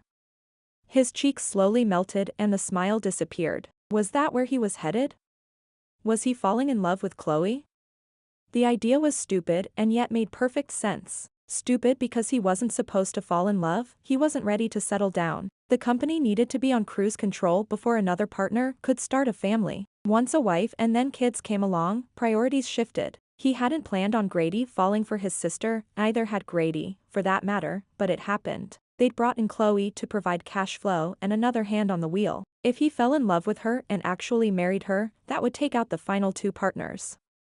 He rubbed his face and then turned on the hot water and plugged the sink so he could shave. Married to Chloe, that would be something. He couldn't imagine working with his wife all day long. When would they have time apart? His mom and dad had a steady marriage, but his mom insisted it was because they had breaks from one another while dad was at work. She was too independent to want a man under her feet all day, trying to tell her what to do. And dad was too much of a boss, a leader, to sit back and let mom boss him around. Troy always figured he'd find someone who complimented him in such a way, not someone who would carpool with him into work each day. But then, there were perks to working with Chloe, like there were perks to surprising her when she came out of the bathroom. He could kiss her anytime, day or night. He could trace a pattern on her freckles. He could watch her move, knowing she was his and he was hers and that they'd spend cold winter nights keeping each other warm. Yes, the perks were definitely nice to contemplate. Pound, pound, pound. "Come on, Troy. I need to shower," Candace called through the door. Troy shook off his deep thoughts and focused on shaving. I'm hurrying. Go eat breakfast, you sound hangry. I'm not hangry. I'm annoyed that you and Ronnie are on kissing terms with your significant others and I've got no one. He chuckled. Hey, I've been there. Yeah. But you're not now. He swished his razor through the hot water. Well, before Chloe, it was. He thought back. When was the last time he went on a date? With a start, he realized it was a couple weeks before Chloe started at the company. I didn't date anyone after she showed up. Yeah. Candace leaned against the door and made the latch clank. You knew she was the one even then. He pulled the razor down his cheek. I don't think I knew it outright, but a part of me must have, because once I met her, no other woman compared. Candace's Aww. turned to a groan. You're the nicest jerk face ever. Now get out of the bathroom before I decide to buzz your head in your sleep. He laughed. I bat your threats away like harmless flies. True. Almost done. He shaved his neck and then released the water from the sink. He opened the door and Candace was inside before he had a chance to get out. She gave him a leave or die look, and he shut the door behind him. He hurried to his room, wanting to get dressed quickly so he could spend as much time as possible with Chloe before the wedding started. Grady burst into his room, catching him with a dopey smile on his face. He yanked his cheeks back down to their normal position just as his lifelong best friend ran into the room and tackled him onto the bed. I'm getting married today. He punched Troy in the arm. Get up. It's my wedding day. Troy laughed, slugging him back. Get off me, you turd. They wrestled, each one trying to get the other in a headlock. Their competitive sides kicked in, and soon they were wrestling for real, determined to beat the other. Troy got his elbow around Grady's neck at the same time Grady threw himself to the side, and they both landed on the floor, scrambling. Knock it off, Troy bit out through gritted teeth. I don't want to give you a black eye on your wedding day. Like you could beat me. Grady flipped him over and landed on his chest. Troy hooked his leg around Grady's and bumped his hip off the ground, rolling them to the side. I mean it. You're weak. Ahem. They both froze at the sound they knew oh so well. Disentangling themselves, they hung their heads for his mom. Sorry. Troy managed to keep his laughter under control just long enough for her to harumph and bustle out the door. Her headache must have abated during the night. Troy shoved Grady. I'm supposed to pick you up for the wedding. Yeah. But I couldn't wait. You slept in. Did not. Troy checked the clock. He was 30 minutes behind. Crap. Sorry. I took Chloe to the carnival last night. Really? Grady leaned against the bed while Troy ran around grabbing things he'd need to change at the church. His shiny black shoes. His clean undershirt. Where were his black socks? He threw everything on the bed and dug into his top dresser drawer. When he had everything in a pile, Grady stood up. Let's go. A sparkle caught his attention, and Troy spied the ring he'd taken off Chloe's finger resting on his dresser. Troy stared at it for a moment, unable to just leave without seeing Chloe. Just a sec. He darted across the hall and knocked softly on her door. There was no answer. He thundered down the hallway. Mom. Have you seen Chloe? Skidding into the kitchen, he stopped in front of Mom, Dad, Candace, and Chloe sitting around the table, eating as calm as you can be. He wasn't usually one for public displays of affection, but he was still feeling sentimental from the stupid bachelor party. He scooted between the wall and the chairs and leaned over to kiss Chloe's cheek. I'm going to the church with Grady. I'll see you there. Chloe's cheeks dusted pink. I'm getting a ride with Candace. Ronnie wants me to drive her car back here after the reception. He threw Candace a grateful look. Then, just because he could, he kissed Chloe's cheek once more as he pressed the ring into her hand. Bye. He whispered lightly. She wrapped her fingers around the ring. Bye. She said just as quietly. It was strange, having this intimate moment with his family all watching. And yet, it wasn't. It was as easy as putting on a shirt or brushing his teeth, like kissing her was a part of his routine. And yet none of it felt routine. His tingling lips could testify to that. He ran back in his room, threw his stuff in a bag, and tossed it over his shoulder. Okay, let's get you married. Grady bounced out of the door. I'm getting married. He yelled as they pushed and shoved each other down the hall, through the living room, and out the door. Troy laughed, but he held back his teasing, because he had a feeling he understood how Grady felt. And if he were really engaged to Chloe, he'd feel the same way. Time flew, and soon they eagerly awaited the pastor's visit. I think I'm going to throw up. Troy shoved a garbage can under Grady's chin. Oh, now you get cold feet. Grady sank to his backside on a folding chair in Pastor John's office. The room was about the size of a small bedroom, the desk was older than the pastor, and the filing cabinet had a faded Go Army bumper sticker on the side. It's not cold feet. I hate public speaking. Grady's face had gone white. Public speaking? You literally have to say 2 words. That's it. Troy paced in front of the desk. You two didn't write your own vows or something dumb like that, did you? No, he moaned. There was a knock at the door, and then Pastor John entered. He took one look at Grady's pale face and shut the door quickly. Cold feet, he whispered to Troy. Fear of speaking in public. Pastor John chuckled. He folded his arms and tipped his head back, considering the ceiling. After a moment, he said, the only person you have to focus on is Ronnie. He placed a comforting hand on Grady's shoulder. Look her in the eye and I promise you, you won't know there's another person in the room. Grady closed his eyes for a moment and then nodded. I can do this. Troy put his hand between Grady's shoulder blades just in case the guy thought about running. He was supposed to be the best man and have his back, but Ronnie was still his little sister and some brotherly instincts ran deep. I don't care if you puke in front of everyone. If you run out on my sister, I'll beat the crap out of you. Grady pushed out an uncomfortable laugh as he walked on unsteady feet to take his place at the archway. He layered one hand over the other and stood there, trembling slightly. He leaned towards Troy. Just wait until it's your turn, jerk. I'm going to make you pay. Troy slapped him on the back. That's it. Think about what a jerk I am. That'll get you through your vows. Grady glared. Troy coughed to hide his laugh.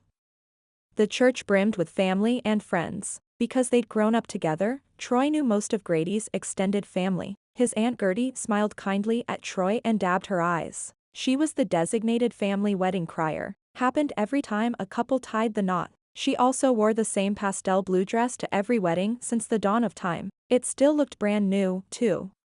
He searched his family's side for Chloe and found her in the middle of the pack. She was holding his cousin Trish's 1-month-old and cooing into the bundle of blankets. The little guy knew a pretty face when he saw one and he smiled right back. Even from this far away, Troy could see the way his face lit up. One tiny hand reached out and grabbed a fistful of curls. Chloe laughed with Trish as they worked to free her hair before the baby stuck it in his mouth. Instead of handing the baby back, Chloe pushed her hair behind her back and continued to make silly faces. A sense that all was right in the world filled Troy up. It started in his heart and it spread, like warm water, through his chest and his belly. It filled his head and made his fingers and toes tingle. He knew, without having to think hard or search his soul, that he was in love with Chloe. She was his person, his match, his better half. With that understanding came a calm he'd never experienced before. In that moment, she lifted her eyes and their gazes met. For the heartbeat before the music began to play and the wedding started, he and Chloe were the only 2 people in the church. Had she joined him before Pastor John and pledged her love, he would have taken it and given his without hesitation. His vision blurred as warm liquid filled his eyes. He'd have to find the right moment to tell her, to put a real ring on her finger and claim her as his. And he'd do it before they went home. Something this big couldn't wait. Chapter 22.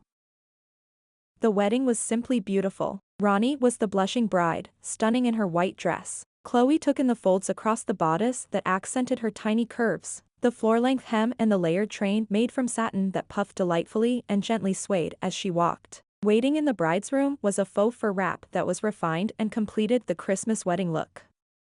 Grady looked quite nice in his long gray wool jacket and silver tie, but it was the man standing next to him who took her breath away. Troy's jacket was slightly darker than Grady's, his white shirt pressed and his black tie giving him an attractive edge. When their eyes had met just before the ceremony started, she could have sworn she'd seen love, and her heart had jumped as if it had been lying in wait for Troy's heart to figure out they were meant to be together. She'd felt a love for him grow inside. The more time they spent together, the more she allowed him into her life, and the deeper she fell into his, the stronger the love grew. She sighed, just happy to stare at the back of him as the pastor talked about marriage, commitment, and the holiness of the wedding vows. Was it even smart to hope that he could feel a fraction of what she did? Her heart was in a fragile state, heavily layered with her love for him and his family. These people had brought her into their tribe, their inner family circle, where they became sisters, cousins, aunts, and uncles. With Troy, all her hopes had come to life. He was the man she'd want to be with, work with, love with for the rest of her life. And on top of that, he came with this wonderful package. Always be honest with one another. Pastor John's aged blue eyes seemed to look past the couple and bore holes into Chloe's head. She shifted in her seat so she was out of his line of sight. The one thing she and Troy hadn't been was honest. She spun the fake ring around her finger. Troy had given it back to her this morning, had made quite the spectacle about it, slipping it to her unseen. Maybe he kissed her to draw attention away from the exchange. Last night was amazing and wonderful. If it wasn't for this silly ring and their big lie to his family, it would have been the best first date of her life. She had to remember that they weren't engaged, or even that far along in their relationship. They were barely dating. The pastor's voice broke through her jumbled thoughts. Honesty is the foundation for a trust, and trust is a foundation that will see you through the hard times ahead. This whole fake fiancé thing was a mistake. Ronnie and Candace would hate her for lying to them all this time. She'd never have the closeness they'd offered so easily after they knew she'd deceived them. And Teresa. Grady's mom would freak out. She'd get a migraine for a month, and it would be all Chloe's fault. And then, because Teresa was sick about it, Brian would be angry too. Actually, out of all the Martins, Brian was the one who would probably forgive her fastest.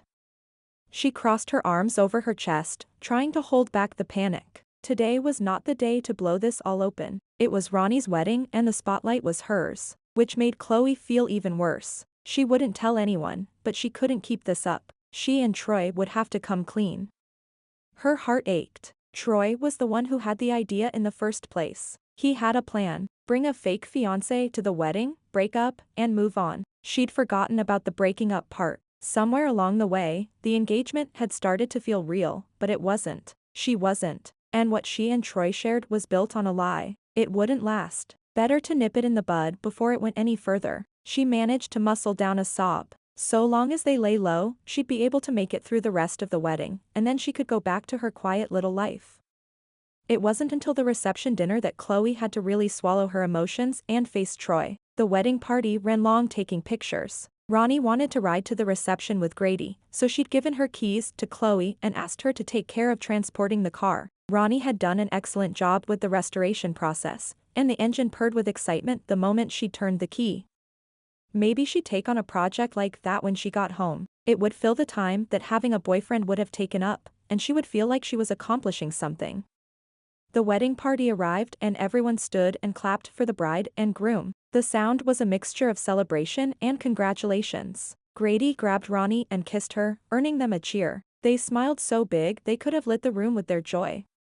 Everyone settled in for dinner and the servers passed out the first course. Chloe had a place at the head table, right next to Troy. He slid into his seat and loosened his tie. "I'm ready to throw this thing into the snow." He smiled and winked. Chloe's stomach flipped. "I think you look good in a tie." He lifted an eyebrow and cinched his tie back in place. "In that case, it stays." He winked again, and her heart lurched to the left. Chapter 23. And now we'll hear from the best man, Troy Martin. Troy grinned as he got to his feet, buttoning the front of his tux. He accepted the mic from his dad, who had just made Ronnie cry and her new husband nervous. He felt for the groom, he really did. Dad wasn't the type of guy you ticked off. He had some pretty big tools in his shop and wasn't opposed to threatening a guy with a giant wrench should he hurt one of his daughters. Troy breathed out in an effort to calm his own nerves. Speaking in front of people was not his favorite thing to do. Chloe's hand clasped his for a brief moment, calming his anxiety and stirring up a whole new batch of butterflies in his stomach. He squinted against the spotlight and started the speech as he'd practiced. "It's not every day your sister marries your best friend and makes him your brother," the ladies said. Aww. He gave them what Chloe called his wicked smile. "Being a protective older brother, you can bet I've been planning this toast, since the day I caught Grady kissing Ronnie in our garage." There was a light chuckle, and he began to relax into the moment. The day had turned out to mean so much more to him than he'd believed it could, mostly because of the woman sitting next to him. Chloe had stolen his breath and his heart away. He glanced down and took her hand once again, never wanting to let go. She lifted her gaze to his, and her luminous brown eyes chased all the words from his memory. All the teasing he'd planned evaporated.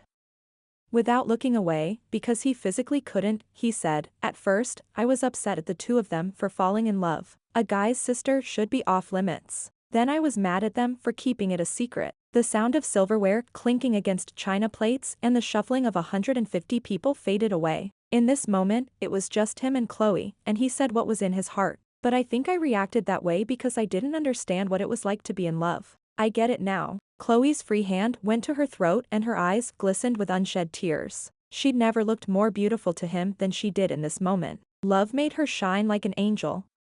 I get it now, he continued, wanting to empty his heart into her hands. I get why Grady leaves work early and dogs our Saturday flag football team. I get why he's got a goofy grin on his face and jumps to answer his phone. I even understand how he could listen to Ronnie go on and on about flowers and tablecloths and dresses. He swallowed, knowing the words on the tip of his tongue were game changers. I get it, because I've finally found a woman who inspires me to be a better person while making me feel like Superman. I love you, Chloe. Penny-sized tears fell from Chloe's heavy lashes. Troy bent and put his hand on her elbow, wanting to guide her into his arms. She jolted as if he'd hooked jumper cables to her arm. He paused, his heart hovering out there, waiting for her to cradle it in her hands and hold it close to her chest. With a strangled sound, Chloe shoved away from the table, making the drinks slosh. She ran for the exit. Her heels pounded against the wood floor, the sound echoing in his chest, final and sad. Troy stared after her in shock until a dinner roll hit him between the eyes. He blinked and saw Ronnie glaring at him, her hands on her hips. Wearing a wedding dress didn't throw off her aim, she still had the best arm out of the 3 Martin siblings. Go after her, she hissed. He shook his head, the world quickly coming back into focus. The wedding guests, his aunts, uncles, cousins, people he'd grown up with, all stared at him expectantly. His gut flopped to the floor. I need to tell you all the truth, he said into the mic, ready to shed the lies he'd put on one by one. He didn't care if his family pitted him or thought he was nuts. He'd ruined his chance with Chloe, and he'd fooled his family. He had to come clean. Chloe and I aren't engaged. We aren't even dating. Dad slowly rose to his feet, his face the color of a stop sign. Troy should have stopped there, but he needed to get it all off his chest. I made it all up. It was a lie. He dropped his gaze to the floor. All of it. Why? Asked Mom. He couldn't face her. A disappointed mom was like being stomped in the Achilles heel. Because I didn't want you to worry about me anymore, and I didn't want everyone to feel sorry for me because I came alone. Everyone kept pushing me to find my soulmate, and they were horrible excuses for a horrible lie. It was all supposed to be so simple. Chloe would pretend to be his fiancé for the wedding, and then they'd go back to the easy not quite friendship they had before. He'd screwed that up too.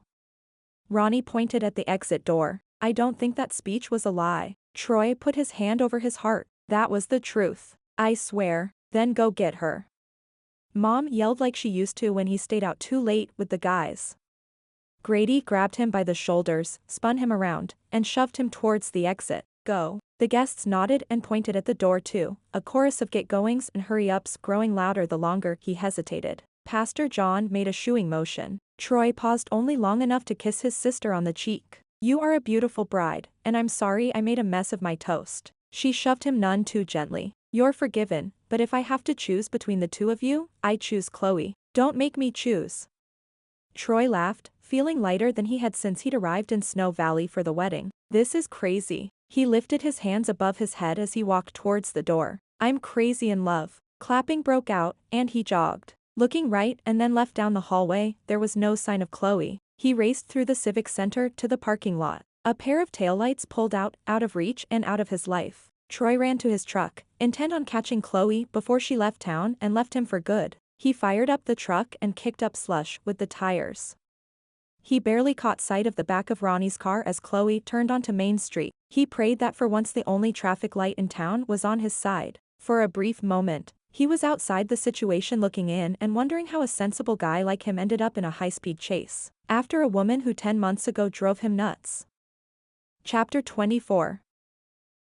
Chloe's hand went to her heart as she drove. Grady had taken their deception much too far, professing his love in front of his family as if all this was real when it wasn't. It wasn't real at all. The pain that tore through her chest as she shifted into a lower gear on the wet road wasn't real. Her mind replayed the last 10 minutes. Troy had grabbed her hand under the table and held on during his dad's toast. She could feel him having a difficult time with his sister moving on in life. Like Brian was having a hard time letting Ronnie go. She both loved and hated that she knew the two of them enough to know what was going on inside of them. Their faces were stone, but their hearts were as soft as rose petals. Brian had cleared his throat and finished up, passing the mic to Grady's dad. Glenn didn't have any problem roasting his son and earning laughs. Where Brian was sentimental, Glenn used humor to get through. With these two examples in their lives, Grady and Ronnie were going to make it. Chloe had felt it in her gut. Then, Glenn handed the mic to Troy. Troy had given her hand a gentle squeeze as if he was drawing strength from her before he stood. It's not every day your sister marries your best friend and makes him your brother. His deep, gorgeous voice filled the room and made goosebumps break out on Chloe's skin. The ladies said, Aww. her heart said, Aww. if only this man were truly hers, she'd thought. Troy gave them what Chloe called his wicked smile. Being a protective older brother, you can bet I've been planning this toast, since the day I caught Grady kissing Ronnie in our garage. Chloe leaned back and just listened. She hadn't realized how tense she was for him until he'd settled into his speech. He glanced down at her and reached for her hand. She knew what was expected, and so she lifted hers to him. His thumb brushed her knuckles, and her heart expanded. He shouldn't do such things to her, not when they weren't really engaged. Her body had no right to react to him the way she did. They had shared a magical carnival evening together, and that was all they could have. There was no coming back from so much deception. As he looked down at her, the teasing glint in his eye had evaporated, burned off by the passion that consumed him. Chloe couldn't look away. She wanted to remember what it felt like to be looked at with such wanting. Troy continued, his voice lower and more intimate. I didn't understand what it was like to be in love. I get it now. Chloe's eyes burned with unshed tears. He drove nails into her coffin with every word, because even as he said them, there was a worm of doubt in the back of her head, wondering if he was saying these things for the crowd, to keep up appearances, or for her. I get why Grady leaves work early and dogs our Saturday flag football team. He swallowed, as if he wasn't sure he could say what came next. Chloe held her breath. I get it, because I've finally found a woman who inspires me to be a better person while making me feel like Superman. I love you, Chloe. Penny-sized tears fell from Chloe's heavy lashes. Troy bent and put his hand on her elbow, pulling her into his embrace. She jolted, knowing that if she fell into his arms now, she'd never be able to leave.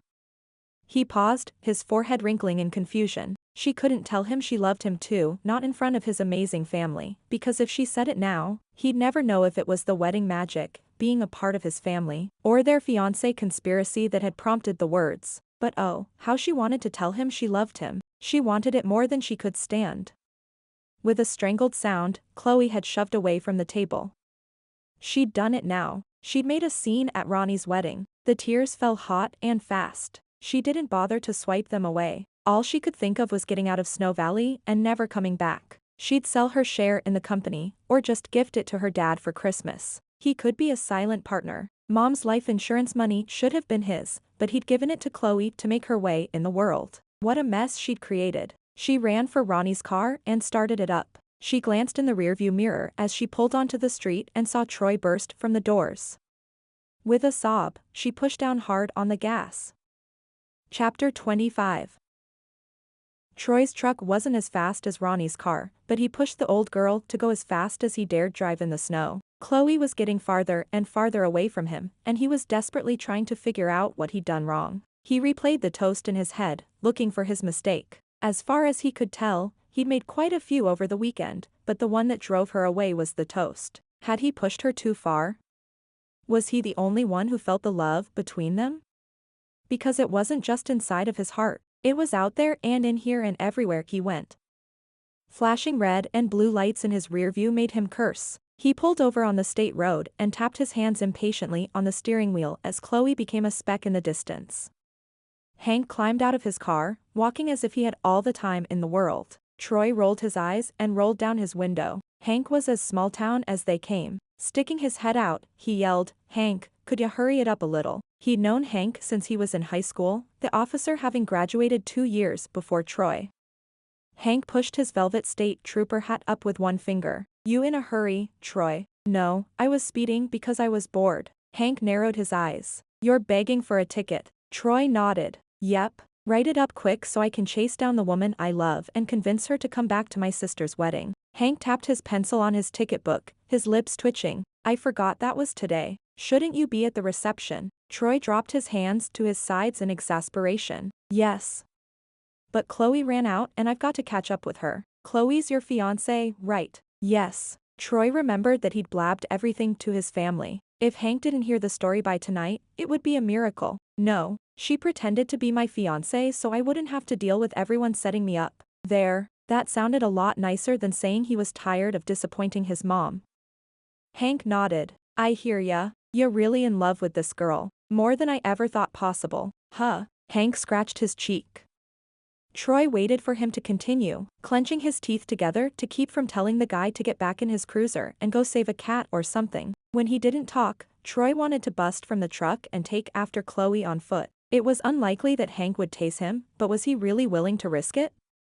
Yes. For Chloe, he would risk being dropped to the asphalt by an electrical current. His hand went to the door handle. Hank pressed a button on the walkie-talkie attached to his shoulder. This is Hank. I'm in pursuit of a runaway fiancé. Where are you, Carter? Troy froze, wondering if he'd heard right. Static answered first, and then Sheriff Carter's voice came through loud and clear. I'm turning off the freeway. Perfect. Any chance you can set up a roadblock? Hank winked. We've got a desperate man here needing to catch up to his woman. Troy's heart leapt. If he was just getting off the freeway, he was in front of Chloe. Maybe. He hooped and smacked the steering wheel. He had his hand on the gear shift before he heard the answer. Hank put his arm through the window and shook his head. I think I have the suspect in my sights. Pause. Crackle. Yep. Pulling her over now. 10-4. We are on our way. Hank signed off. Now, I'm going to escort you down the road to make sure you drive the speed limit. 1 mile over and I'm giving you that ticket, understood? Troy could have kissed him. His heart was soaring, already catching up with Chloe. Hank, you're a real softie. You know that. Consider this an early wedding present. Done. Travis drummed his fingers as he waited for Hank to climb back into his running vehicle and pull in front of him, lights blazing. Troy followed, his heart hammering in his chest. True to his word, Hank didn't go so much as 1 mile over the speed limit. Troy sucked air through his teeth in an effort to hold on to his patience. 4 minutes and 27 seconds later, Chloe's car came into view. Troy's leg bounced in anticipation. Sheriff Carter was parked behind her. Hank pulled ahead of Chloe and blocked her in. Troy parked behind Carter, threw off his seatbelt, and bolted for Chloe's door. He ripped it open and, breathing heavily, grabbed her face with his hands and kissed her solid.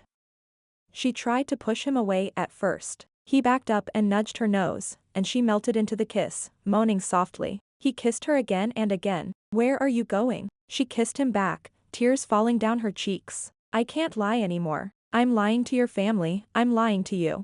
You're lying to me. He kissed her temple. This doesn't feel like a lie, Chloe. She sniffed. I love you. He unbuckled her seatbelt and guided her out of the car and into his arms. I love you, he said again. He would say it 100 times if that's what it took for her to actually hear the words. He felt like they weren't getting into her heart. How can you love me? It's this. She held up her left hand and pointed at the ring. It's making the lie feel real. We've lied to everyone and we started to believe it, Troy. He took her hand gently in his and pulled the ring off. Stepping back, he pulled his arm back and chucked the thing into the field. His old high school football coach would have been proud of his throwing arm. What are you doing? Chloe stared in the direction the ring had gone. There was no way she'd find it out there in the miles of snow, and he was glad for it.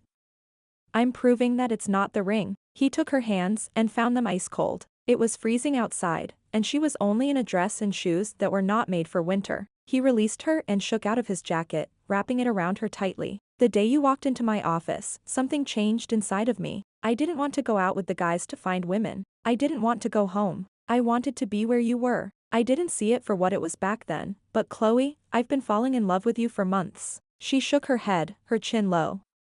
He hooked his finger under her chin and lifted her face so he could look her in the eye. When you agreed to be my fake fiancé, I thought it would be easy. He touched his forehead to hers, breathing in her wonderful floral scent. But I didn't know you would be so wonderful. She laughed and sniffed. Please don't go, he said low. Stay with me. As what? She whispered. As the woman I love. The one I want to spend every day with and every night. Be my fiancé for real. She laughed, and his heart lifted with hope. A laugh was so much better than crying or even worse, silence. You threw away my ring. I'll buy you another one. She swiped at her cheeks with his jacket sleeves. Her eyes glowed. He leaned in, needing to hear the words. You can pick it out. She threw her arms around his neck and cocked her head to the side. You mean it? None of this, it's my money, so. He cut her off with a kiss. Her arms tightened around him and she pressed her body into his, telling him she'd accepted.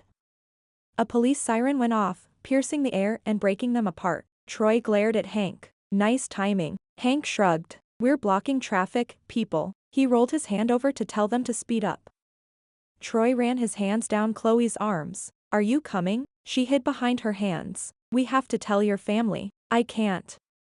I already told them. You did. She leaned into him. Do they hate me? He chuckled. They told me to bring you back or not come back at all. She stared up at him. They did not. He made an X over his heart.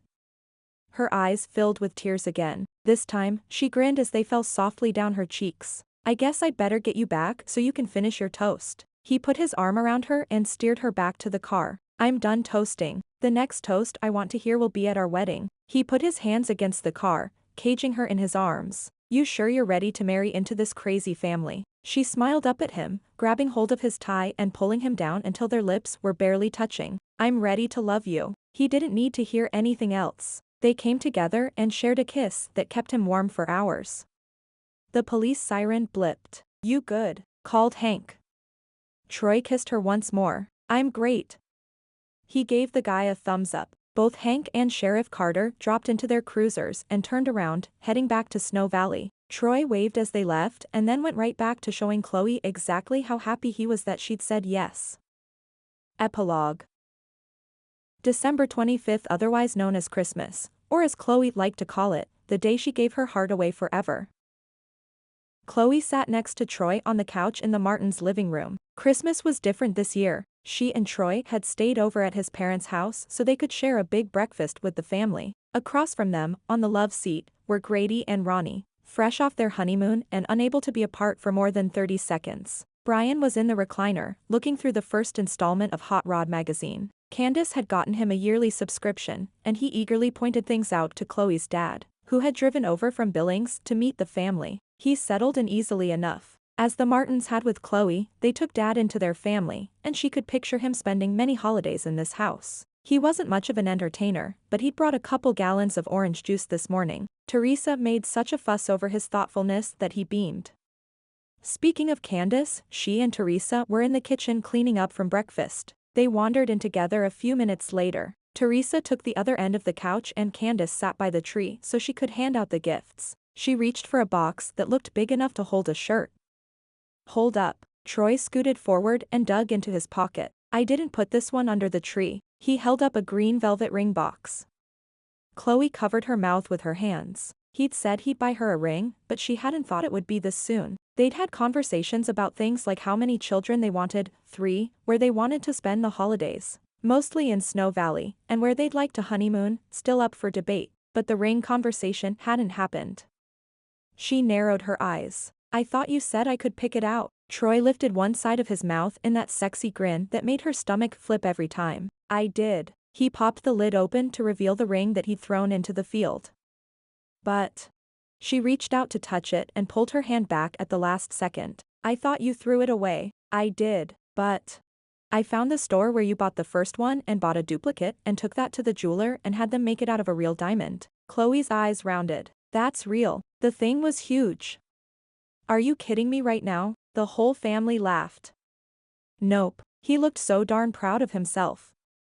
She grabbed his cheeks and kissed him hard. You're a cheater. I said I'd let you pick the ring. I didn't say I'd take you shopping. She laughed and kissed him again.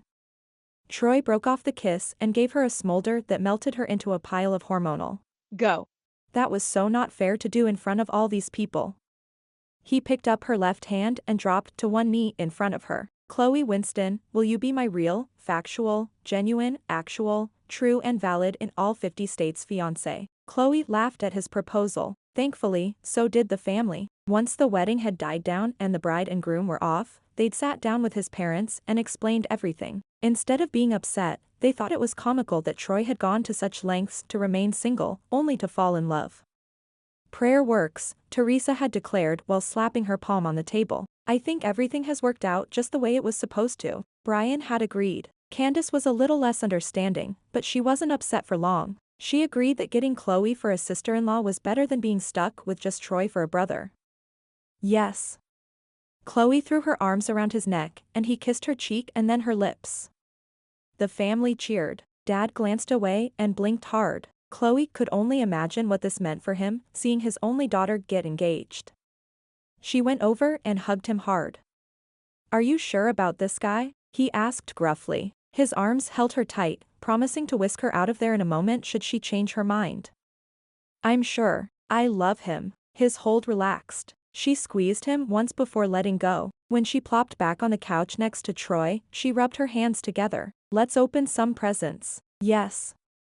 Grady lifted his arms. "I've been so good this year." They all laughed. While Candace distributed gifts, Troy leaned over and kissed just below Chloe's earlobe, sending delicious feelings of love and wanting and belonging swirling up through her body. "How do you feel about a Christmas wedding?" Chloe turned towards him, their noses almost touching. "I don't know that I want to wait a year." "I wasn't talking about a year from now. I was talking about tonight." She leaned back, considering him. "What are you thinking?" He held up his phone. "I have Pastor John's number on speed dial." He wiggled his eyebrows. "And deny your mother the opportunity to plan another wedding?" "Never." She turned so her back was against his chest and folded her arms. He nuzzled her neck. "But you might be able to talk me into Valentine's Day." "Done." He lifted his head. "Hey, everybody. We're getting married on Valentine's Day." All paper ripping, bow undoing, and box opening stopped. "I just thought you should know." Chloe elbowed him in the gut for blurting that one out. She quickly held up her hands to stave off the panic building in the room. "A small ceremony, close family only. One-day celebration at most." The panic ebbed slightly. Teresa shrugged. "I suppose, after doing one wedding, a second would be easy. Especially if you really would like a simple ceremony." The tension released and the ringing in Chloe's ears stopped. "The simpler, the better." Troy wrapped his arms around her middle and rested his chin on her shoulder. "All I care about is hearing you say I do." She reached her hand back and ran her fingers through his hair. "Me too, Anne." He dropped his voice. "Finding a supply closet sometime today." She turned slightly. "We could head back to Mistletoe Lane." He groaned. "They took the carnival down. I think we can find some mistletoe around here somewhere." He nodded seriously. "I'm going to hold you to that. Just remember." She held up her left hand, the diamond sparkling. "You asked for it." He kissed her until someone threw a ball of wrapping paper at them. Chloe blushed, but it was more out of the joy of being surrounded by Troy's arms, his kisses still tingling her lips, and having found her tribe. This Christmas she'd gotten everything on her list and so much more. This Christmas, she'd found a forever love in Snow Valley. Thanks for listening to His Wedding Date, Fake Fiancé. If you'd like more holiday audiobooks, subscribe to my channel. For an ad-free listening experience, check out my Patreon. I'll put the link in the description. To read His Wedding Date, Fake Fiancé, you can find it on Amazon. I hope you have a very Merry Christmas.